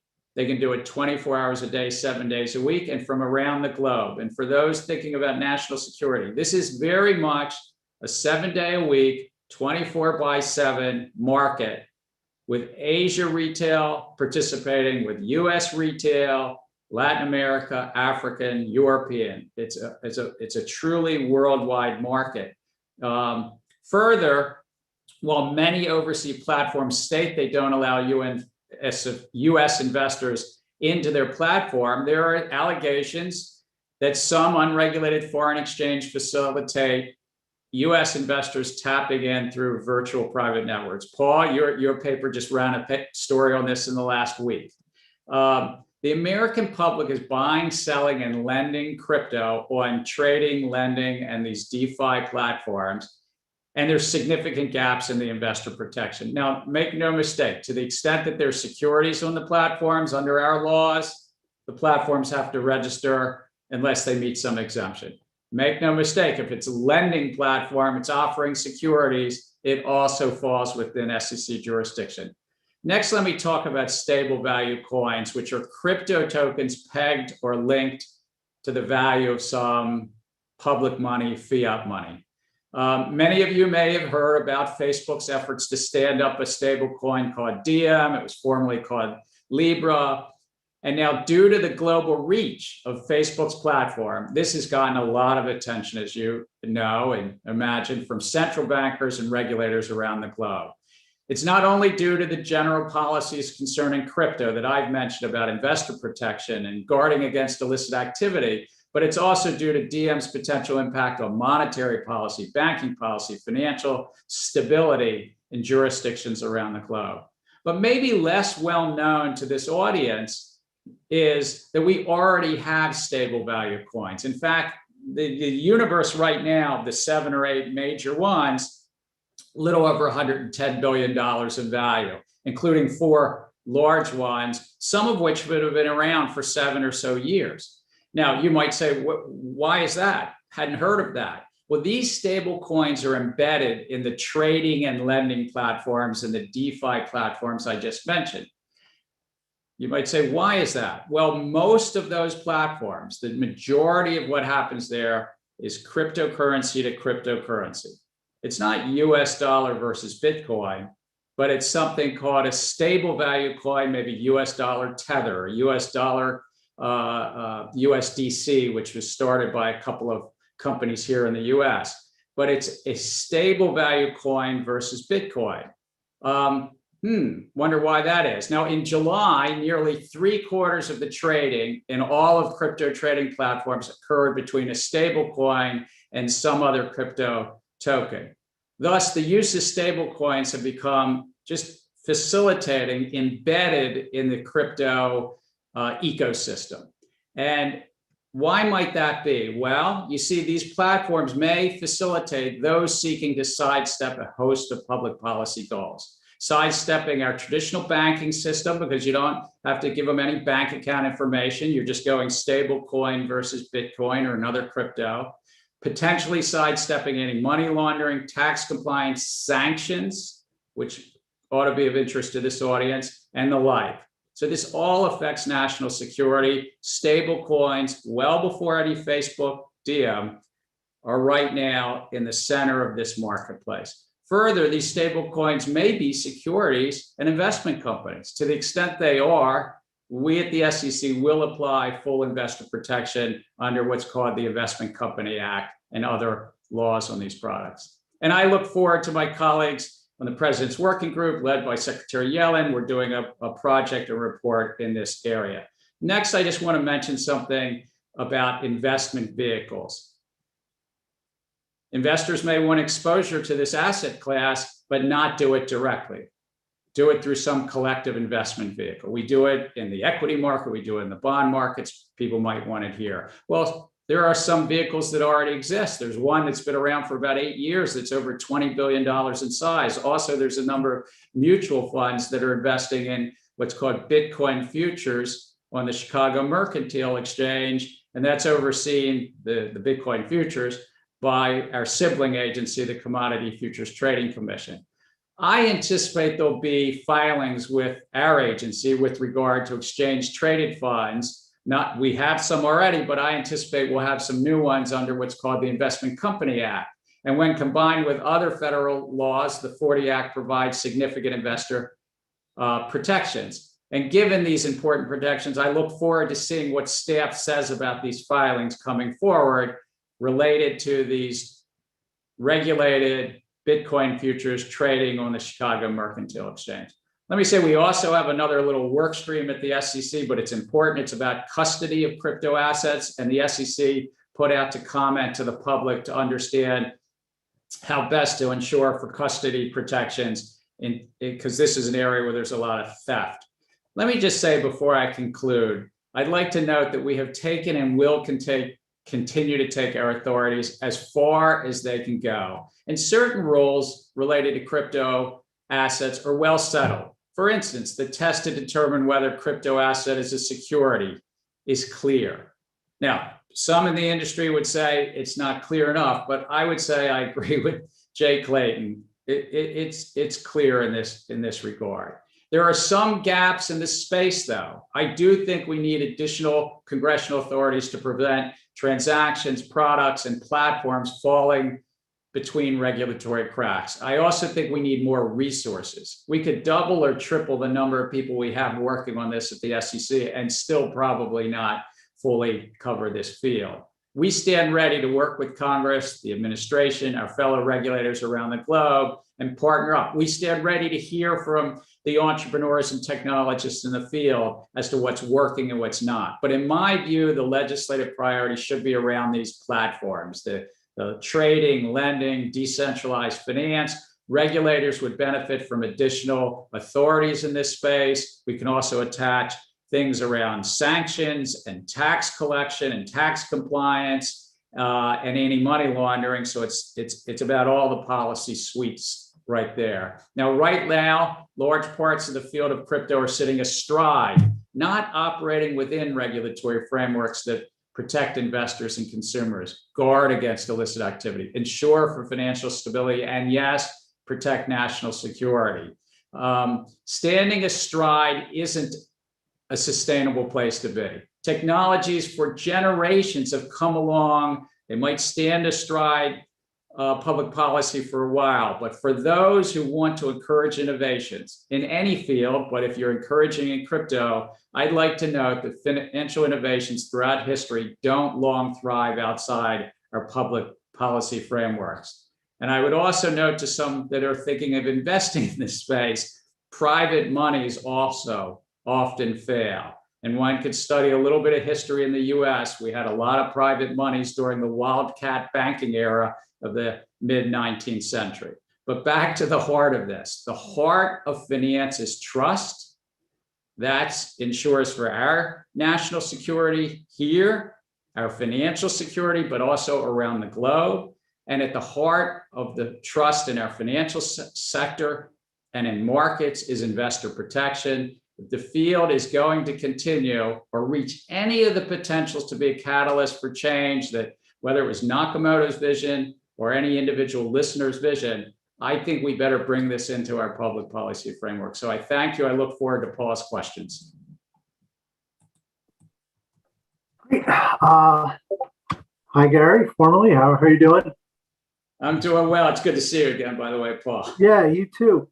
So I wanted to start off, I want to talk about all those things, but one thing I think is really interesting, you becoming SEC chair at this exact moment.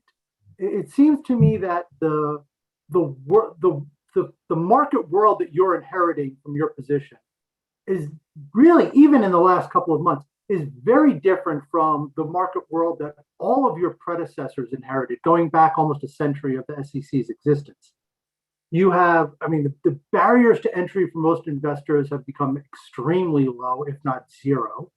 You have the internet making markets completely international. Information is flowing now as much on, Twitter, TikTok, and YouTube as it is through, I'm sorry to say, through the Wall Street Journal and the Economist and the FT. And, with crypto, with the crypto market, now the barriers to entry to creating entirely new asset classes are almost zero. I mean, a lot of this software is basically off the shelf. So how are you approaching your job differently, do you think, than other past SEC chairs? What sort of new tools do you need to develop at the SEC to get your arms around all this? So, Paul, I think you raise a great question. Technology has come along in every generation, and I think my predecessors have addressed technological change in each generation. Arthur Levitt in the 1990s, who was the longest serving SEC chair, really had to deal with the dawn of the internet. And what did that mean? And trading platforms that didn't quite look like exchanges, but they're a little different. By the way, it was pre the SEC, but there were debates in the 1920s whether it would even allow a telephone on the floor of the New York Stock Exchange. Real debates you can go back and look at. So I think what's happening now is, you're right, technology is rapidly advancing. The cost of communication has come down. In the crypto area, you can trade without a broker directly on a crypto platform. But even in our regular equity and bond markets, I've asked staff, how do we move forward as the United States? We have, I really do believe, the most efficient, the broadest capital markets, our debt and equity markets. but we can't take that for granted. We can't take, it's a national heritage. And I asked staff, how can we update our equity market structure so that investors, regular working families get a better deal and we drive more efficiency? Investors do well, companies do well. Maybe the folks in the middle get a little less economic rent, but the others do really well. I think in the treasury markets, we've had some hiccups over the years in 2014 and 2019 and 2020.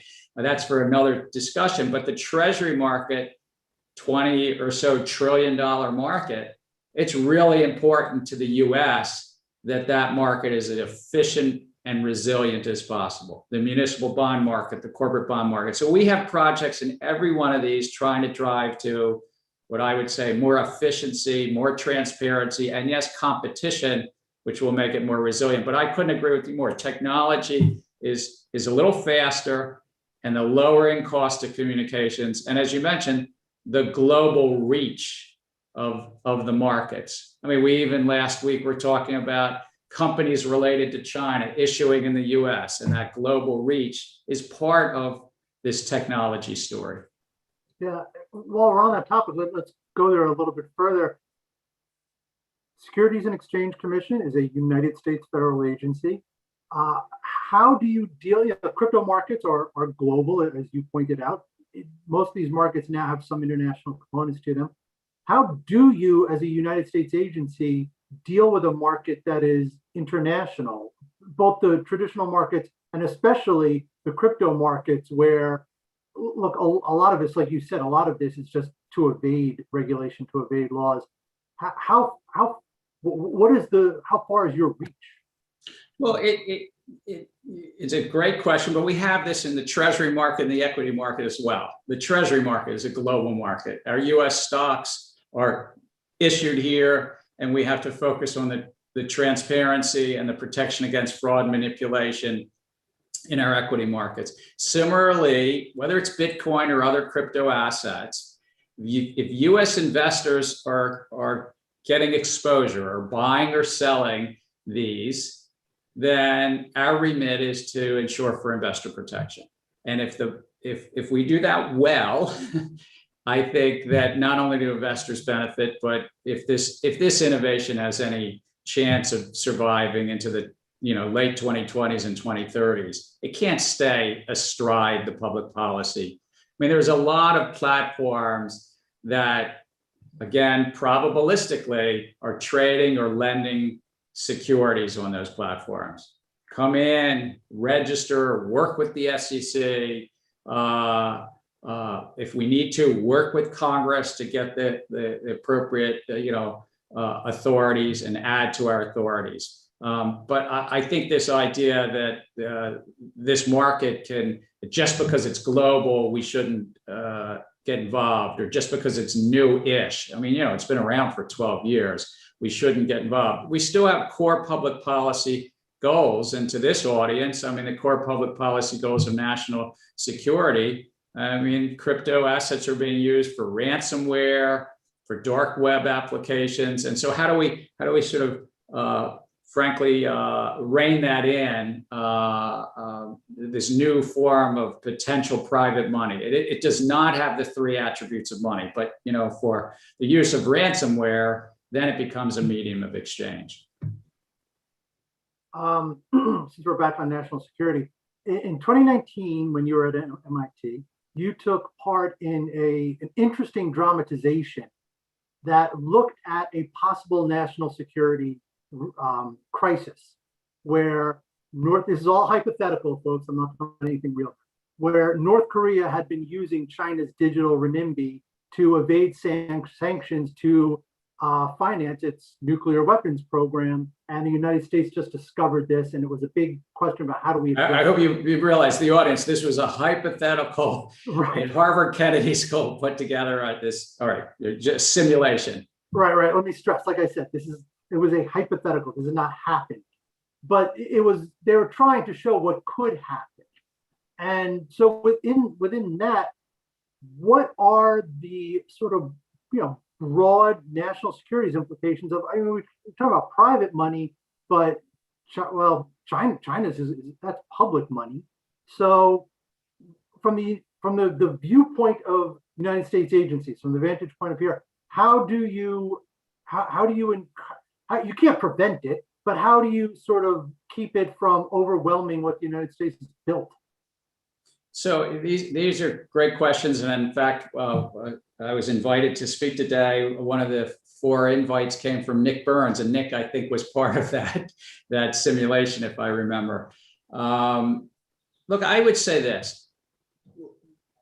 We have had public monies, again, since antiquity, but we did something 30 to 40 some years ago where we layered over our public money system various national security imperatives, sanctions in Europe, the UN, the US, and the like. We also layered over various law enforcement initiatives. We could because it went digital. Well, I don't think we will or should back away from those public policy. Those are important to a couple hundred countries around the globe. It's not just the US. But now Satoshi's innovation, while a catalyst for change when we think about payment systems and when we think about good faith actors making payment systems more efficient, it's also sort of challenging, and it's being used to challenge those sanctions and law enforcement and guarding against illicit activity and tax compliance. And I think that's been a challenge in many nations. That simulation was about something different, though.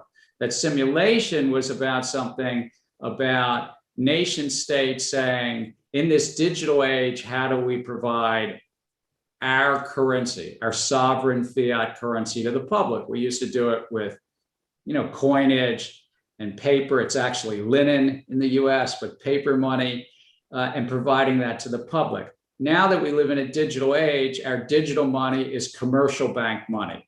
But nations around the globe are saying maybe to do something a little different.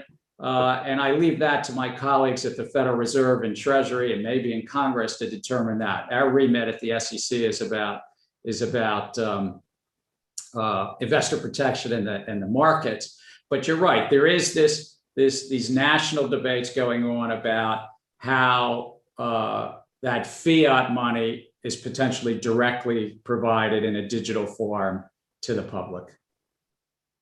In your opening remarks, you had mentioned the word trust, and I think it's very interesting that's a word that Nakamoto used when he introduced Bitcoin also, in terms of saying that trust had often been betrayed by the existing system, and you wanted to find a way around that.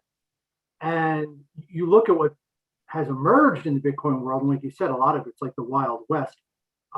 There are myriad betrayals of that trust. I get emails all the time from people who have been scammed, who have fished, how do you, it's interesting because now you're coming in as the SEC and you're saying, basically you're saying we're going to regulate trust. You're going to put in laws that will create, a framework in which people can trust each other.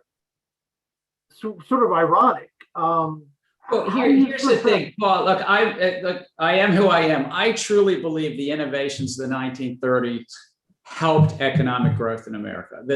What Franklin Delano Roosevelt and that Congress, a series of Congresses put in place around our securities laws, lifted economic growth because the American public could have a greater trust in the market, and companies, good faith companies trying to raise money, could raise that money, and we'd have basic bargain. Investors can take risk. Investors fine, but disclose the material information to them and protecting them against fraud and manipulation. That's where we are. And that's where I am about Bitcoin in the crypto space. If somebody wants to invest, as they have in gold or silver, that might be a speculative play, but to layer over that investor protection. And I think that enhances economic activity, but also protects investors. We wouldn't have the use of automobiles today if we didn't have some basic bargain. If we had no traffic lights, no stop signs, no cop on the beat, do you think Detroit or later other cities, great cities in the South that have a lot of the automobile factories now in America, would they be producing as many cars if we didn't feel safe on the roads, or at least, within within some margin of error safe on the roads. So similarly, I deeply believe in markets, but I think as new technologies come along, we adjust and we still have core public policy goals: investor protection, financial stability, guard against illicit activity, and yes, national security. We're going to turn it over to Q&A. So I think I have basically one more question. I wanted to ask you, in your May congressional testimony, you had pointed out that, and you said it today too, that you could use more staff. And you have pressed Congress. It's a bit of an understatement. Let me say, there's 1,500 tokens that purport to be over $1 million of value. There's dozens of platforms that say, come here, we'll lend us your crypto. I mean, you could go on site right now and find some that are touting 4% returns, 7% returns, 9% returns. I am not touting any of them for those listening and investing public, but who's looking after the investors as to those? Are they good faith actors that are really there, or are they Ponzi schemes, or are they somewhere in the middle? And so, yes, we could definitely use more staff in this area. Yeah. My question is, how effective can the SEC be given staffing issues and given all your other responsibilities? I mean, the crypto market's a 1.6 trillion market, capital markets are 100 trillion. I mean, how much attention can you really dedicate to the crypto market? No, look, you're raising the right questions. It's a question. The authorities are largely there. I think working with Congress, we can get some additional authorities, particularly with regard to these platforms. But it's also quite a resource-intensive area, and unfortunately, there are entrepreneurs and technologists are standing up platforms, and maybe they're sitting in a jurisdiction in a small island nation. I mean, some of these are registered in the Seychelles. I'm sorry, I'm not trying to start any national security issue with the Seychelles, but they're registered in Malta or the Seychelles or the Cayman Islands, and so they're trying to sort of say, we don't take U.S. investors, we don't take U.S. persons, but then maybe, as alleged, it's coming through a VPN. And so these cases take some time to put together. So it's a resource issue. We have a lot of authorities, but yes, I think working with Congress, we could get some additional ones around these platforms. All right. Okay. We wanted to leave some time for Q&A. We know there's about a couple hundred people out there, and you all have questions, I'm sure. So I am going to turn it over to Anja, and we can get some questions in. Thank you so much, Paul. That was fantastic. And thank you, Chair Gensler, for all of your comments. As you might imagine, our Q&A function is exploding here. And all right, Anja, let's rock and roll. Exactly. What I will do is I'll combine various questions because they tend to be along a number of themes. And then I know we've got some distinguished members of the audience that will call up and ask as well. Sure. The first one is, I noticed you made a comment early in your speech that said the probability is that with 50 plus tokens that most of them are securities. The Q&A exploded into, understandably, well, how do we know which one is a security, which one isn't?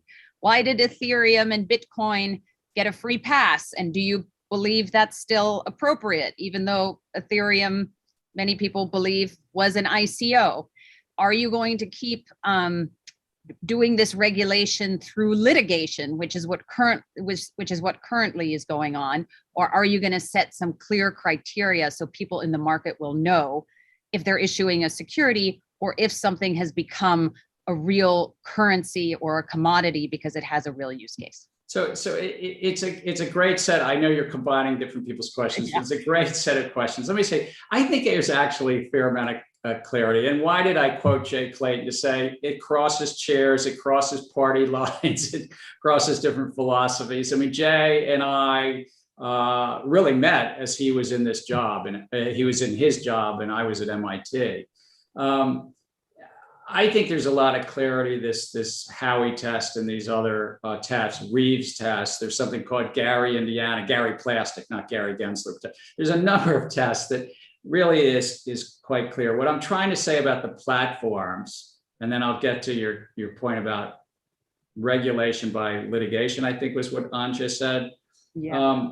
Actually, it's a question that I think came from John Burton and Julie Globus. Yeah. Oh, right there, John and Julie. But I think that the platforms, look, if you have 3 or 5 tokens, you know, I'm not going to judge any one token. It's facts and circumstances. I'm not going to judge any one token on this open WebEx. It's possible. But when you get to 25, 50, 100 tokens, probabilities are it's pretty unlikely that all 50, all 100 don't pass the Howey test. And why is that? The Howey test is core, 3-part test, but the Howey tested, did you give somebody money in anticipation of profits on their efforts? Now, usually there's a handful of people at the center of these XYZ project or ABC project. I'm not going to use names. There's usually a handful of entrepreneurs and technologists that in effect, the investor is hoping those people do well. So that means anticipation of profits on the efforts of others. I think it's kind of just like reasonably clear. I would say very clear.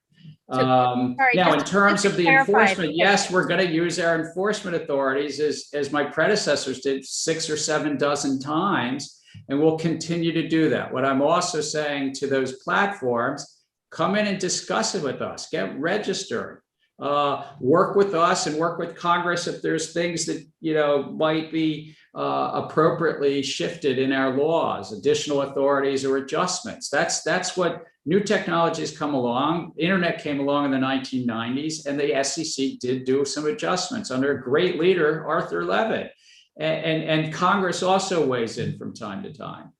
Mm-hmm. It shouldn't just be static, but I'm saying I think a lot of this is clearer than some of the entrepreneurs would like to think. Understood. With all respect. With all respect. Yeah. So you're focusing on the part of the Howey test that says a small group of people put this together. So well, it's basically an anticipation of profits on the efforts of the sponsor or others, you know, so forth. And that is, it depends on the facts and circumstances, but that is the story of a lot of these circumstances. So by that definition, would you draw a different line? Because Ethereum, of course, is backed by a small group of people. So I'm not, good try. You can try a 3rd and 4th time, but I'm not going to go into any one token. Absolutely. Gubir Grewal would tell me I shouldn't. He's our wonderful new head of enforcement. So makes a lot of sense. I'll just disappoint the 100+ people who've asked this question in different ways. Right, but I wouldn't want to disappoint Gubir. Absolutely. Here's another one that came from Emilio Murgia and several others, and it was asked in several different ways. Bitcoin mining happens largely in China. A lot of that happens. So that's starting to shift. But yes. True. But the question is, it's done with a lot of electricity through dirty coal. Ethereum also proof of work. The SEC has made a lot of emphasis on, in my view, rightfully so, on climate change and disclosures. Are you going to require companies, for example, to disclose if they hold cryptocurrencies that have a big environmental impact? No, it's a really good question. And you're right. Nakamoto's innovation, back to by the way, I'm still waiting. Paul, you're going to tell me who's Satoshi Nakamoto, who she is, right? Paul knows. I'll tell you after. All right. But in all seriousness, if any of the 1,000 listeners actually know, we all would like to know who. This is a foundational story that we don't know who the foundation is, that person. But back to that Nakamoto innovation relies on computers solving a small computational puzzle. And that takes electricity, and the larger the network, the more electricity. And it takes a lot of electricity, as you say, in China and other countries, the proof of work. I think we are at a time in the 2020s that the SEC, right in our remit, is to update because investors want information about climate risk of their issuers. If I'm investing in a company, I want to know, and many investors want to know about the climate risk, the physical risk and the transition risk as countries and companies are committing to certain futures. Net zero is what people talk about, but other futures in greenhouse gas emissions. To your question, or to the questioner's questions, there is a really interesting intersection between climate risk disclosure, which hopefully the staff will propose to our commission. We haven't proposed it yet, so I don't want to get ahead of it, and we'll take public comment. But there is an interesting intersection. If we are successful and have climate risk disclosures for issuers, and if some issuer is buying cryptocurrencies or making a lot of in that space, what is their carbon footprint, so to speak? What is their greenhouse gas emissions? And I hate to get a little technical, it relates to a part of what we will be seeking public comment on, is not only the greenhouse gas emissions of the issuer, but what's called scope 3. What is the greenhouse gas emissions of their suppliers and their customers that they're affecting? And that's something we're going to, hopefully the staff will recommend to our commission, and we'll see what the public says. So a lot yet to be thought through, and we really do. We look forward to public comment on these intersections. That's very helpful. Thank you. Let me now call on Bob Hormats, who is, I think, a veteran of 5 U.S. presidential administrations and senior levels at the State Department, U.S. Trade Representative's Office, and elsewhere. Bob, did you have a So let me question? just say first, Bob, it's terrific to see you. Bob, you've served our nation so admirably over so many administrations, but we also worked together at a small Wall Street shop years ago. We did. It's great to see you again, Gary. And my question, or really dual questions, really go back not just to the current job you've got, which you're doing so admirably well, but in the past where we've had the pleasure of collaborating. And that is one of the reasons, not the only one for sure, but one of the reasons other countries or other governments are exploring the notion of cryptocurrencies or various types of digitization of currency relates to the fact that we have been using our capital markets and in effect the dollar as a source of leverage. You touched on this, Paul did as well. China's not the only one. Some other countries are as well. So the question I have is, how are you in your current job, and how should the US government be approaching the balance between using these financial weapons to impose leverage on countries and incentivizing them to develop vehicles of the kind you're talking about, or others that are less regulated, which Americans could have access to one way or another, to find the right balance, because that is a national security issue. At some point, the leverage we have might turn into dust if other countries are able to do this. And the second question really relates to, if you look around the world, other countries, other agencies of other countries are grappling with the very same issue. How much collaboration have you had with other countries? And have you found other countries that are either further along or have different perspectives that you have found interesting and worth exploring in our context? So I've only been in this job 3 months, but so it's been a lot of collaboration. I'm going to do your second question first. There's been a lot of collaboration with other nations through the Financial Stability Board, through the usual forums, what's called IOSCO, and some bilaterals on a bunch of issues. I mean, what financial stability, on money market funds, on climate risk, and yes, on something called the LIBOR transition, a lot of really good collaboration. In crypto, my observation that goes beyond my 3 months in the job, but also my study of it at MIT, a lot of collaboration around, again, these financial forums around cryptocurrencies in terms of illicit activity, around stable coins, and look at some big projects like this Facebook project. I'd say that in the investor protection space, it's been a little bit more jurisdictional focused than international focused. And I think that's one of the challenges. I think I think I mean, I've had really good conversations with other regulators, but I think this jurisdictional approach has some of the platforms are trying to play arbitrage between jurisdictions.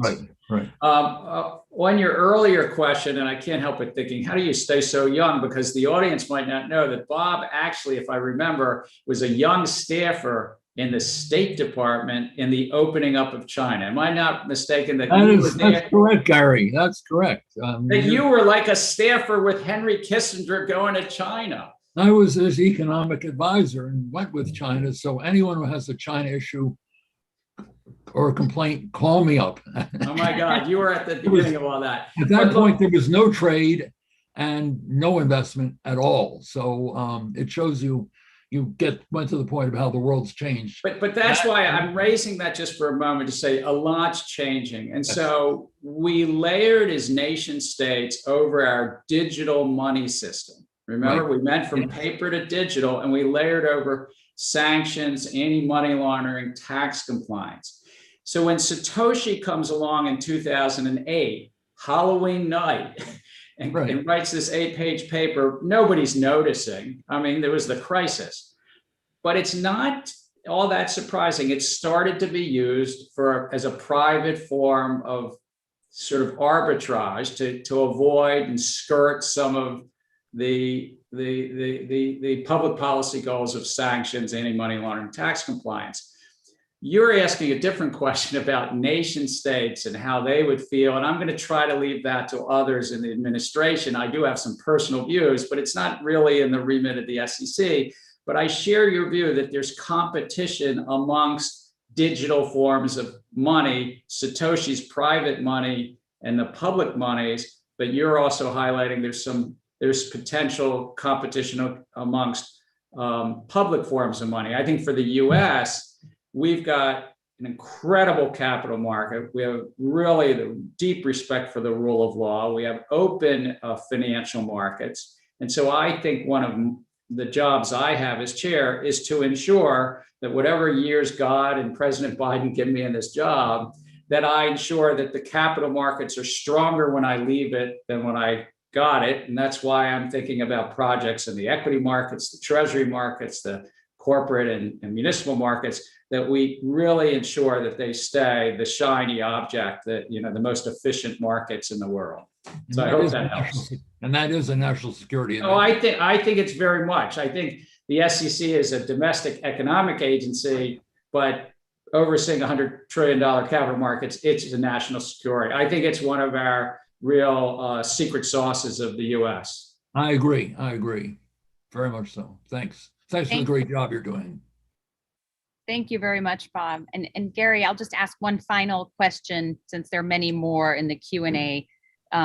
Neil Mulholland, Michael Davis, and several others asked this in various forms. And I think it goes to the timing of clarity on crypto regulation. So you said that you may need legislation. You said that you are doing an internal review. In the meantime, there are a lot of people relying on trying to figure out what to do in this space. And then there was another question that went to, well, Japan and the UK and others have been clearer about it. When can we expect like a real pronouncement in regulatory clarity? I know you said. So Neil and Michael, with all respect, we've been awfully clear on a bunch of this stuff. So I'm pushing back a little bit, with all respect, and is that I think that Jay Clayton was pretty clear 4 years ago, or no, 3.5 years ago. I think 75 cases in this area, and you can go to the SEC website and see them, have been clear. I think the Dow report in 2017, the Munchie order late in 2017, on and on. I do think there's work that we're doing in custody. I doubt that's why Neil and Michael raised it. I do think there's work we're doing in custody that we can bring. I think that we're seeing some progression in the fund space. As I mentioned, we have some mutual funds, and I anticipate we'll have some filings, I'm being technical, under the 40 Act for ETFs and just investing in Bitcoin futures.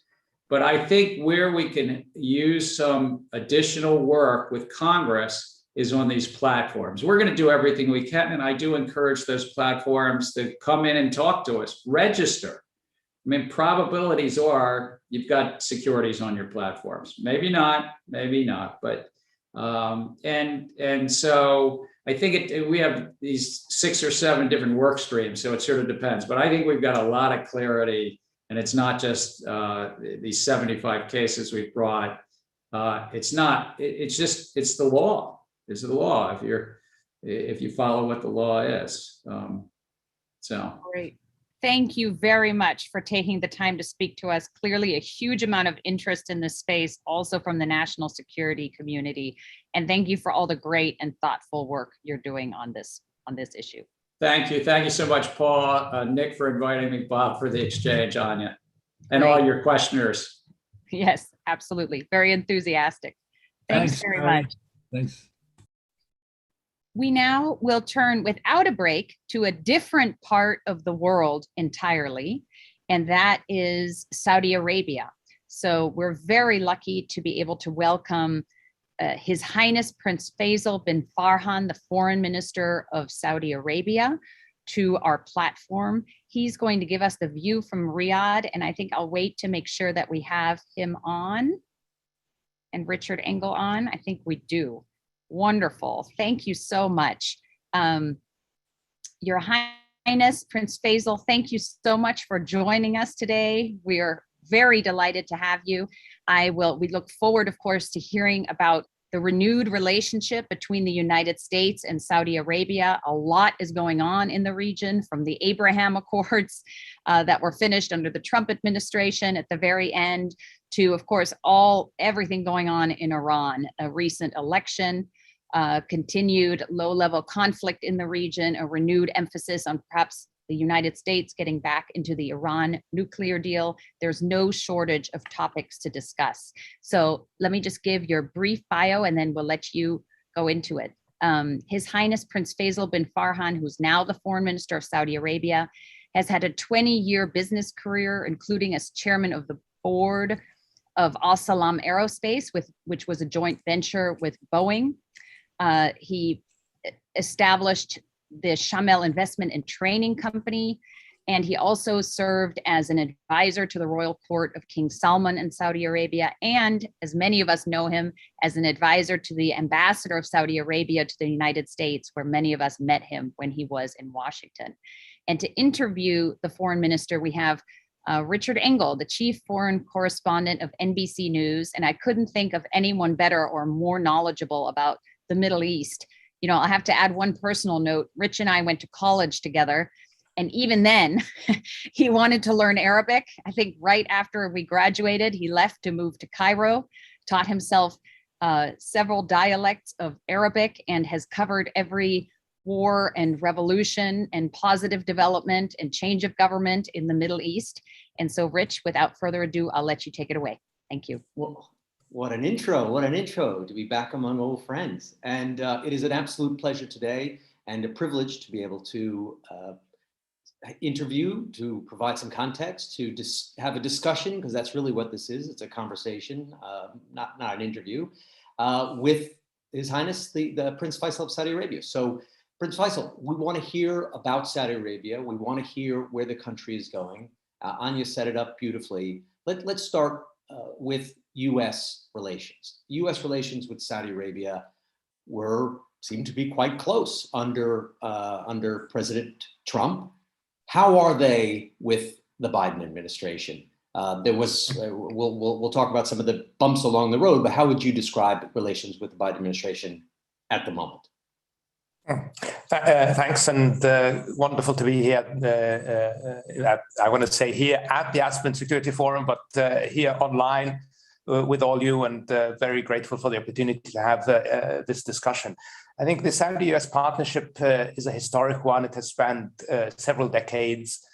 We believe this partnership has overall delivered strong benefits for both the region and our two countries. We continue to have a robust dialogue across all administrations, and that has continued on into the Biden administration. We've had a strong, robust dialogue about all of those key issues that concern both of us, whether it's regional security, whether it's how to deal with Iran's nuclear program and Iran's activity in the region, including its threatening of maritime shipping in our neighborhood, but also issues such as Yemen, where we've had a very active engagement with the Biden administration, trying to work together to find a path to a ceasefire and then hopefully a political process that can end that conflict.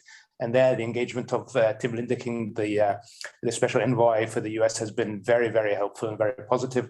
Also, historically, we've worked together on regional security issues. Sudan has been one area where we've worked well together to support the transition, and we continue to work on supporting that transition. So across the board, regional security, we have a very strong engagement, but it goes further than that. We are also now very actively engaged together on dealing with climate change. We recently had the visit of John Kerry to the Kingdom, and I think he found that the Kingdom has really decided to play a leadership role in the region and globally in addressing the dangers of climate change and working in the multilateral context to address that. So that's another area where we have a lot of opportunities to really bring positive benefit, not just to the region and to the both of us, but to the global community. I would say we have a very good engagement.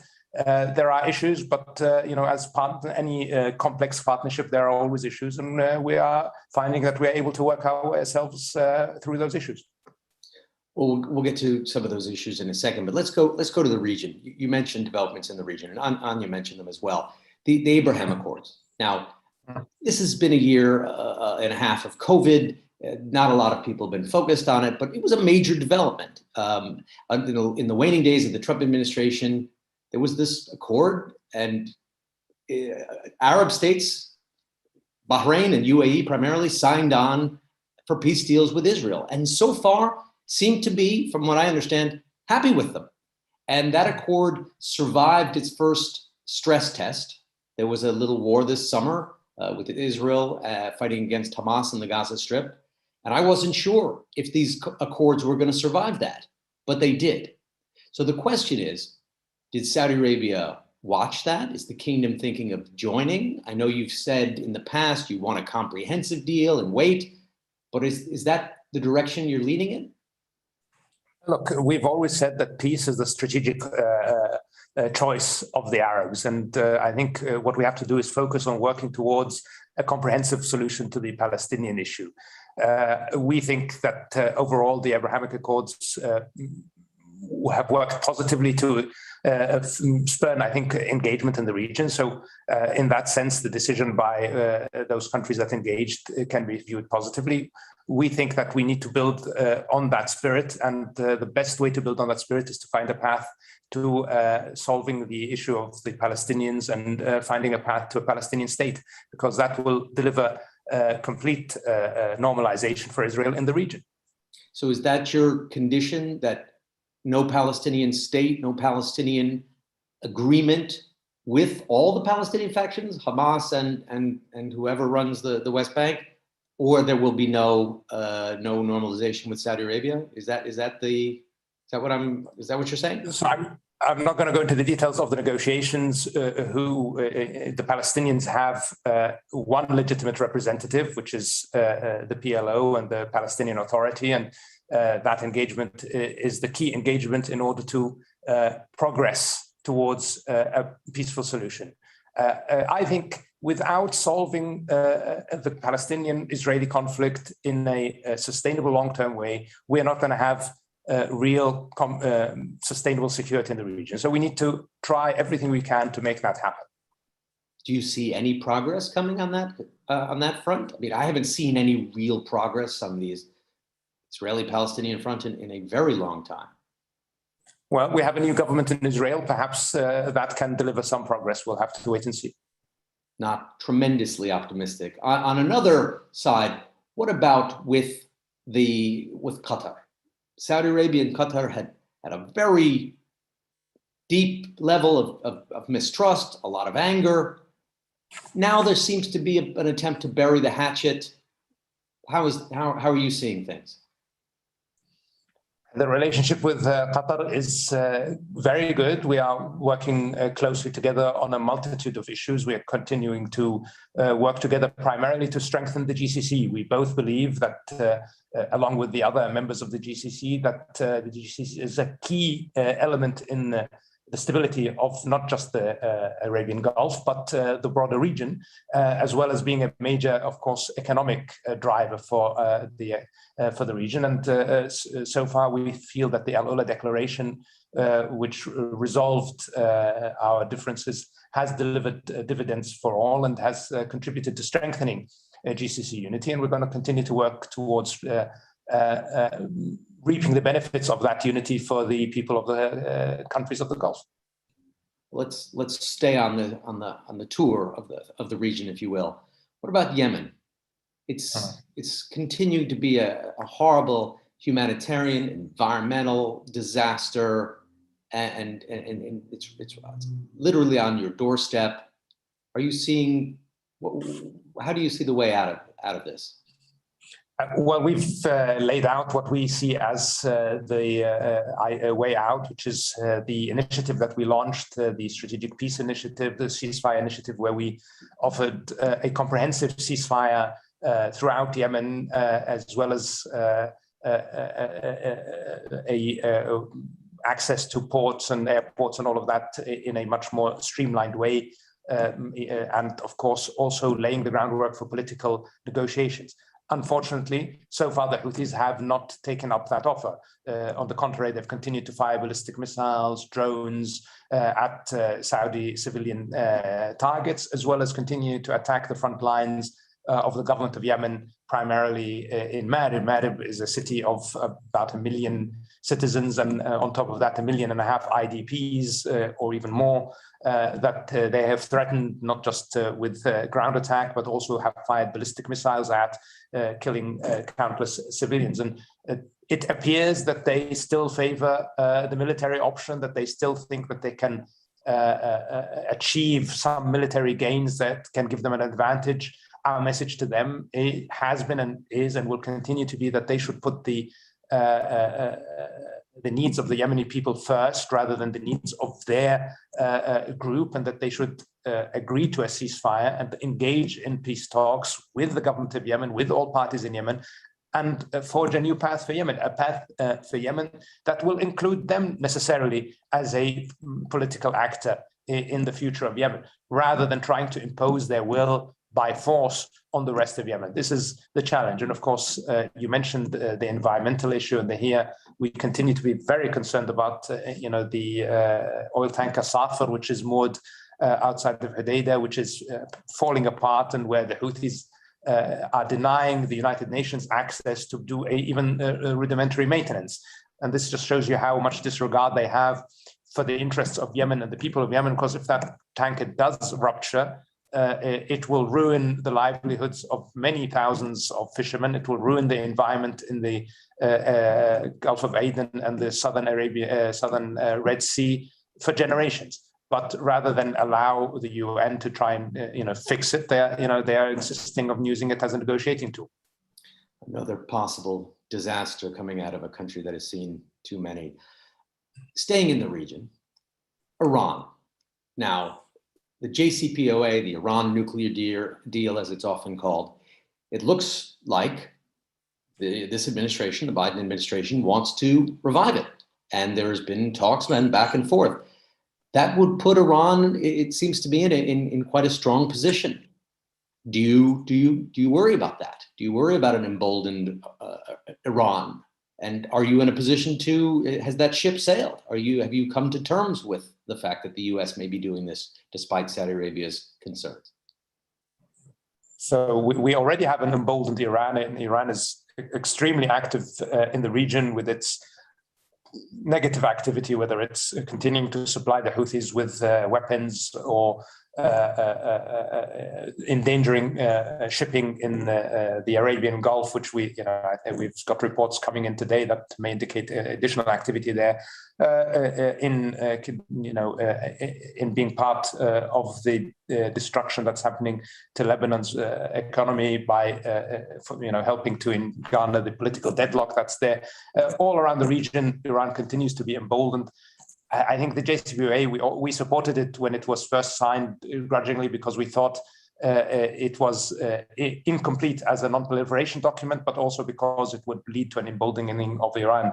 We now hear from the Biden administration, from others, that they are committed to a longer and stronger approach to the JCPOA. So whether that's a re-entry into JCPOA and then finding a path to long and stronger, we are interested to hear that, how we're going to achieve that. What's the strategy to get there? We certainly support a deal with Iran as long as that deal ensures that Iran will not now or ever gain access to nuclear weapons technology. So that's the challenge. It's not that we think Iran should forever be a pariah. We would very much welcome Iran as a productive part of the region. It could actually be a significant contributor to regional stability, to regional economic prosperity. But that would require them engaging in the region as a state actor in a normal way on state-to-state relations, not supporting militias, not sending weapons to armed groups, and most importantly, giving up a nuclear program which might be used to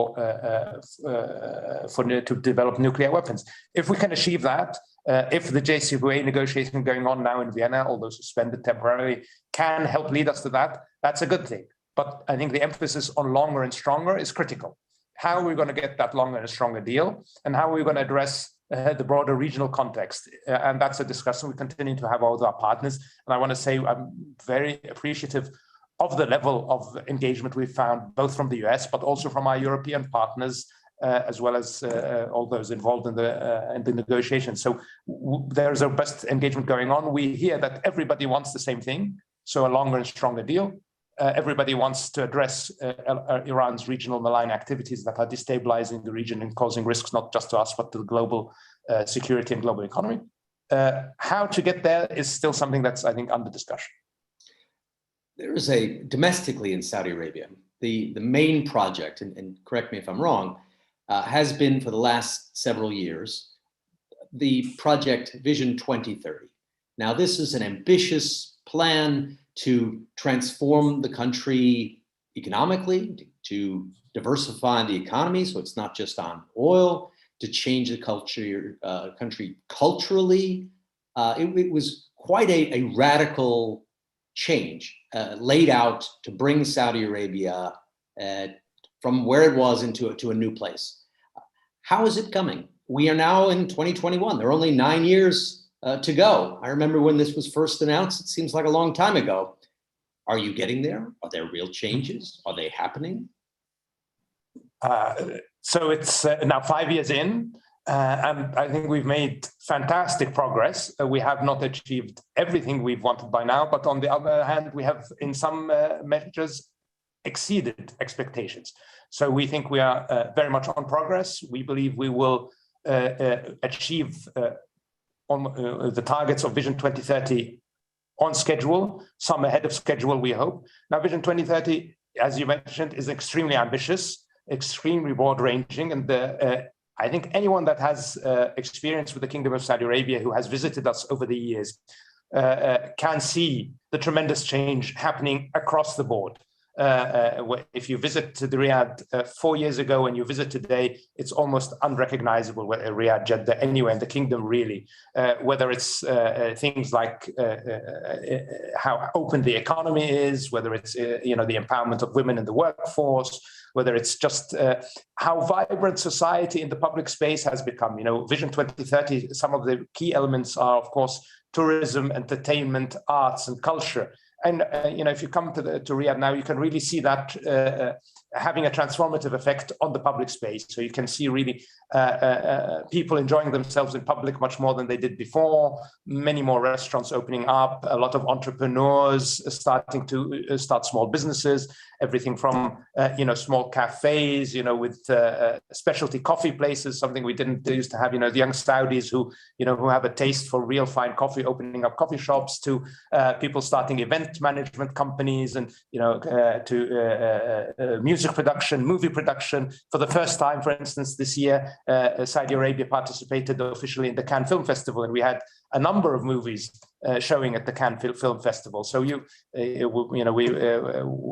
to have a submission for the Oscars.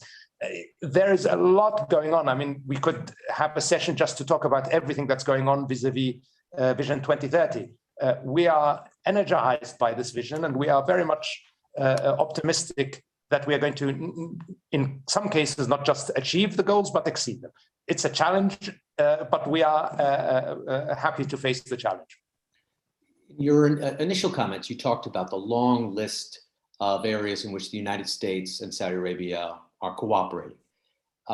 One of the clear stumbling blocks has been over the murder of the journalist, columnist Jamal Khashoggi.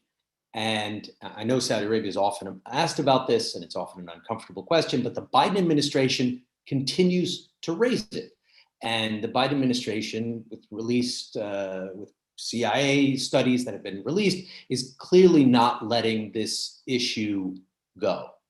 Does Saudi Arabia have a plan to address this? I know there's been a court case. It's been criticized for the people who were put on trial and who were not put on trial.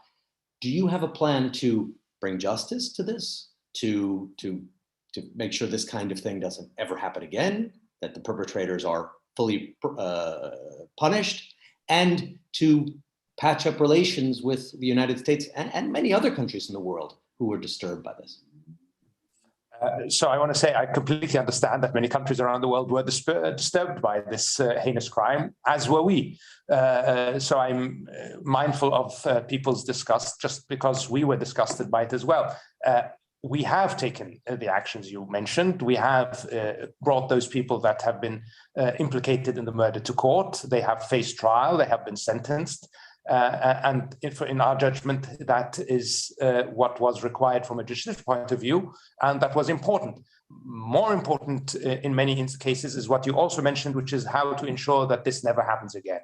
And here, the leadership of the kingdom instituted institutional reforms to ensure that the security services, within them, there cannot be any lapses in authority or lapses in judgment or anything that can lead to such a crime happening again. So I am confident in saying that something like this cannot happen again through in the kingdom or through any of its agencies. We are now coming up to the 20th anniversary of 9/11. And 9/11, for much of the world, changed relations between the West and the Islamic world, changed relations between the West and Saudi Arabia in particular, because the vast majority of the hijackers were Saudi nationals. We're now coming to this milestone anniversary. Do you have a message for this to the world, to the United States on this 20th anniversary?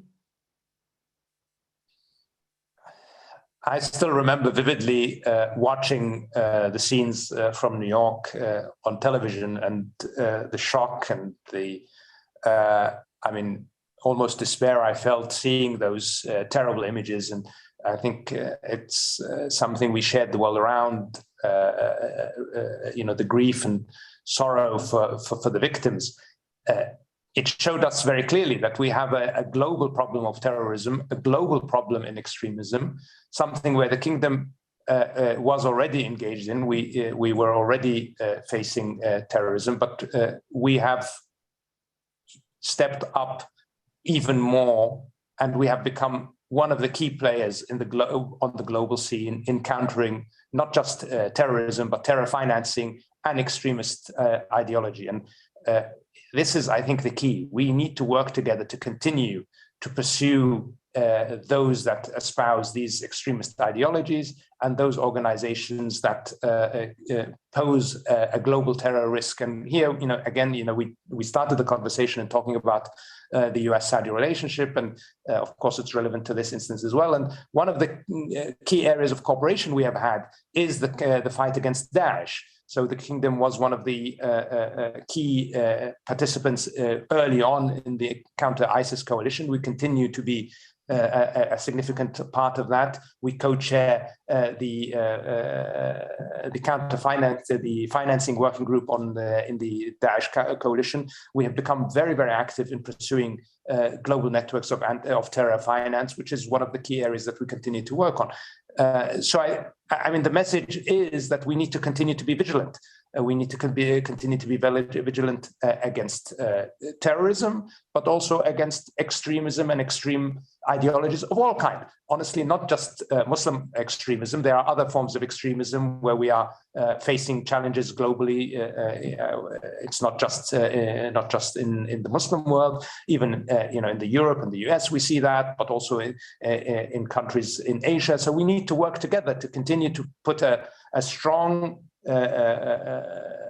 effort into countering any voices that might lead us down the path to global terrorism. Well, undoubtedly, extremism and violence is not specific to one part of the world or one region, religion, or one group of people. But Afghanistan, the United States is pulling out of Afghanistan, and the Taliban are making rapid gains. Are you worried about this? Are you worried about it destabilizing the region, potentially creating more extremism? Because the extremists can point to Taliban as victors, as people who are able to outlast and maybe even outfight the United States. So how do you see the withdrawal from Afghanistan, and are you concerned about it creating more extremism?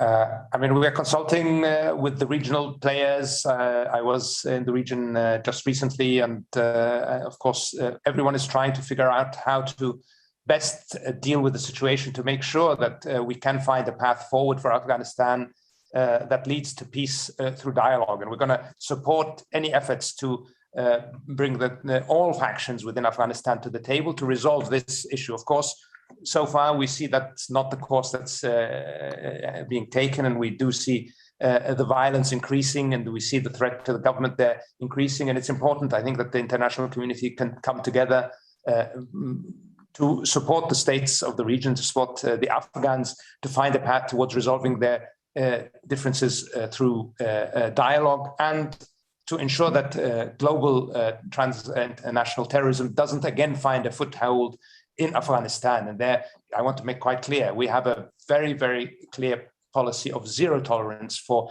extremism, for terrorism, for global terrorism, and therefore it's absolutely critical that we work together to ensure that that doesn't become another source of threat in that regard. And my old friend and the director here, Anya Manuel, has just joined us again. I believe she has one, which may be the final question. I'll leave that to her to tell us. Thank you very much, Rich, for joining us. And thank you so much, Prince Faisal. I just wanted to ask, because it's been so much a topic of conversation today with our other panelists and the audience here, the US is really thinking about its relationship with China. And Saudi Arabia, the UAE, Bahrain, many of the Gulf states have very positive relations with both. When I go to the Middle East, I see a lot of Chinese technology companies in particular investing, a lot of economic delegations. How do you strike that balance between your relationship with the United States and China? We have as you mentioned, we have a very good relationship with both. We have an excellent relationship with the US. We also have a very good relationship with China. China is our largest trading partner, and I think that's the case for many countries around the world. And that just highlights the importance that if and when there are differences of opinion with China and between China and the US, it's absolutely key that that those be resolved through dialogue. And we will try and be part of that facilitation. We will try and bring our two big partners together and to try and work out their differences in a positive way. The global economy, I think, can't handle a complete breakdown in relationships between the two biggest economies. So we need to avoid that at all costs. Thank you. And let me leave on one really optimistic note. When I travel in the region, I'm surprised at how much what I see on the ground differs from the news coverage in the United States, which tends to be a lot about terrorism, what's happening with Iran, conflict, Israeli-Palestine conflict. But I see a lot of young technology entrepreneurs in Saudi Arabia, in Bahrain, in the UAE. Can you say a little bit about what's going on that's positive with your youth, and especially with respect to technology? And then we'll wind it up. Yeah, I couldn't agree more. I mean, the thing I want to say first is I invite everyone on this call to come and visit the kingdom, because as much as I might try and describe it, seeing it is really the only way to understand the vibrance, the dynamism, the excitement that's here in the kingdom, especially among the younger generation. I almost feel too old to comment on this question. The younger generation is so engaged in Vision 2030 and the opportunities it offers through entrepreneurship and through, especially technology. You see, startups all over the place, whether it's delivery, apps for deliveries, whether it's, video content, gaming, anime, all of these things. You have a real excitement, as I said, of create a feeling of being able to create, being able to participate, being able to be really part of building a new Saudi Arabia. This vibrance is really the true hope. The Crown Prince has said, our main resource is our people, not our oil. And this is truly the case. What will deliver prosperity, sustainable prosperity for the Kingdom of Saudi Arabia is the innovation and commitment of its younger generation and of its people. And I'm extremely optimistic.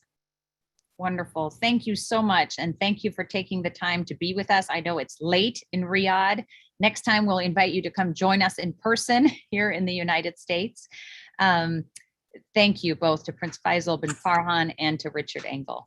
With that, we are going to take a small break in programming just for 30 minutes, and then we will come back with a very important panel on U.S. trade policy. We have 3 former U.S. trade representatives with us to help us think through and understand Biden's trade policy and the emphasis on having a trade policy that helps workers and the class. Thank you very much.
Please welcome Director of the Aspen Strategy Group, Anya Manuel. Hello, everyone, and welcome back to this session of the Aspen Security Forum virtually. We've had quite a day already. We've covered everything from Singapore to Afghanistan to Saudi Arabia to cryptocurrencies and how they impact our national security. We're now turning to a really important topic which hasn't gotten as much attention recently, and that is US trade policy. US Trade Representative Catherine Tai gave a speech recently where she said the Biden administration wants to have a worker-centric trade policy. Of course, the Trade Promotion Authority expired on July 1st, and no one seems to be in any hurry to do any free trade negotiations, whether with the UK, with Europe, much less with China. To discuss these important issues, we have a very distinguished panel, including 3 US former trade representatives. With apologies to your impressive bios, I'm going to give just the barest hint of them because I don't want to eat too much into the time of the panel. So we've got with us Bob Zoellick, of course, the former president of the World Bank, Deputy Secretary of State, where I worked for him, among many others, US Trade Representative from 2001 to 2005. We have Susan Schwab, who served as USTR from 2006 to 2009. It's also served as a senior official in the US Department of Commerce and many other positions. We have Mike Froman with us, who was, of course, the USTR for President Obama from 2013 to 2017, and also served as Deputy National Security Advisor for International Economic Affairs. He's now the Vice Chairman of MasterCard.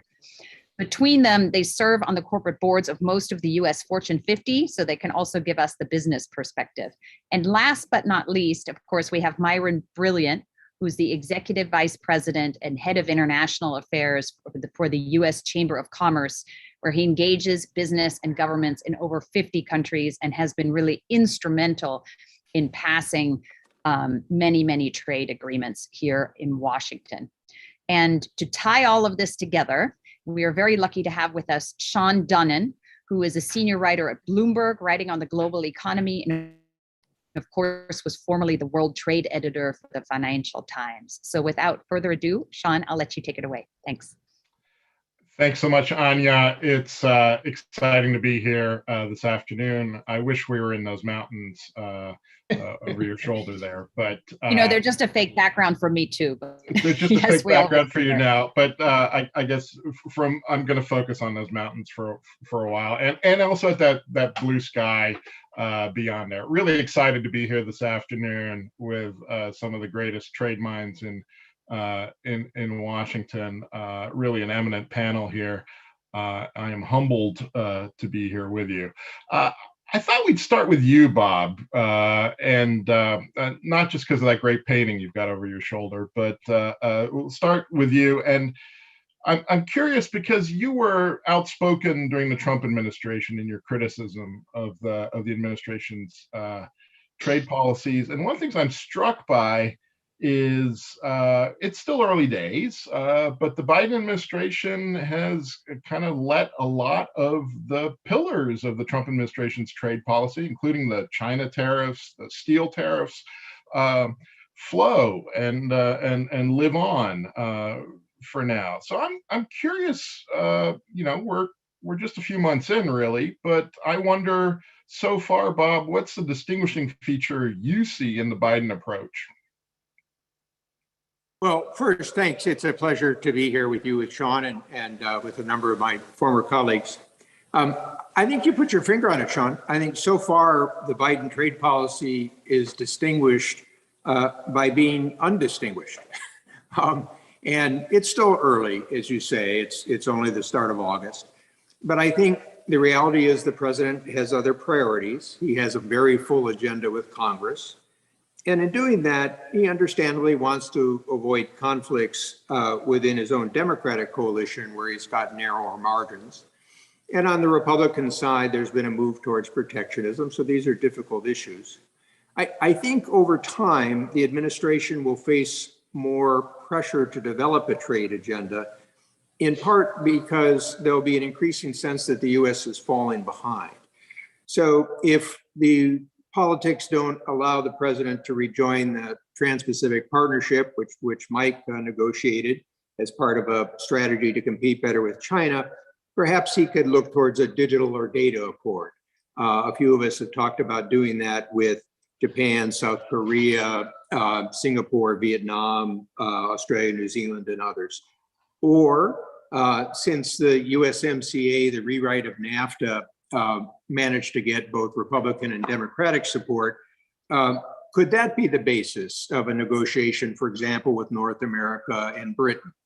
Of course, the key to that was the labor standards. You would think British labor standards should sort of meet the test, but you could also use it for other cutting edge topics. For example, whether it's pandemic supplies or the issue of carbon, which we're going to face. I think to bring it back, however, a point that Anya made, the phrase that the administration has used is a worker-centered trade policy. Now, no doubt that's good politics, but I think over time they're going to be pressed on the meaning of that. Does it mean jobs or does it mean people? Does it mean workers who are farmers and ranchers dependent on exports? Does it mean export industries that require imports as their inputs?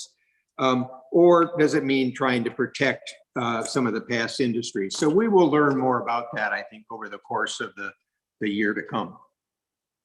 I love the visitor that we've just gotten there. We got a glimpse of a wonderful tale. We'll come back to him or her a little bit later. Sue, we spent the last 5 years talking about the end of the liberal order, right?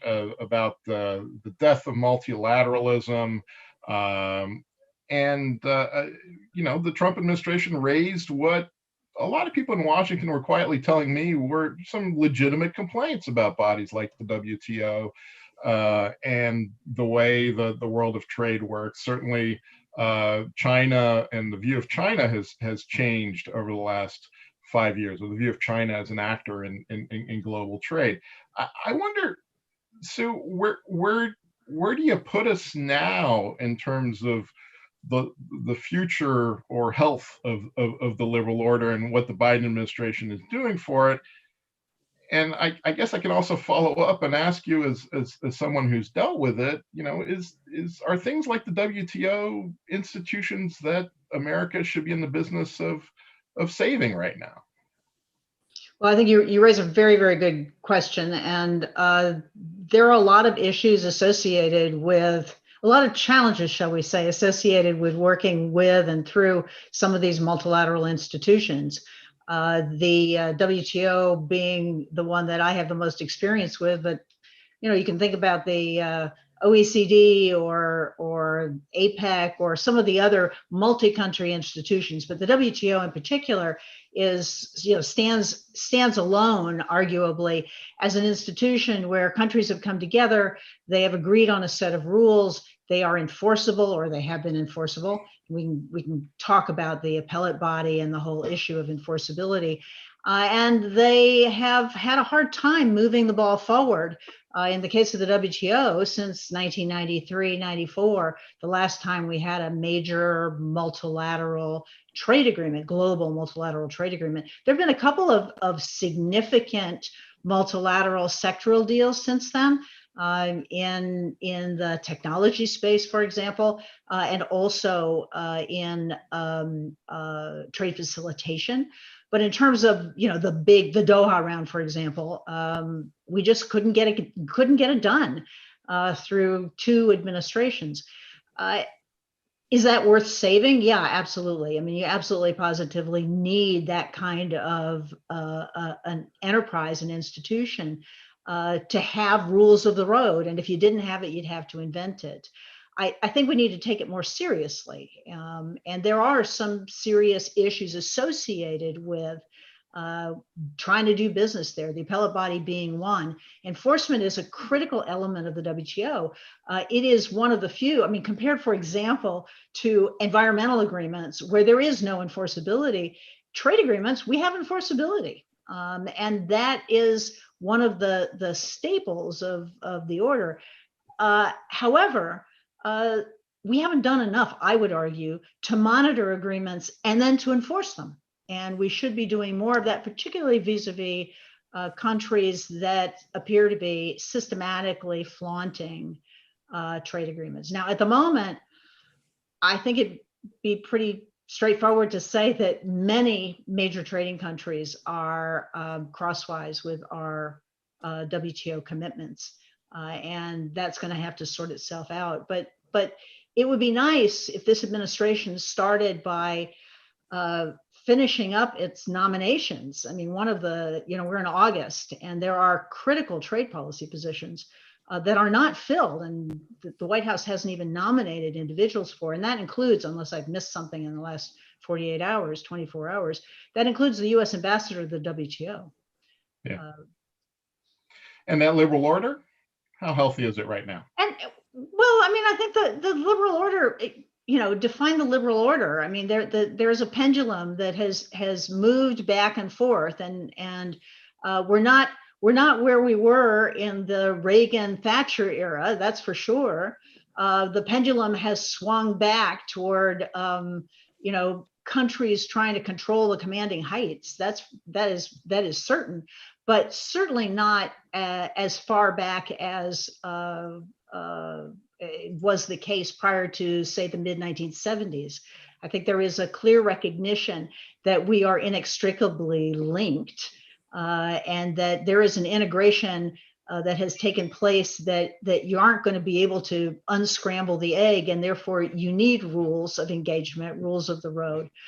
So it may look different going forward, but and it may not be fun, but it is clearly necessary, and countries are going to need to come together and show that the basis of that order is what made us all richer, wealthier, wealthier through upper classes, middle classes, lower classes, and brought hundreds of millions of people out of poverty around the world.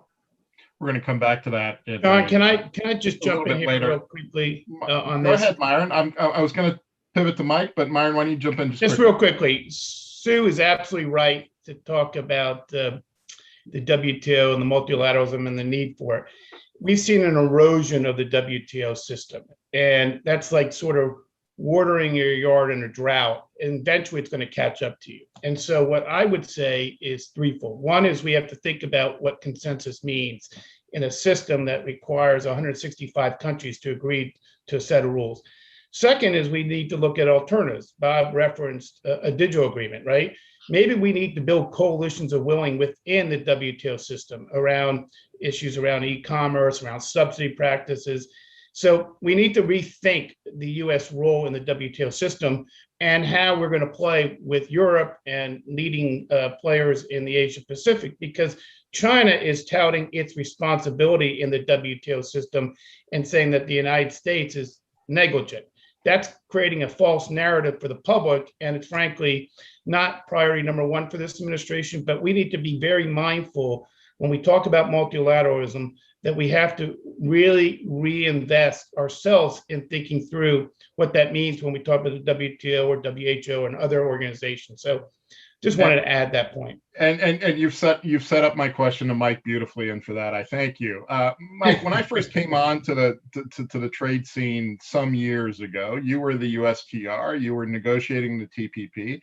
At that time, you were doing so also kind of thinking about the model of trade governance in the world. I remember when we were all talking about mega regional agreements like the Trans-Pacific Partnership that you were negotiating, like the Transatlantic Trade and Investment Partnership that you were negotiating, like the Trade and Services Agreement that you were negotiating. And all of these things, I remember you and people around you kind of quietly saying, the idea was partly to inject some competitive tension into the system and create an alternative to what was then a Doha round that had been, shall we say, asleep for a little bit. So when you look at it now, it's here we are again. We're talking about another time to reinvent what we tackle in trade from Bob's perspective. We're talking from Sue's perspective about re-engaging with the WTO in a different way, and America finding its new leadership there. You tried this fairly recently. how do you see the Biden administration doing this? And I'll get to whether or not the U.S. should join the TPP later. But for now, how do you see the Biden administration tackling that issue? Well, first of all, Sean, thank you very much for highlighting all of my negotiating failures. And I'm sure those comments I made to you were off the record at the time, but I appreciate you putting them on the record on the record now. Look, I think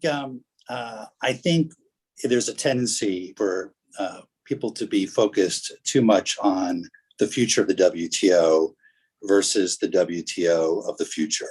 And I think, to build on Sue and Myron's comments, I think we need to take a step back and ask ourselves, what is it that we want out of the global trading system? Do we value a rules-based trading system? Do we value enforceable agreements? Are we willing to give up a certain amount of sovereignty in order to constrain the sovereignty of others? Are we willing to engage in a dialogue about the regulations of other countries, whether it's around science-based agriculture or intellectual property rights or labor and environment?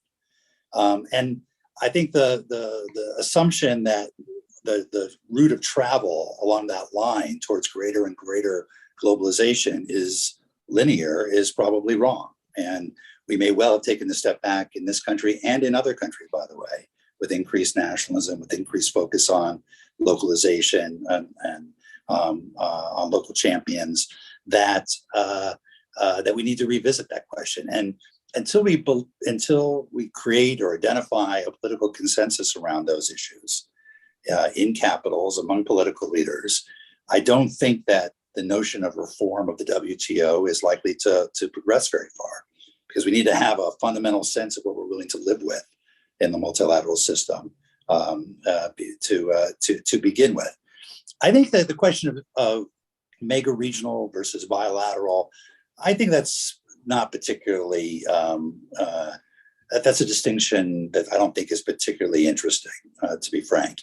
I think what's sometimes important, or what is important, is that we're creating as consistent as possible rules, particularly as we're taking on new issues like, as Bob said, the digital economy, data and things of that sort. But whether those rules get made in bilateral agreements, trilateral agreements like USMCA, or regional agreements, I think is less important. There's some efficiencies in bigger agreements, but they're also harder and more time consuming to negotiate.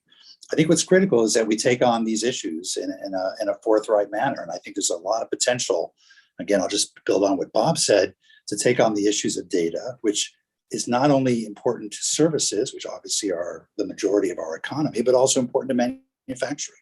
The line between manufacturing and services and the role of data in both is increasingly important. And so the line is blurred, and the role of data is increasingly important. I think that means that as we're looking to the future instead of looking to the past, we should be trying to find coalitions of the ambitious who are willing to set high standards in this area that will help position us for success in a global economy that turns around these issues. If I could just reinforce that point, because there's a lot of precedent for this, and what all of my colleagues have said, if you go back and you look at where some of the WTO and prior to that GATT initiatives and agreements came from, they came from the OECD. They came from bilateral and regional deals. They came from APEC agreements. And so a lot of this starts out in smaller fora where you're not ending up with lowest common denominator deals, and you've got a fighting chance of having a high bar. And what you have is you start having precedents like the digital services provisions of TPP that were then folded into and built on in USMCA. But in particular areas where we do not have parameters, don't have rules in the WTO, in services, for example, the bilateral and regional and sectoral deals that are out there become much more important as precedents, potentially for multilateral deals, but at minimum for coalitions of the willing. And the question becomes, and I think Myron was hinting at this, at some point, do we change the definition of consensus and or start moving away from MFN, most favored nation deals? And if you've got one or two countries that are spoilers, which has been the problem, quite frankly, at the WTO, can you move ahead without them and let them opt out? And we've done that before in sectoral agreements, the information technology agreement being a case in point. And we should just explain to folks who aren't familiar with all the trade parlance that at the WTO, everyone has to agree on something, all of the members. But nobody has to, it's no one can object. No one can object, right? And we've seen some late nights. I think I had a late night in Bali with you, Mike, one night when I think Cuba at one point, registered an opposition, which hijacked the front page of the Financial Times for a few hours. Anyway, I wanted to just kind of come back to you for kind of lightning round quickly, just so I understand things. You guys have all laid out a credential or credible agenda that this administration should tackle. In terms of dealing with data, in terms of possibly Bob doing a North America, UK deal. These are all great ideas, but they're shoulds. What is this administration actually doing? I read the signals right now. I from the president on down, I see them saying, we're not going to do any new trade deals right now. We're going to focus on enforcing the deals that we have. We're going to talk to our allies about things like supply chains. We're going to work on this global tax agreement and so on. But trade deals, let's be honest here, they're kind of toxic politically right now, or that's how this administration is treating them. So I wonder, maybe we'll go in the kind of chronological order. We'll start with you, Bob. Do you see this administration launching any of these trade negotiations anytime soon? Short answer, no. And I think they're going to be very cautious for the reasons that I mentioned. But I think if for this forum, if we look out over a year, I think they're going to get some pressure from their foreign policy team, because there'll be increased worries about whether the United States is competing or even present in Asia. And so it'll be the China issue. And of course, part of that strategy is having effective ties with the EU, so you can work with the EU on some of these questions. There's a bigger element too, which I think all of the other panelists have commented on. Traditionally, because the US was a cutting edge economy, our negotiators tended to be in the forefront of developing rules and standards for new issues. So whether they're services, IPR, environment and labor, or now data and digital. That was reversed in the Trump administration. Right. And so the question will be, who will come up with those rules? And just to pick up on what Mike and Sue had said, if you look at the Trans-Pacific Partnership, it was with 11 other economies, 6 of them we had free trade agreements with. So people were familiar and were comfortable, including with environment and labor provisions, which at the start people were very fearful of. So that's normally how the US builds activity in this. Now, I think in the absence of the government, and this is an area that Myron may be able to comment on, I think companies will have to come up with some effort on standards in some of these areas with digital and data, but they're likely to have a lot of friction with countries. I mean, you saw this also in the tax area. And this is where you also get the interconnection with other issues. So in November, you've got the Glasgow Conference of Parties on dealing with climate. Well, that's going to raise the issues of carbon prices, carbon taxes, and carbon border adjustment. How will that fit with trade? We'll have to see where we are with the pandemic. And that's also an issue, as we saw at the start, with moving of healthcare supplies and also sort of vaccines. I think a year from now, however, the bigger picture will be you'll be focusing on the midterm elections.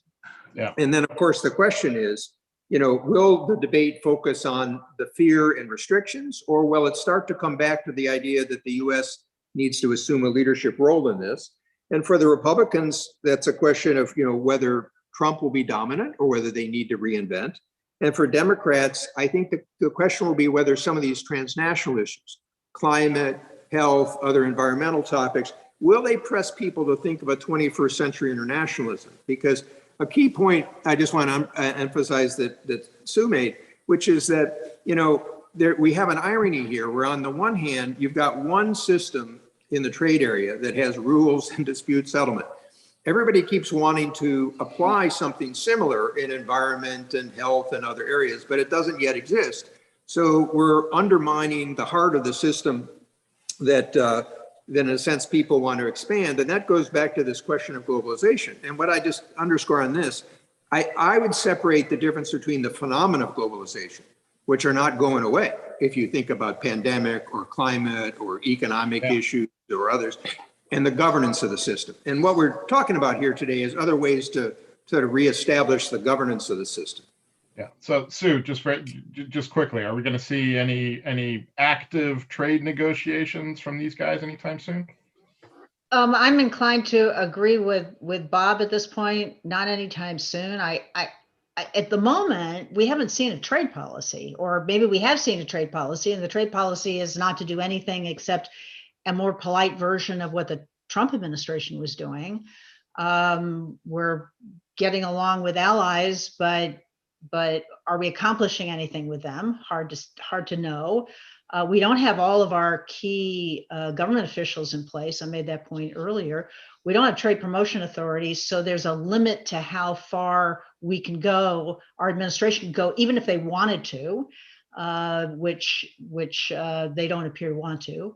And you can't be much of a player. You're not going to have a whole lot of clout in the system if you aren't engaged actively in credible negotiations. I mean, it seems to me. I think if you're looking for an indicator going forward, let's see what happens with the whole area of carbon tax, because is that an area where we and the EU will be getting along, or we in the EU will be at loggerheads, and us and we in the EU versus China. That is going to be an interesting exercise, it seems to me, that obviously is in the environment space, but it is also in the trade space.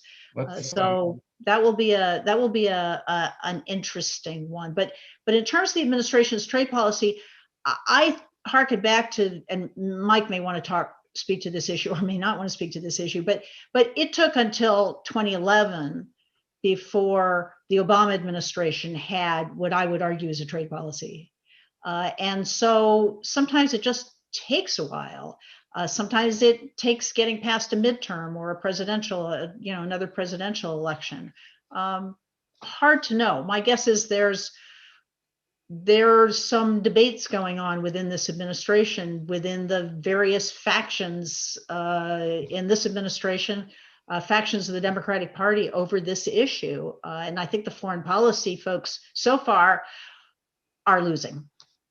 So, I mean, it's interesting that you raised the first term of the Obama administration. There's a real analog there in terms of both this administration and the Obama administration came in the middle of a global crisis, right? Exactly. The global financial crisis in 2008, something that was actually kind of dominating thinking and dominating the agenda. And here, obviously, we have the pandemic.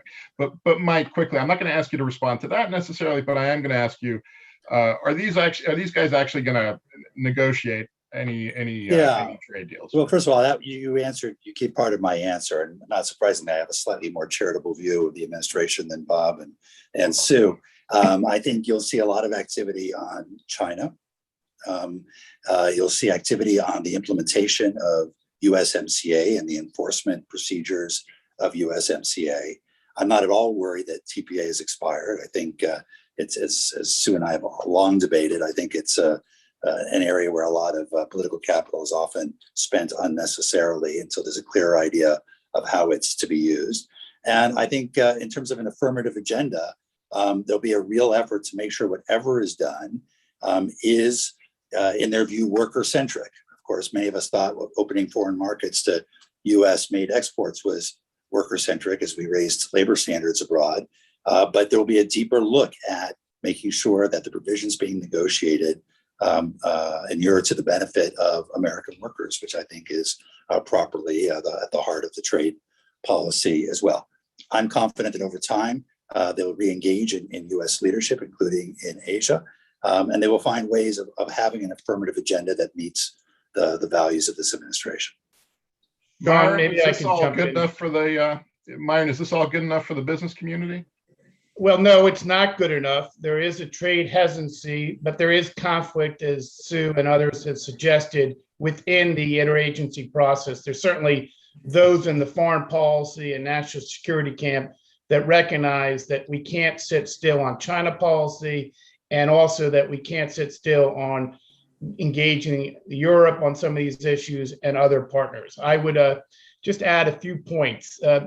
Mike is a good member of the U.S. Chamber of Commerce, so I don't want to differ with him significantly, but he knows he and I battled over TTIP. I didn't realize I was a member of the U.S. Chamber of Commerce, Myron. Right. So let me just say this. First off, there are opportunities that don't require a trade agreement. Yes, there is the UK negotiations the Trump administration started, and even Kenya trade negotiations that frankly would have been the first trade agreement with Africa, and we're behind those, and we hope those go forward. But in the short term, there are opportunities. The Boeing Airbus dispute being resolved was a good starting point with Europe, but we can go further around the 232 national security tariffs that were put on steel. Let's remove those. There are tariff exclusions. Without getting technical here, there are 4 lists between China and the United States. We're not going to touch list 1 and 2 that deal with some of the technical and emerging technologies, but list 3 and 4 deal with apparel and consumer goods. Frankly, our consumers are paying a higher price. Inflation is driving up the price, but the tariffs have driven up the price. That's in our interest to resolve. And I've heard from the Chinese, there's an opportunity there on tariff exclusions, which would benefit not just manufacturers, but consumers and others in the United States. It would seem to me that would be a job creating message, right? We create opportunity back in the United States. There's no question, as Mike and others have said, there is a worker-centric policy that the administration is putting forward, but it sounds very defensive, Mike, when you start talking about enforcing organized labor standards at the border, right? That's very defensive. It's hard to project America leadership with Vietnam or Southeast Asia or other countries who do not sit on our border. The advantage of negotiating USMCA, even though we didn't like everything in it was a integrated market, right? Borders with Mexico, Canada, we already had essentially all the tariffs eliminated with certainly Mexico and 99% with Canada. So when we started updating and modernizing the rules, whether it's dealing with rules of origin, whether it's dealing with other issues, that was much easier in the context of Mexico and Canada, who are integrated partners. Not that Canada is an easy trade negotiator. Now take that to other parts of the world. They're not going to accept that. They don't have to. And so that makes it more complex. So I don't know if we'll do trade agreements. I think Bob's right. The 2022 midterms are right around the corner. Everyone would project likely that the House could flip under the current circumstances. And frankly, looking back historically, that's on the minds of Ron Klain, the chief of staff, and the president and others who are calling the political shots. That's why they're focused on infrastructure and domestic priorities.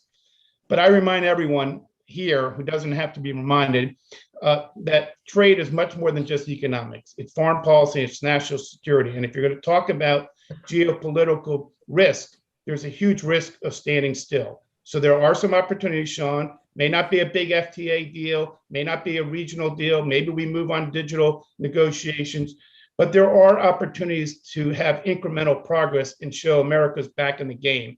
And that's what business wants. We want to be back in the game. And we have seen an explosion of trade, no question, coming out of the worst of the COVID. The United States has had some recovery, but the equation isn't simply exporting more, right? We got to talk about investments, and we got to talk about imports and the importance to the global economy. Often we just focus on our trade policy on how we export more. That's just an incomplete part of the parcel.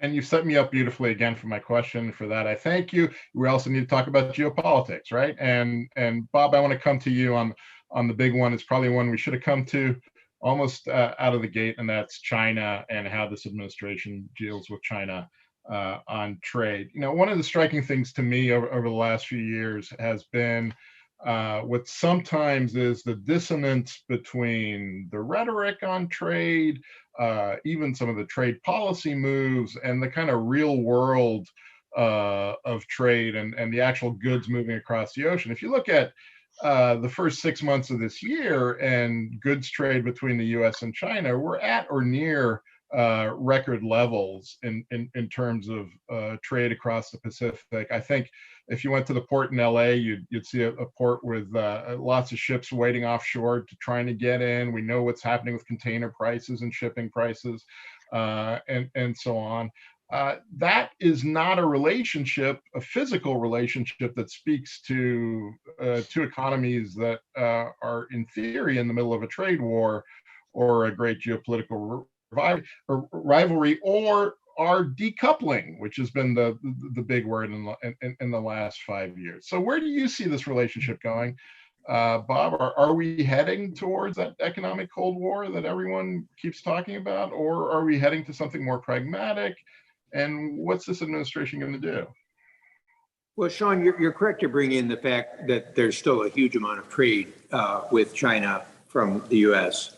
And again, to put that in context, prior to the Trump administration, China was the fastest growing export market for the United States for 15 years. So you had a lot of momentum sort of built up there. And if you're in the farm community and you want $15 bushel soybeans as opposed to $5 bushel soybeans, you got to be alert to the China market, or same with corn or others. Mike and I, over the weekend, were with one of the General Motors executives, and he mentioned their sales in China are larger than their sales in the United States. One of the points that Myron mentioned is a lot of the goods that come from China are inputs for U.S. business. So you see the battle right now about whether producers of some solar cells want to have protection to keep up prices, or the people who want to use those solar instruments as part of the changing technology of the economy. In the asset management business, you've got a huge, BlackRock's there in a very big way because China wants to change the financial markets. So there's still a huge amount of activity. However, decoupling is real, especially in the technology sector. Coming out of the Trump administration, both sides raised their tariffs to about 20%. That has shifted trade to other places. So it doesn't mean a lot of the goods came back to production in the US. A lot of it, for example, shifted to Vietnam. The cross investment is under stress. You can see that in the daily papers. And in general, the Biden administration kept the tariffs, added to some of the sanctions, is using export controls, various investment restrictions. So I think the real answer to your question will depend on what our objective is. Is it greater reciprocity, in which case we want China to open up? Is it to cut off? That's the opposite of trying to open up. And how much are we willing to hurt U.S. businesses and workers and farmers and consumers to achieve an end? The other important thing, as I've alluded to about with China, is you have to keep it in mind the larger Asian and global economics. You can't contain China. And whether for geopolitics or economic reasons, if you want to work with your allies and partners, they will share some of our frustrations with China, but they don't want to cut off relations with China. So you have to figure out how you're going to sort of walk that line. And a point that we've mentioned is you can't negotiate standards and rules of the future if you're not at the table. So this brings us right back to sort of the TPP or the digital issue. I think on the technology, that's the one you're going to see the greatest decoupling. There are real security concerns, but the challenge here, and it's one that Anya has written about, is do you target key links or is there the risk of overreach? So for example, in semiconductors, my own sense is you want to control some of the sensitive tools. That doesn't mean that you want to control all chips, which, by the way, chips are part of the big first phase trade agreement that Lighthizer negotiated for Trump. Certainly some in the area of biotech, some of the area of AI and quantum. But I think all of us have seen that national security justifications can be perverted to lots of uses. And I think Sue mentioned in the case of Europe, one of our problems with getting back in a cooperative fashion with them is they don't really think they're a national security threat to the United States that justified aluminum and steel tariffs. So even within the Chinese agenda, I think the question will be, will the administration decide that without looking soft on China, it can negotiate some of these items to overcome some of the problems? So to take intellectual property rights, when you actually look at the chambers of the United States, American and European chambers in China, they mention IPR less often. There are new IPR courts set up in China that fine for foreigners about 85% of the time, but the penalties aren't high enough. So should you be negotiating higher penalties? For forced technology transfer, I think that's a temptation when you have joint ventures. So do you want to negotiate reductions in joint ventures? But as these examples sort of suggest, Sean, you have to get into the nitty-gritty details of each of these areas. And if you want to decouple, that's a very different approach. Yeah.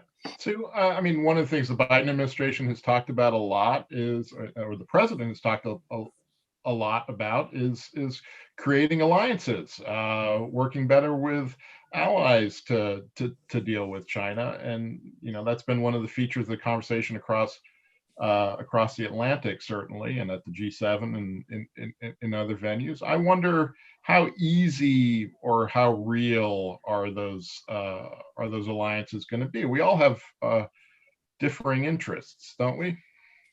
I think that's right. I think the answer is not easy, but not unrealistic. I think that there are a lot of work. We have differing interests. I don't think you can lump all of our allies into one basket. You can't even lump the Europeans into one European basket. You've got differences of opinion between various Europeans, certainly various Asian economies. You're going to have differences of opinion between, say, Japan and Indonesia, or Korea and Japan. These are one of conversations. And you're trying to find areas of mutual interest, and there are areas of mutual interest. When you start talking, I mean, let me take one for example. The wolf warrior policies may play well at home in China, but Chinese coercive diplomacy isn't playing well in the rest of the world. And for example, there's a really interesting study put out by an Australian think tank that documents over 150 examples of this in the last 10 years. And it's against countries, it's against individuals, it's against groups, it's against brands. There is an area where you have a commonality of interests, and clearly an area where countries could come together, and you could come together at the WTO. These are all, virtually every one of them would be a WTO violation. And in fact, Australia has gone to the WTO. Canada has been hit, Australia has been hit, the US has been hit, and so on. So that's a for example where you should easily be able to find common interests and common activities.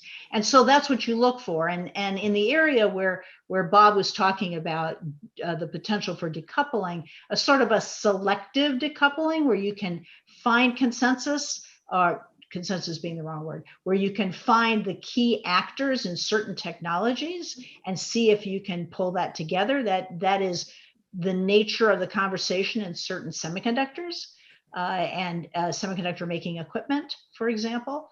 And it really is one of a lot of nitty gritty. And we'll see how it plays out. I mean, ultimately, I think you see a sort of a settling into a new normal. Again, selective decoupling, trusted partners. Different countries, we're not going to be able to make everything. Yeah.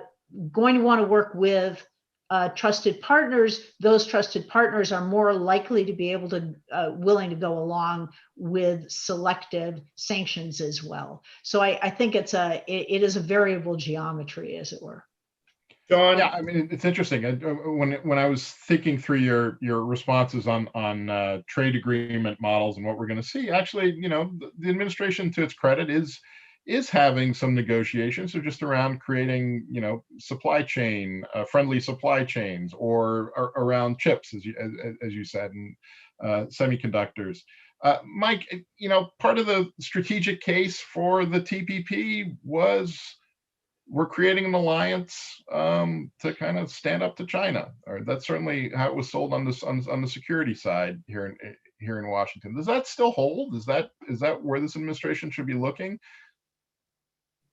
Well, as I've often said, I think the decision to pull out of TPP will be seen historically as one of the greatest strategic blunders of recent times by the United States.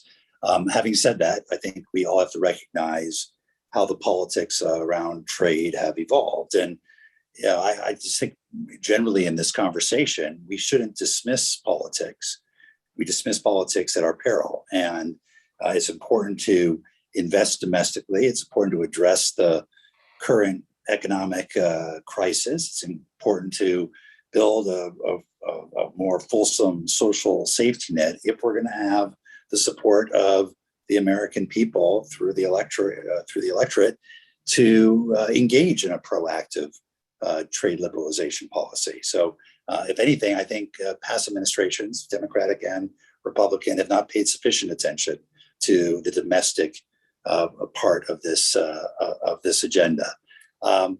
Look, I don't hold out any great prospects that the U.S. is suddenly going to flip and rejoin TPP in its current form, but I do think there are a lot of disciplines out there that are very much in our interests and very much reflect our values. And whether they're reflected in the CPTPP or the U.S. MCA or in various bilateral negotiations, I think there's a role for us to play in building on that and pulling together countries under our leadership to show an alternative set of mechanisms for countries that really do want to live by a set of high standards. And I could see a number of different ways of going about that, but whether it's building on the work that Singapore and South Korea and Japan and Australia and New Zealand have done, whether it's taking parts of USMCA, which drew heavily from TPP, and adding other countries to it, or taking the text and certainly replicating it elsewhere, and asking countries whether they're willing to sign on to those sorts of standards is a good way for the US to reassert leadership, to re-engage with the world, and to do so in a way that is based on a degree of bipartisan consensus. I want to, Myron, just quickly, do you want to weigh in? And then I want to come to sort of one closing issue before we open up to the other. I'm not optimistic short term on TPP. I agree with Mike. The politics don't line up. However, I think that there's an opportunity in the digital space to do something as Bob outlined initially. I think we all agree this is a huge opportunity to align with Japan, South Korea, and others. We issued a decoupling report, which demonstrated the cost. We focused on 4 sectors. Sean, you and others reported out on it. I think we made the case that decoupling in the extreme is just not practical for China, the United States, or the world economy for any number of reasons. What I would simply say is there are things that the United States should do.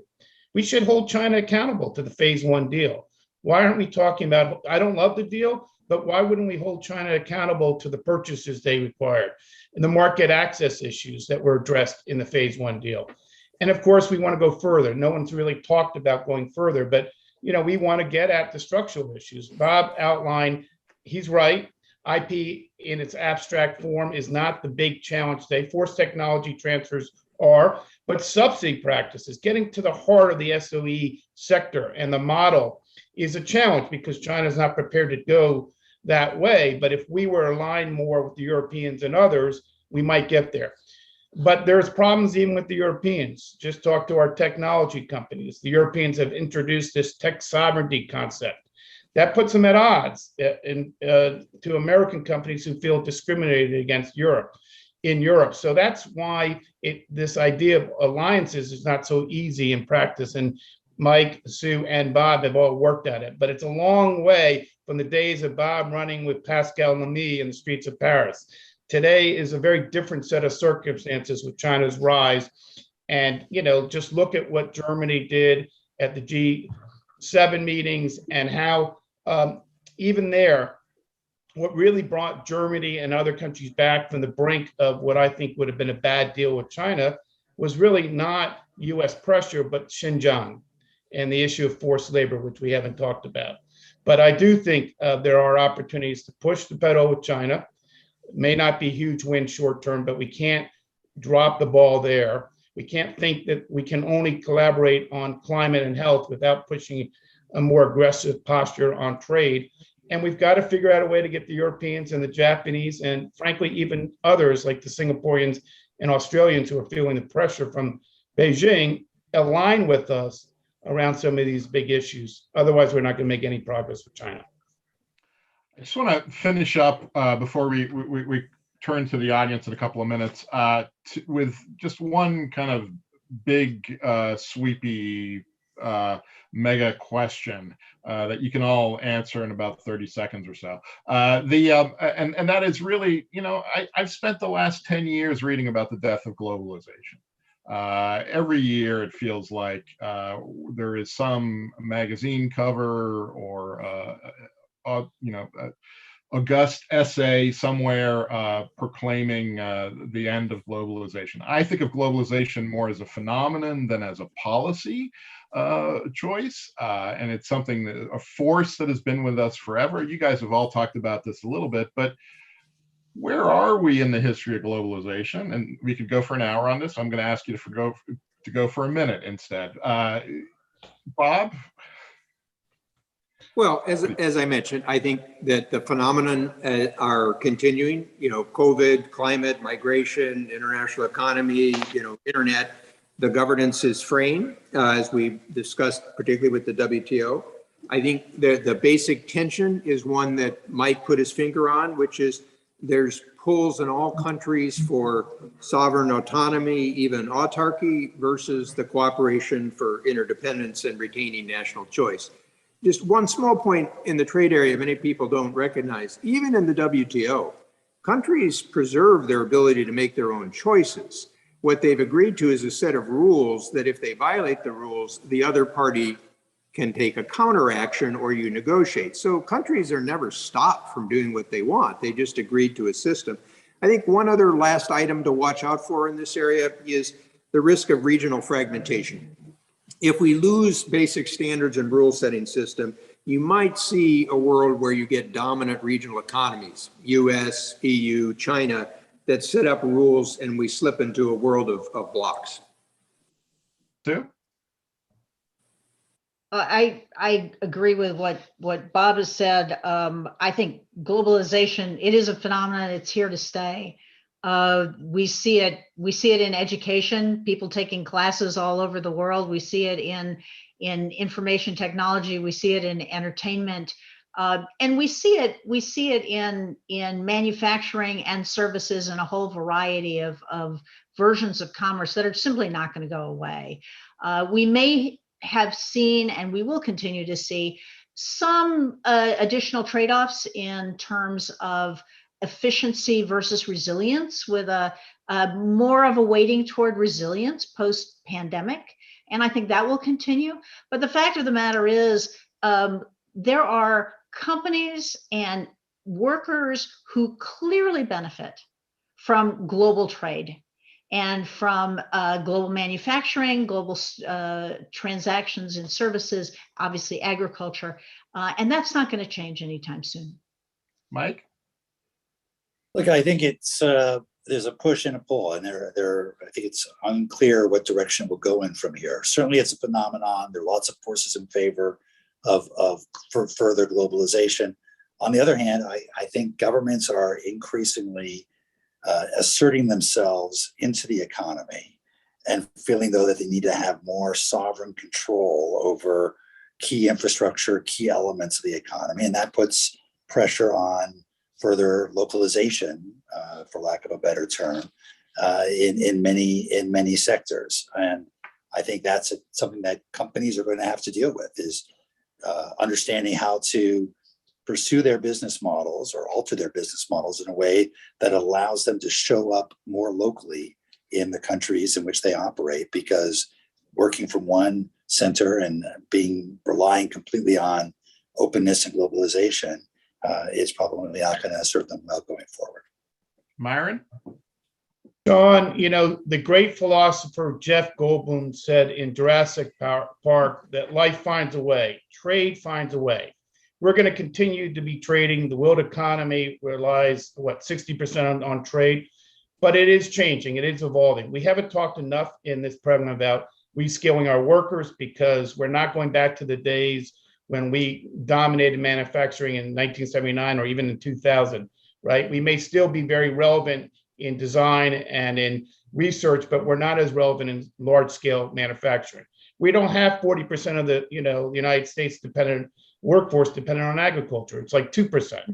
What we do have is a competitive advantage in services. So as we think about our economy, how it's evolved, what we're doing, we need to recognize where we have advantage and press that point, which is why we keep coming back to the digital point. But the other point that Mike and Bob and Sue have also said is the tables have changed on us a little bit. And the rise of China presents both challenges and opportunities. We can see it as a threat, or we can see it as also an opportunity that we have to confront. And there is, I think, the challenge for globalization. There are different players. Europe is its own self when it comes to standard development, and they're way ahead of us in Africa and other parts of the world. So we have to think about that. But we've got to find a way to have a more constructive and pragmatic relationship with China. I don't care about globalization. I care about a world where the United States and China do not go down the trajectory they are right now. That downward trajectory is going to hurt badly our economy and the world economy.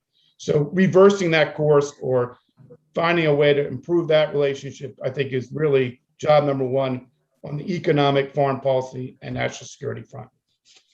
Now, I'm told we have at least one question from the audience there. I don't have a button to push here, but I think someone does. Sean, I'm happy to take over the audience questions. Okay, great. Over to you. Thank you so much for your excellent moderating. And thank you to Mike and Bob and Susan and Myron, showing that trade policy is extremely bipartisan when you're in the center of the political spectrum, and that the protectionism happens really on the left of the Democratic Party and on the right of the Republican Party. I'll take moderator's privilege and ask one question just to Sue and Bob, because we've heard recently behind the scenes that if the Biden administration can negotiate some trade deals or even think about getting into aspects of TPP, that many people on the Republican side in Congress would support it. Do you think that's true, or the protectionism has just gotten quite strong in Congress? Maybe just very quickly, because then I do want to get to at least one audience question. I would argue it's really too hypothetical. I mean, I think as Mike said, he and I have differences of opinion about whether trade promotion authority is necessary.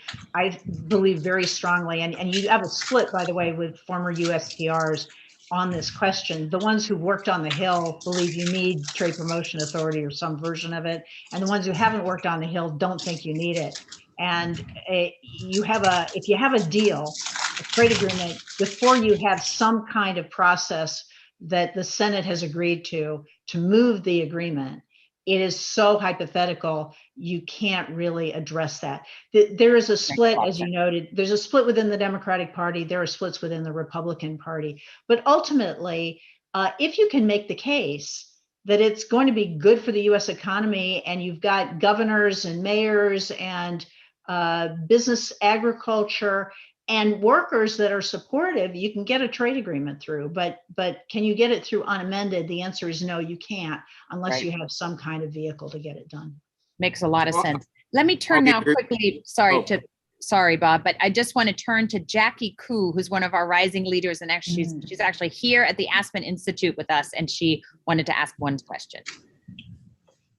Jackie, are you there? Yes, I'm here. Hi, everyone. I'm Jackie Koo with Boeing and a current Aspen Rising leader. Thank you for this very enlightening discussion. As you all discussed, the Biden administration is currently focused on China, USMCA, enforcing current and existing trade agreements. But further down the line, where do you think the next frontier of new trading partners would be? What are some of the countries that the US has not engaged with yet that you think the Biden administration should consider negotiating with?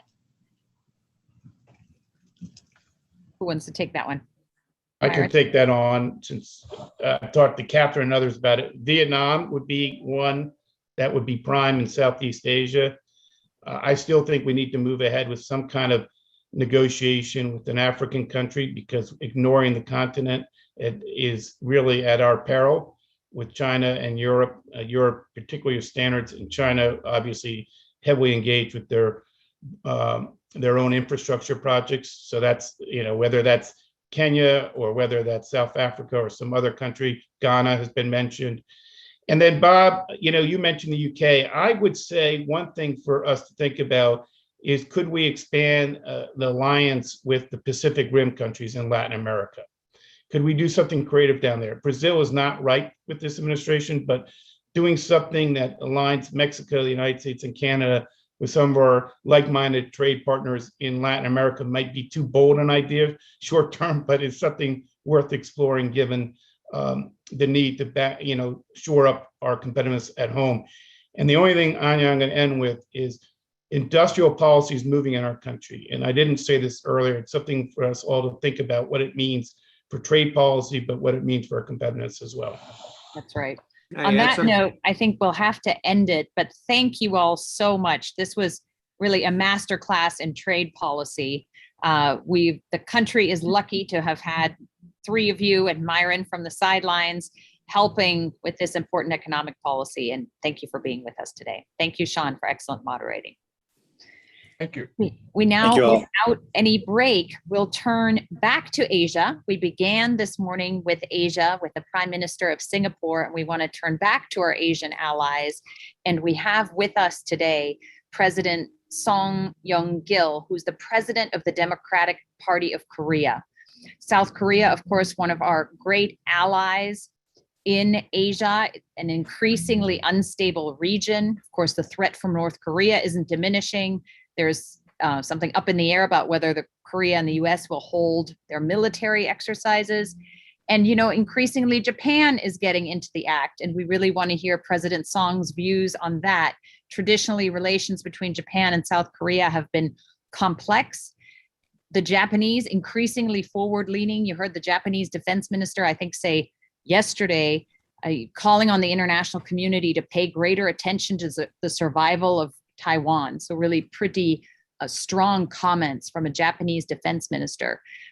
President Song, we're very glad to welcome you here. Just by way of introduction, President Song is the president of the Democratic Party of Korea, which of course is the country's ruling party, which controls both the presidency of Korea and the assembly. He plays an important function in coordinating policy between the executive and the legislative branch. And for those Americans who don't follow Korean politics, it's really a role as if you had Chuck Schumer and Nancy Pelosi rolled into one and more. Of course, President Song was also the chairperson of the National Assembly's Foreign Affairs Committee and the president of the Parliamentary Study Group on Climate Change. Here to interview him, we have Josh Rogan, well known to many of us, an old friend. He's a columnist of the Global Opinion section of the Washington Post, also a political analyst on CNN, has recently written a book about President Trump and President Xi, so he's well steeped in Asia policy and has written for just about every publication in the United States, including Bloomberg View, Newsweek, The Daily Beast, and others. So Josh, please take it away. Thank you so much, Anya. Thank you, President Song, for making time so late in the evening there, or early in the morning there, I should say. And thank you to all of you out in the audience for joining us. This was originally billed as a fireside chat. Unfortunately, due to the circumstances, we can't have an actual fire, but I used the miracle of digital technology to bring you the sense of a fireside chat here. So I hope you'll feel the spirit and the warmth that's meant to convey. President Song, during the Trump administration, U.S.-South Korean bilateral relations were frankly a little bit rocky. But the two leaders did agree on one thing: the need to enthusiastically engage with North Korea in new and creative ways. Of course, it didn't work, but to be fair, nothing has. Today, the Biden administration is actually more focused on having good bilateral relations, but at the same time doesn't seem very enthusiastic about beginning a new round of diplomacy with Pyongyang. After a long policy review and some initial outreach attempts, the Biden administration's current line is that the ball is in Kim Jong-un's court. from your perspective, from your party's perspective, is there an opening right now to re-engage on diplomacy with North Korea? And if so, what should the United States and the Biden administration do? Thank you. As you know, Mr. Trump, during his presidency, he frequently grabbing his diplomatic achievement. Without any lift economic sanction, he achieved some the stopping the further provocation of the long-range missile test and the nuclear test. During the election campaign of president, he advertised and propaganda his achievement. Without no compensation, he achieved the peace, but it is not last. Anyway, after 2017, North Korea now stopping the further provocation of the long-range missile test and nuclear test. And 4 years, no skirmish. But South Korea and the United States not compensation, any return, any kind of the humanitarian aid, including is problem. It's not lasting.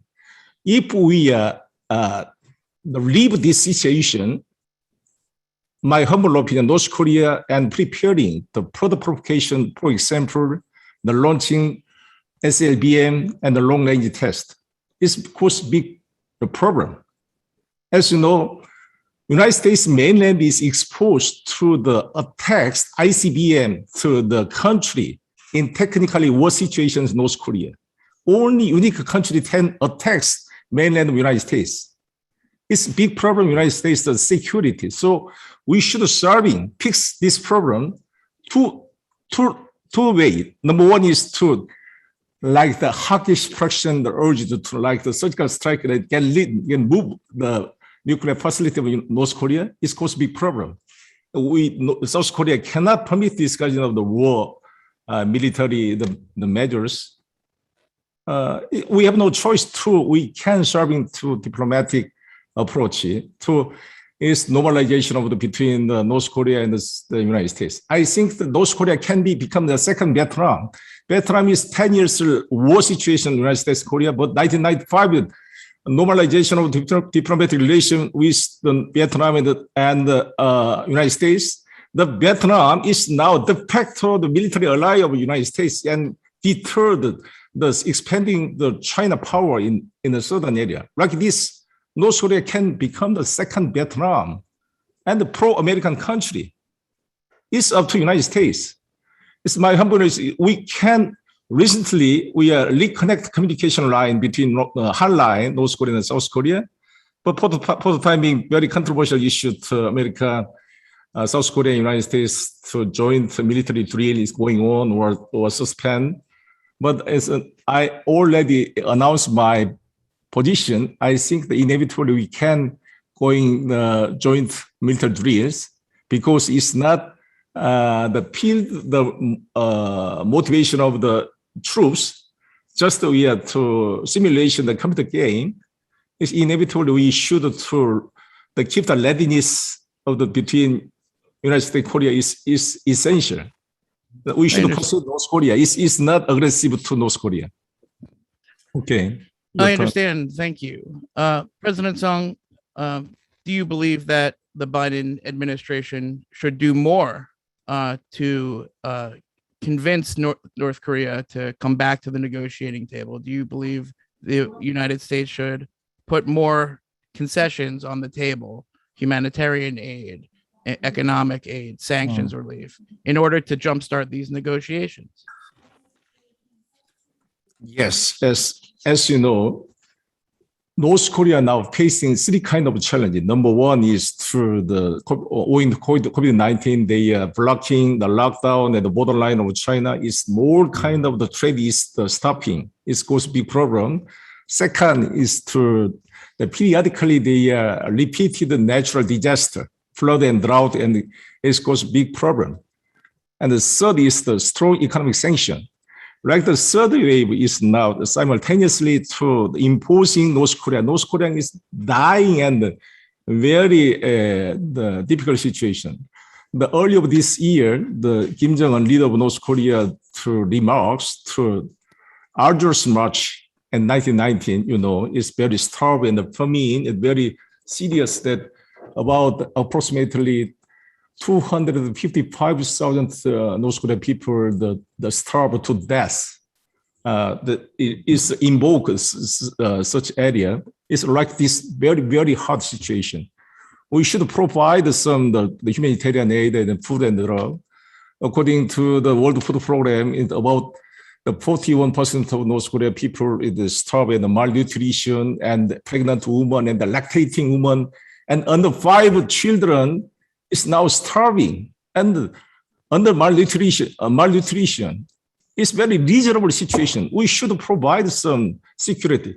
According to the economic sanction of the resolution of United Nations 2397, the purpose of the intention of this economic sanction resolution is not to intend the adverse consequence of the lives of the ordinary people of North Korea.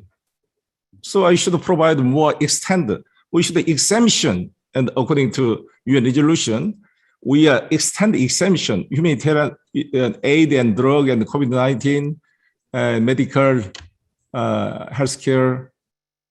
Also, my opinion is to reopening Kaesong industrial complex is very critical point to the building trust between United States and South Korea and North Korea. I understand. Thank you. You mentioned opening up the Kaesong industrial complex, which has been closed for many years. That idea, as you know, is somewhat controversial here in Washington. Has your leadership discussed that with the U.S. government? Do you think the Biden administration is open to that? And what is the possibility that that can actually happen?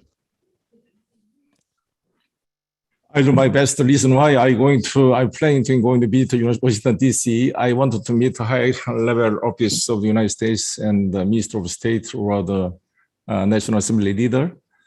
The Kaesong industrial complex is very essential role to the easy tension between the two Korea, and is very, very, very efficient way to change North Korea. Many conservative group, hawkish group of the United States and South Korea, they are very essential. The influx of the outside information go into the flow to North Korea society can change North Korea.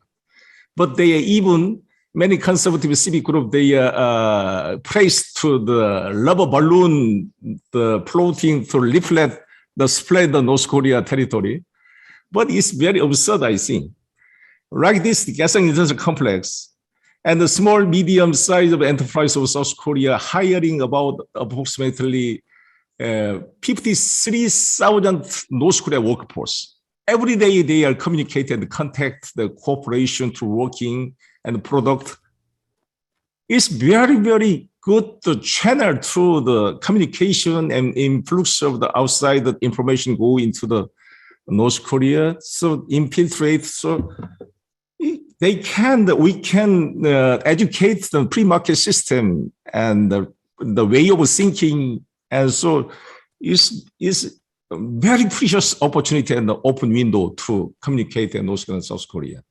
So thank you. Yes. Okay. Thank you very much. I understand. Do you see economic engagement with North Korea as a way to reduce Beijing's influence there? And what is your analysis of the current state of relations between North Korea and China? Yeah. North Korea now more heavily depends on the China, not military, but also not only military, but also the economic level. About 90% of the North Korea economy depends on China. The recent 2016, we are closing the Kaesong industrial complex. More they depend on borderline of China. They are hiring the North Korea, the workforce. It's a big problem. we are very concerned that North Korea, the gradually subordinate country to China, is a big problem.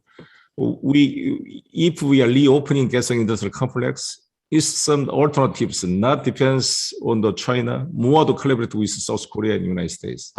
If the resumption of the Kaesong Industrial Complex, at the time, the United States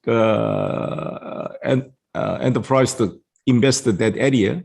So I imagine, can you imagine, if the McDonald's store in the located Kaesong Industrial Complex is the strong, symbolic sign, United States not intention to invade North Korea.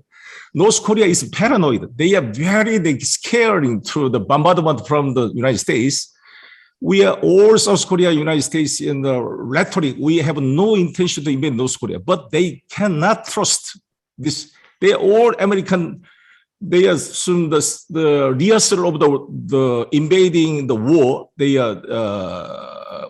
denounce the joint military exercise every year. So if we invest McDonald's, the store in the located in Kaesong in the complex North Korea territory, it's a strong symbolic symbol. We have no intention to invade North Korea. We can guarantee the North Korea. Thank you. President Song, recently Kim Yo-jong, the sister of Kim Jong-un, said that South Korea should cancel or at least reduce its upcoming military drills with the United States. Do you think that's a good idea? And if not, is there a chance that this new opening for diplomacy could end before it can truly begin?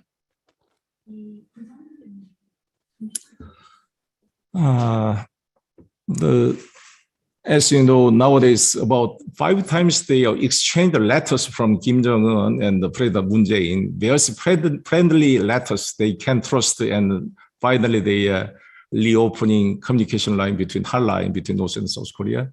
But recently, Kim Yo-jong is strong warning to stopping the military joint exercise. But my humble opinion, we cannot. We should going on, because it's not the invading the scenario is not just we are protecting our country and so not the peace, to keep the peace, and we are defense the readiness. So we should persuade North Korea also, but we can understand the North Korea perspective. North Korea, as you know, about the very low economic scale. So the expenditure of military is very low, about the 150 is very large. So they have no approach to the military exercise, the equivalent of the joint military exercise United States and Korea, because they have no tank oil, and the jet oil is banning from the economic sanction. They have no approach training to exercise the comparable scale of the military exercise is impossible. Reason why North Korea, they are developing asymmetric the strategy, for example, the missiles and the submarine and the nuclear weapons. They have no the capability to equivalent of the conventional weapon the level. So if the Korea and the United States, the joint military the exercise at that time, North Korea very nervous and paranoid. So we should persuade. We have no intention. It's true, like the building trust is very important. So reason why I suggest to reopening Kaesong Industrial Complex is very strong. The momentum they are invite the negotiation table at the denuclearization of the Korean Peninsula. Thank you. President Song, let me ask you about South Korean politics. You have a presidential election coming up next year, and maybe that means that the Moon administration is in a rush, has to show some progress with North Korea. But in Washington, it doesn't seem like the Biden administration is in a rush. So how do you view that difference between the Moon administration and the Biden administration in terms of urgency and speed? Yes, it's a good question. But I think the Biden administration is also same problem. It's the next year in November, and the midterm election is coming. So Biden has no approach, no enough time to Biden have some needs the diplomatic achievement. Biden administration recently withdrew from Afghanistan, American troops. It's caused a big problem, I think. The Taliban is occupied all the Afghanistan mainland, is covered. It's caused a big problem. But I think where's which President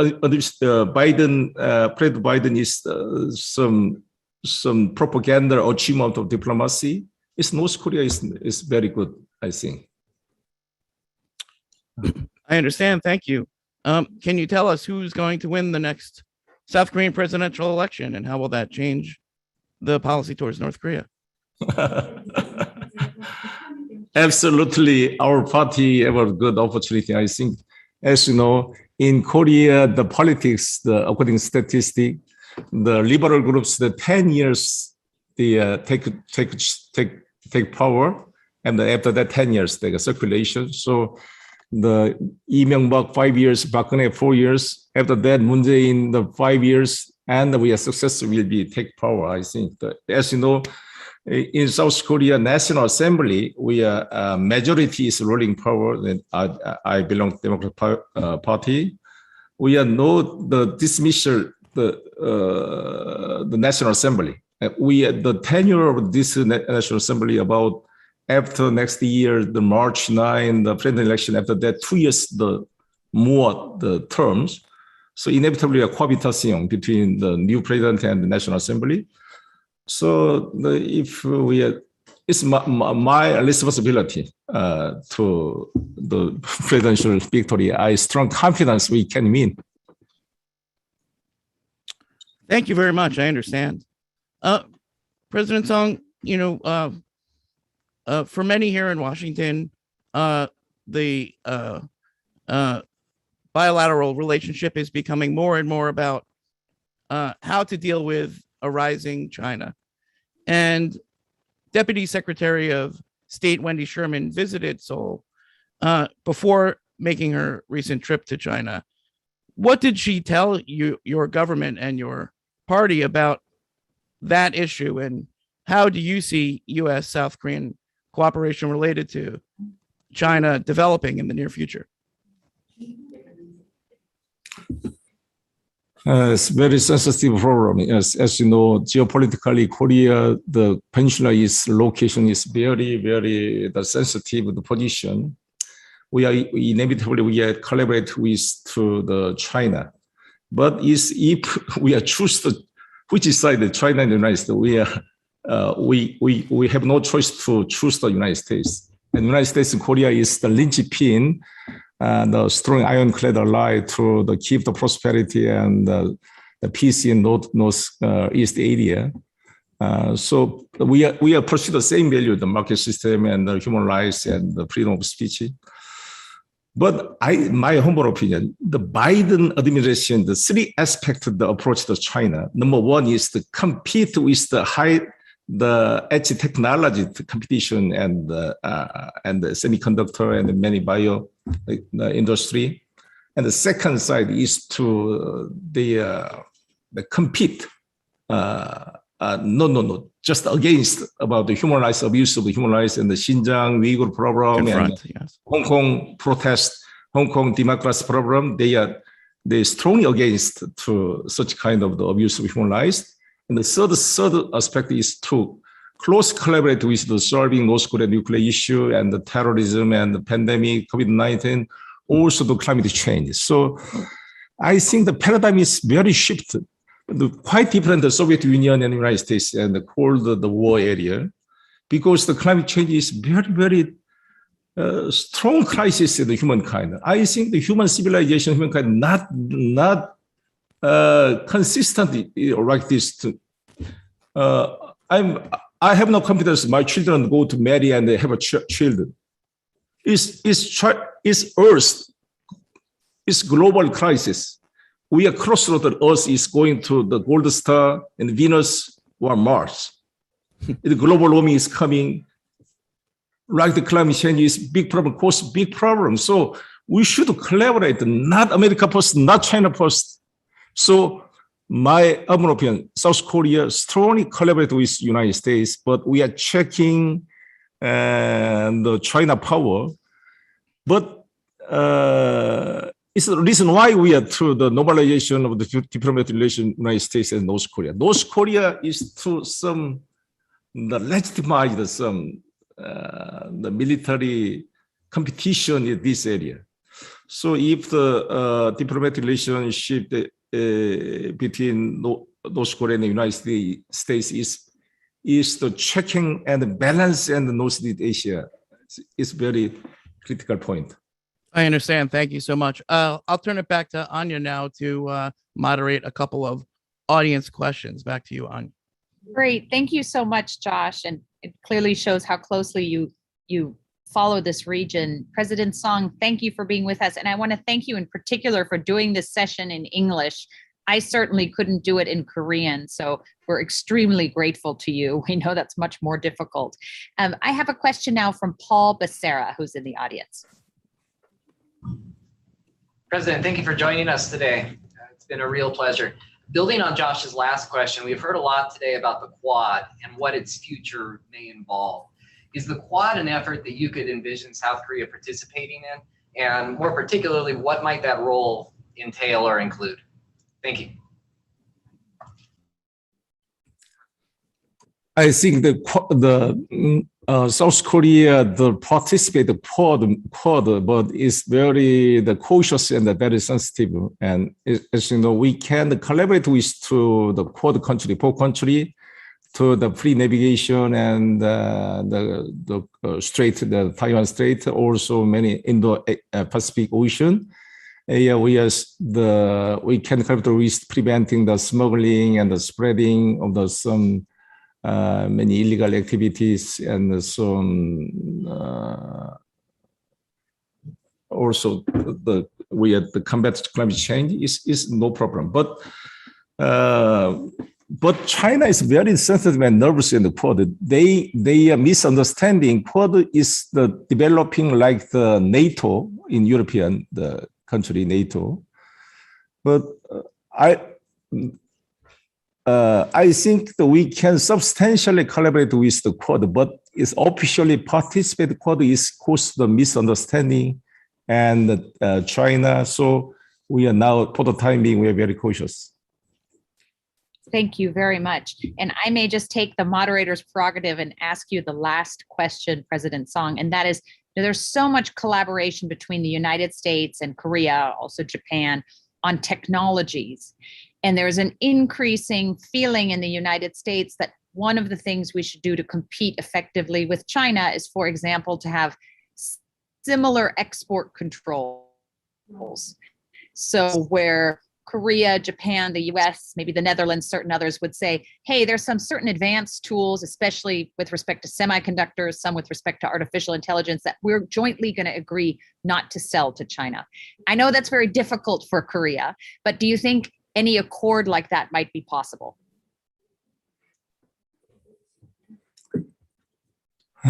Case by case is very different. As you know, we are first the trade partner is China. Is about the approximately 25% of the aggression of the trade amount is to depends on China in Hong Kong and Taiwan. So recently, the United States is to prohibit the export from the, for example, EUV from Netherlands to going to China. It's cost problem, but we can use this opportunity. South Korea semiconductor company is more to the developing. I'm sorry. No problem. But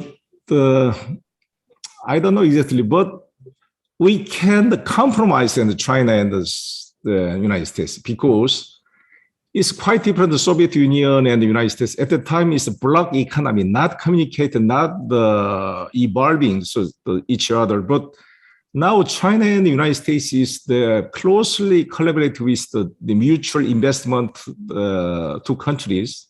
Mm-hmm. all the world market economy is the integrated one economy. So is to isolated and party is very impossible. So we can, my opinion is to United States should negotiate with China to fix the trade dispute. Thank you very much. I really appreciate you joining us for the remarks. It's very important to hear from our friends in Korea. Josh, thank you for masterful moderating. Now I will leave it there. I'm going to make some closing remarks now for our audience, but thank you to our last two speakers of the day. Dear friends who've joined us here all day, it's been quite a ride. We're grateful to you for sticking with us. In these 2 days, just 48 hours, we're hearing from over 50 speakers from, I think, something like 8 countries. Our goal here at the Aspen Security Forum, of course, is to contribute to everyone's understanding about foreign affairs, including by hearing directly from our friends and allies and partners and sometimes competitors around the world, and from those leaders in Washington who are making policy today. So just to sum up a little bit, earlier this morning, we heard from the Prime Minister of Singapore, who warned us, but he warned both the US and China that a path of conflict will harm not only our countries, but the entire region and maybe the world. We heard about the future of the Quad from Michelle Flournoy, Australian Foreign Minister Julie Bishop, Raja Mohan, and a Japanese interlocutor. Very interesting to see how far can that go, and can these 4 countries really work together? We had a heated and heartfelt debate about Afghanistan, where the situation is getting increasingly dire and difficult, very top of mind for our policymakers in Washington right now. We heard from the foreign minister of Saudi Arabia, and he covered everything from the Abraham Accords to Iran to everything going on in the region of the Middle East. And of course, we had a major policy declaration on cryptocurrencies by the chair of the SEC, Gary Gensler. He's thought deeply about these issues, and this is becoming a national security issue. China is wading into the space. When you look at the ransomware attacks and cyberspace, a lot of times cryptocurrencies are used. So increasingly, this also impacts our national security. And finally, of course, we turn to trade, and just now back to Asia with President Song, the president of the Korean National Assembly. As Nick said this morning, the Aspen Strategy Group and Security Forum were founded on a radical idea that Republicans and Democrats can come together to discuss foreign policy civilly and hopefully reach some compromises. We go into this just with an emphasis that listening to each other is important, listening both to our international partners and to each other across the political aisle, to have a greater understanding of our values, our interests, and our constraints, and hopefully to create a more peaceful world. So with that, I will leave you today. Please join us again bright and early tomorrow morning at 8 a.m. We're going to go turn to China, and we're going to hear from the president of the Asia Investment Bank, Infrastructure Investment Bank, President Jin Li-shun, to hear about China's perspective on international economic policy. We're also going to hear from Ann Neuberger, the Deputy National Security Advisor for Cyber, and then we're going to hear from a series of Europeans, Indo-PACOM Commander John Aquilino, and many, many others. So we look forward to seeing you all tomorrow. These sessions, of course, are also available on our website as recordings. And as a final note, I'll leave you with, COVID permitting, we're going to try to meet in person and have another of these fora on November 2nd through 4th of this year. So with that, good night, and we'll see you in the morning. Thank you.